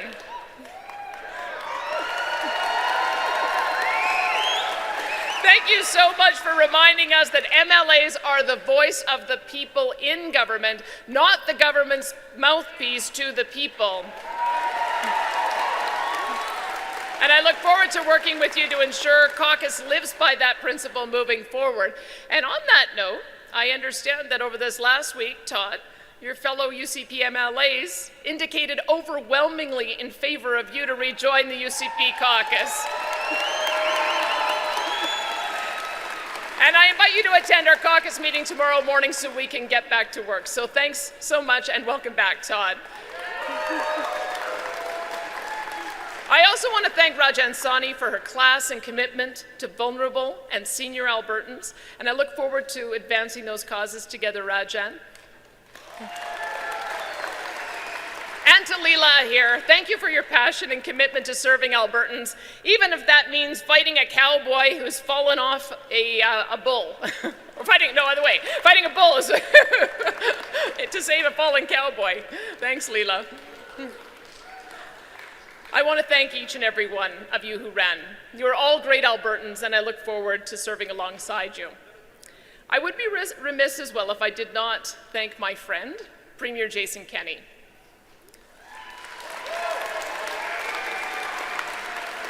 Let us remember that Premier Kenney has fought for Albertans for decades, first as an advocate for taxpayers, then as one of the most effective and influential Conservative cabinet ministers in Canadian history, then leading the charge on unifying the Conservative movement, running and beating Rachel Notley's NDP, and then governing as Premier for one of the most tumultuous times in Alberta history. Although we may have had our differences these last couple of years on a couple of matters of policy, I want him to know that I admire and respect him. Thank you, Jason, for being such a loyal Canadian and a giant in the Conservative movement. Thank you, Premier.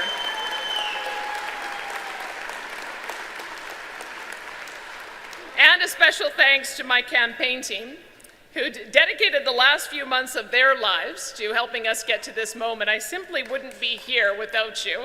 And I should name just a few: the leadership of Matt Altheim, my campaign manager from Edmonton. Yeah, you'll be happy to know he knows how to beat NDP in their own backyard. That's why we got him on our team. And Rob Anderson, who's been such a great support for me over the years, an incredible policy advisor. Thank you. And also the other team, I have to tell you, one of my campaign members would always introduce our team saying, we've got an LPN, an electrician, at-home moms, a single mom, a PhD, and a yak farmer. And that is no joke. Every campaign needs a yak farmer. And finally, thank you to our almost 125,000 UCP members and the thousands of volunteers from every campaign in all corners of our province. Thank you for loving and serving our province. Thank you for the hours spent fighting for your party, your candidate, and for the values that they represent. If there's one thing I've learned about Albertans, it's that we don't expect our leaders to be perfect, but we do expect them to stay humble, admit when they're wrong, and to learn from their mistakes. I love that about our province, and I'm grateful to have earned this second chance from you. I will never forget it, and I pledge to you tonight, I will not let you down.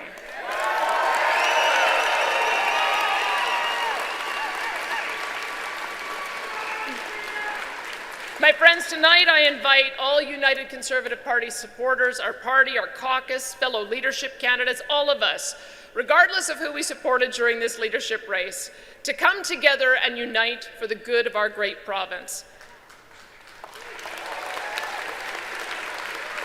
Albertans want us to be unified.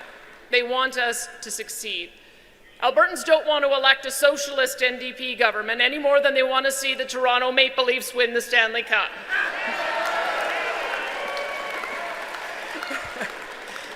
Sorry, honey. David's a Toronto Maple Leafs fan. However, my friends, Albertans will no longer tolerate infighting and disunity. They rightly expect their provincial Conservative Party to be competent, cooperative, and unified against the constant threat posed to our economy by the NDP Liberal coalition in Ottawa. Unity is not a talking point. It is an action. It is something you practice rather than preach.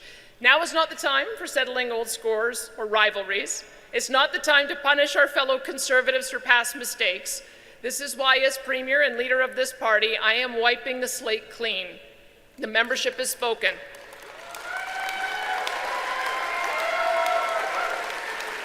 They have given us direction on how they want us to stand up to Ottawa and protect our freedoms, and we will follow our members' direction on this without delay. However, every single UCP MLA, regardless of who they supported or what they have said or what decisions they have made in the past, good or bad, is not important at this moment. All that matters now is that what we do to serve Albertans from this day forward. And I want to invite each of our MLAs, our members, our volunteers, our supporters, every single one of you to join me to govern with strength and compassion, to protect our fellow Albertans from the NDP Liberal coalition in Ottawa, and to lead this party to a resounding victory against the NDP in 2023.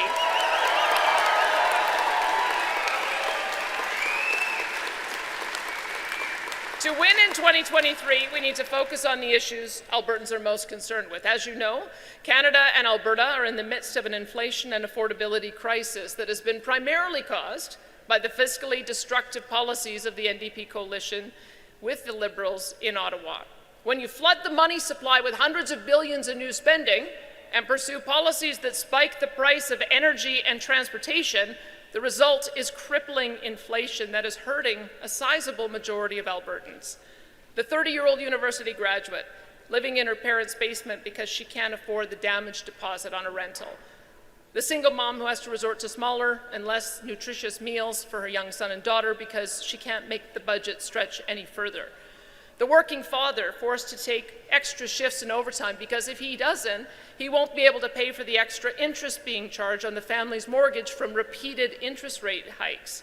And the senior living on a fixed income, anxious about how they're going to afford to pay for their needed prescriptions when their power and heating bills increase this coming winter. These are not uncommon stories. They are not exceptions to the rule. I've been speaking with hundreds of these Albertans for months. Albertans and all Canadians are suffering terribly every day at the hands of an inflation and affordability crisis. And that is why I find it so callous that in the middle of this crisis, the NDP Liberal coalition in Ottawa just decided to triple the carbon tax. This will only make energy and groceries and food and fuel and housing more expensive, everything we need to live. And I find it incomprehensible that Rachel Notley has so far refused to call on her federal NDP leader, Jagmeet Singh, to lobby his taxing cohort, Justin Trudeau, to reverse that terrible decision hurting Alberta families. There is no excuse for any party leader seeking to be Premier of Alberta to sacrifice the welfare of Albertans for the sake of towing the line of her federal party. It is time for Ms. Notley to put the welfare of Albertans above the anti-Alberta policies of her federal NDP leader.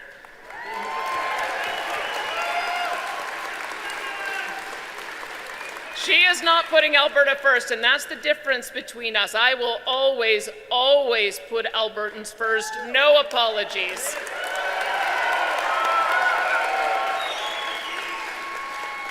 Clearly, Albertans want nothing to do with the Notley-Singh-Trudeau alliance of economic destruction. But to earn the trust of Albertans, we need to do more than just stand up to the NDP Liberal coalition. We must do more than be the party of economic growth and balanced budgets and debt reduction and lower taxes. That's just part of who we are as a party and as a government. But we also need to show Albertans that we can be trusted to compassionately care for our vulnerable and our seniors, especially in this time of crippling inflation. We need to reform the dysfunction of Alberta Health Services and repair our broken EMS services with swift, decisive action. That also means repairing our relationship with nurses and doctors. It means replacing managers with frontline staff. It means attracting additional health professionals from around the world. And it means that, as Premier, when I direct AHS management to double ICU capacity by a specific date and give them the resources to do so, that direction is followed immediately. And if they can't do that, then we will find others who can do it for them.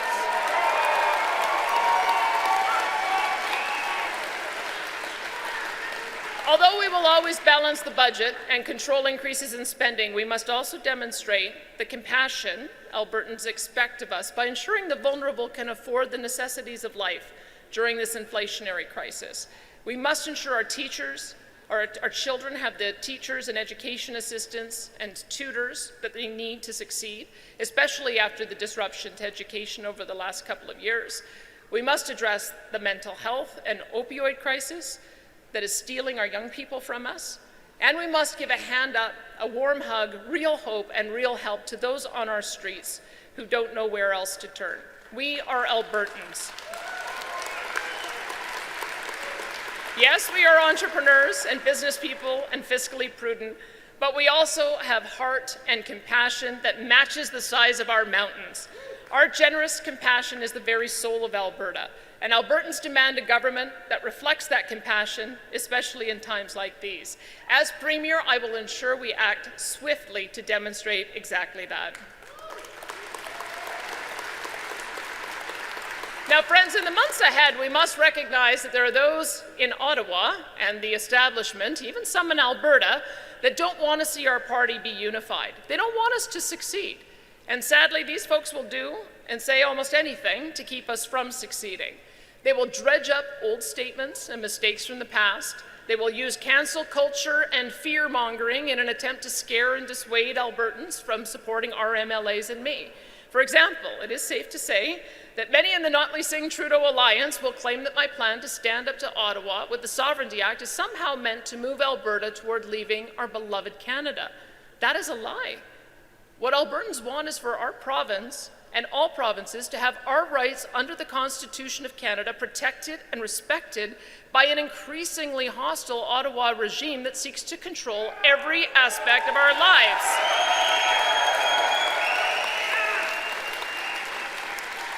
From healthcare to education to free speech to delivery of our social programs, they want to control it all because that makes it easier for them to impose their agenda on Albertans and on Canadians. That is not the way to unify a country or secure prosperity.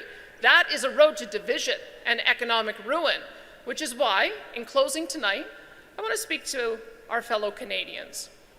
Albertans love Canada. It is our country, our home. All we want is to live, grow, and prosper in the manner that we choose.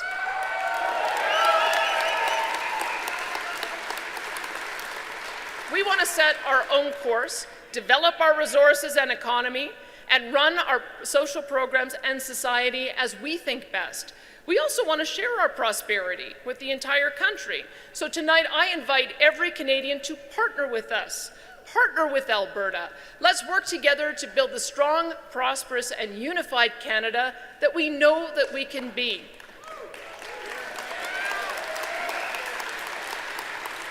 A Canada where provinces work together and empower one another to reach our unique individual goals and aspirations. A Canada that celebrates our great diversity of opinion and thought, rather than one that demonizes and sanctions one another for expression and speech deemed unacceptable by woke politicians in Ottawa. A Canada that respects all of our citizens, regardless of their religious, cultural, or political beliefs.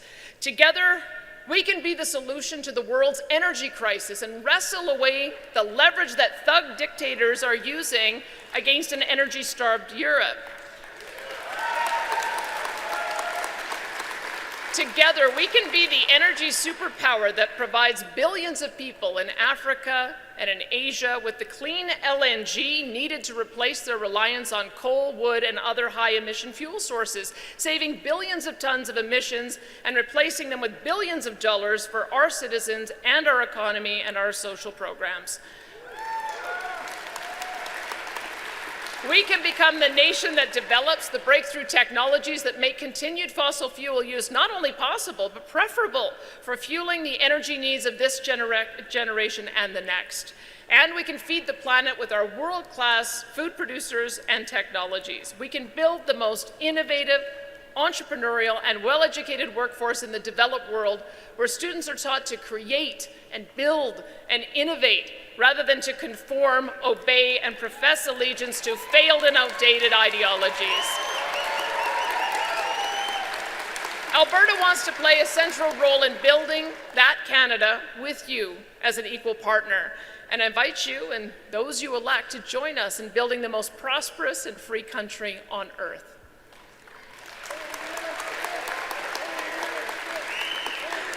My friends, tomorrow I'm going to be meeting with our MLAs, and we will discuss unity and how to best meet the massive responsibility in front of us. And like you, we will all be returning home to celebrate Thanksgiving, to give thanks for our families and loved ones that for too long were kept apart, to give thanks for our freedoms and the opportunities ahead, and to give thanks for our great province, her wide open spaces, pristine landscapes, and amazing people.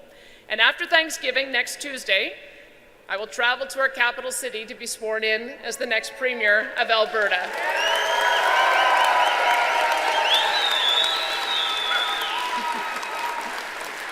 And I can't wait to get started. Thank you, and may God keep our land glorious and free.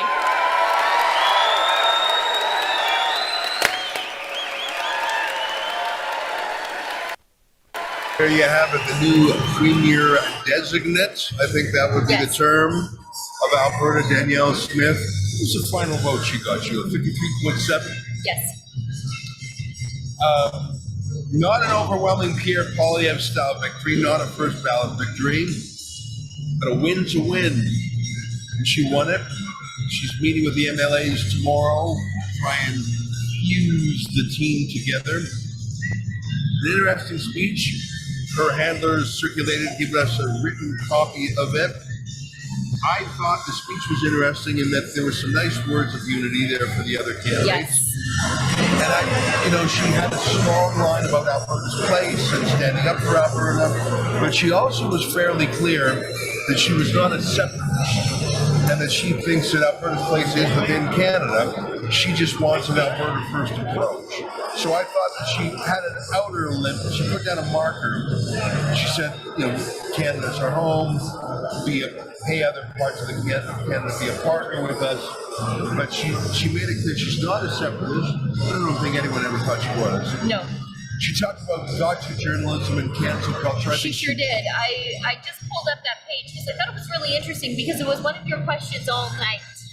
How are the media jackals behind us going to react to this win tonight? And she acknowledged it right away. Even she knows that they're going to come for her. She said, friends, in the months ahead, we must recognize there are those in Ottawa and in the establishment, even some in Alberta, that don't want to see our party unified. They don't want us to succeed. And sadly, these folks will say and do almost anything to keep us from succeeding. And I noticed the jackals behind us frantically writing things down. They will dredge up old statements and mistakes from the past. They will use cancel culture and fear-mongering in an attempt to scare and dissuade Albertans from supporting our MLAs and me. Yeah. She's not wrong. Yeah. She ain't wrong. Well, it was an interesting evening. I think it was a good speech. I think there was a lot of media here, and why not? One of the most important provinces economically, politically, industrially. And with this woman has different ideas. Mm-hmm. There's one thing about Canadian Conservatives, and so often at least they campaign as cookie-cutter versions of themselves. She didn't do that. Yeah. Another thing that was noteworthy is, you don't often hear about politicians saying I made a mistake, but she clearly refers to the mistake she made in 2014 when she undid the opposition while Rose Party and folded it into government, setting into motion a chain of horrific events that led to the NDP taking power in this province. So tremendous damage was caused by that moral error. And to her credit, she acknowledges it, and that's the thing. She leads with her chin. Yeah, and the thing is, when you criticize yourself, when you say what the other guy was going to say about you, it takes the energy out of it. Yep. Tell on yourself. Yeah. Before your siblings do. Especially if there's no defense to it. Plead guilty and say, yeah, mea maxima culpa. And it is, for 3 years she wouldn't show her face in public. She felt the shame and the hate for it. The stigma, the rightful stigma. Yeah, and you know what? I believe in redemption. I think you have to show. I think you have to repent and understand. Contrition. Yeah, you have to do that. And I think maybe it's just a well-scripted speech, or maybe it's real. It's funny. I mean, she was on track to earn the premiership almost 10 years ago. She panicked, made a terrible decision, and here she is. Now she has the brass ring, or very shortly when the lieutenant governor goes to the. Yeah. Of course, besides. Do you know, sorry to Go ahead. cut you off, I was just thinking, I think she learned something though, in that do not listen to the people in your ear. Right. Jason Kenney by the way, didn't was- learn that. You know what? She That's a did great it the hard way. That's a great point. And by the way, and this is what really appalled me.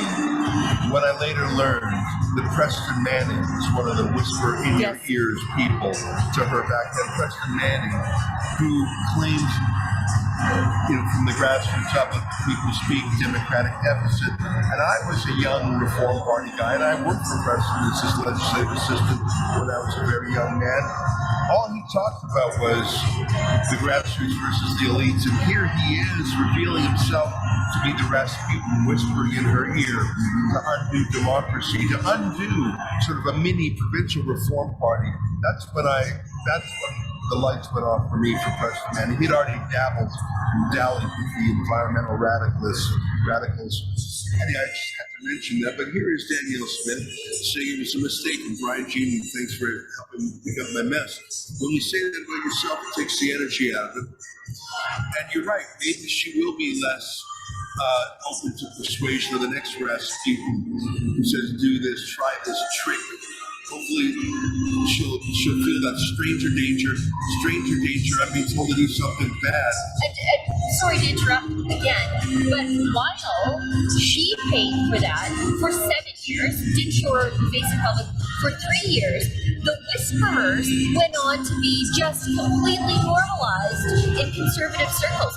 She paid for all of their sins too.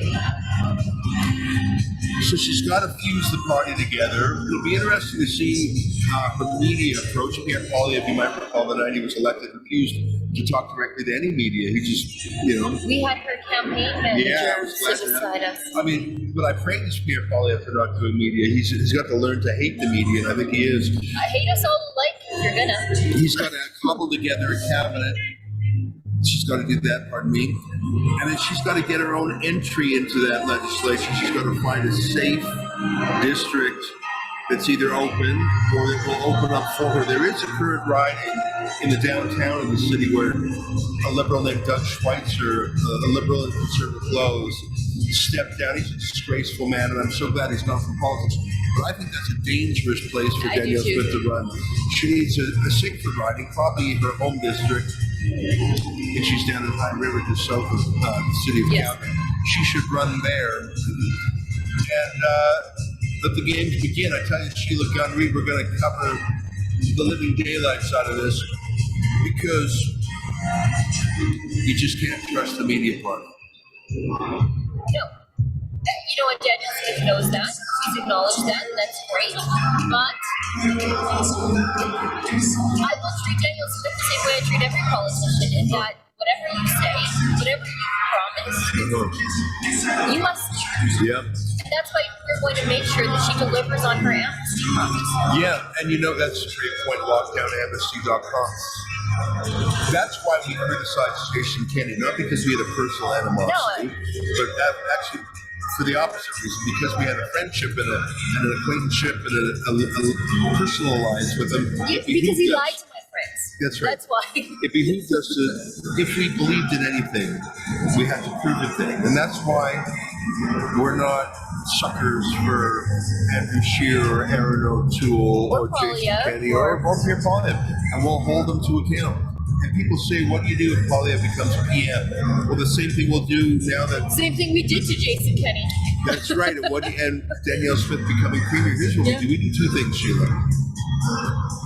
We're getting close to wrapping up the live stream, and I'd like to thank our whole team here in Calgary. Mocha Bezirgan, who's running the technical side, K2, Celine, Angelica, Sydney, Fizzard, on the ground here, and then out in our world headquarters, Where it's very late. Monsanto, and Olivia, and then maybe others there. We've got our web team also working to publish Yankee stuff. and Will Bertium, Tiz Bertium, so thanks to everybody. Thanks to you, Sheila, for trekking down here. It's good to see you again. Let me close on my side, and then I'll throw to you for the final word, Sheila. Here's what Rebel News is going to do for the next, term, if you're wondering. What do we do now that someone we're generally sympathetic to, is here's what we're going to do. We're going to do two things. Number one, we're going to hold them to account. Make sure they follow their promises, because every other person behind me here is going to pull them to the left. Every other, the CBC, CTV, Global, the Herald, the Sun, the radio, all going to say, well, you didn't really mean that. You didn't really mean that. You got to cave in. You got to compromise. Okay, you said that just to win the leadership, but then come on over. So we have to be the force puller this way so she can walk straight. They're going to pull her to the left. We got to be a countervailing force so she can walk straight. We're going to hold her to account for all of her promises. That's step number one. And promise number one, we're going to hold her to account. It's the lockdownamnesty.com. But the second thing we're going to do, Sheila, besides holding to account, is this pack of wolves behind me. These jackals, these journalists behind me who work for Justin Trudeau. They're going to have a series of outlandish gotcha cancel culture type attacks on her, and one of our jobs is going to be identify and refute those, not out of some obedience or allegiance to Danielle Smith, but out of obedience and allegiance to the truth and to our viewers. So if you're wondering, what does Rebel News do with Danielle Smith as Premier? It's what we did when Jason Kenney was Premier. Yeah, he just didn't. That's right. He just didn't rise to the challenge. We call them out when they break their promises. We help them walk steady, and we refute the jackals in the press gallery.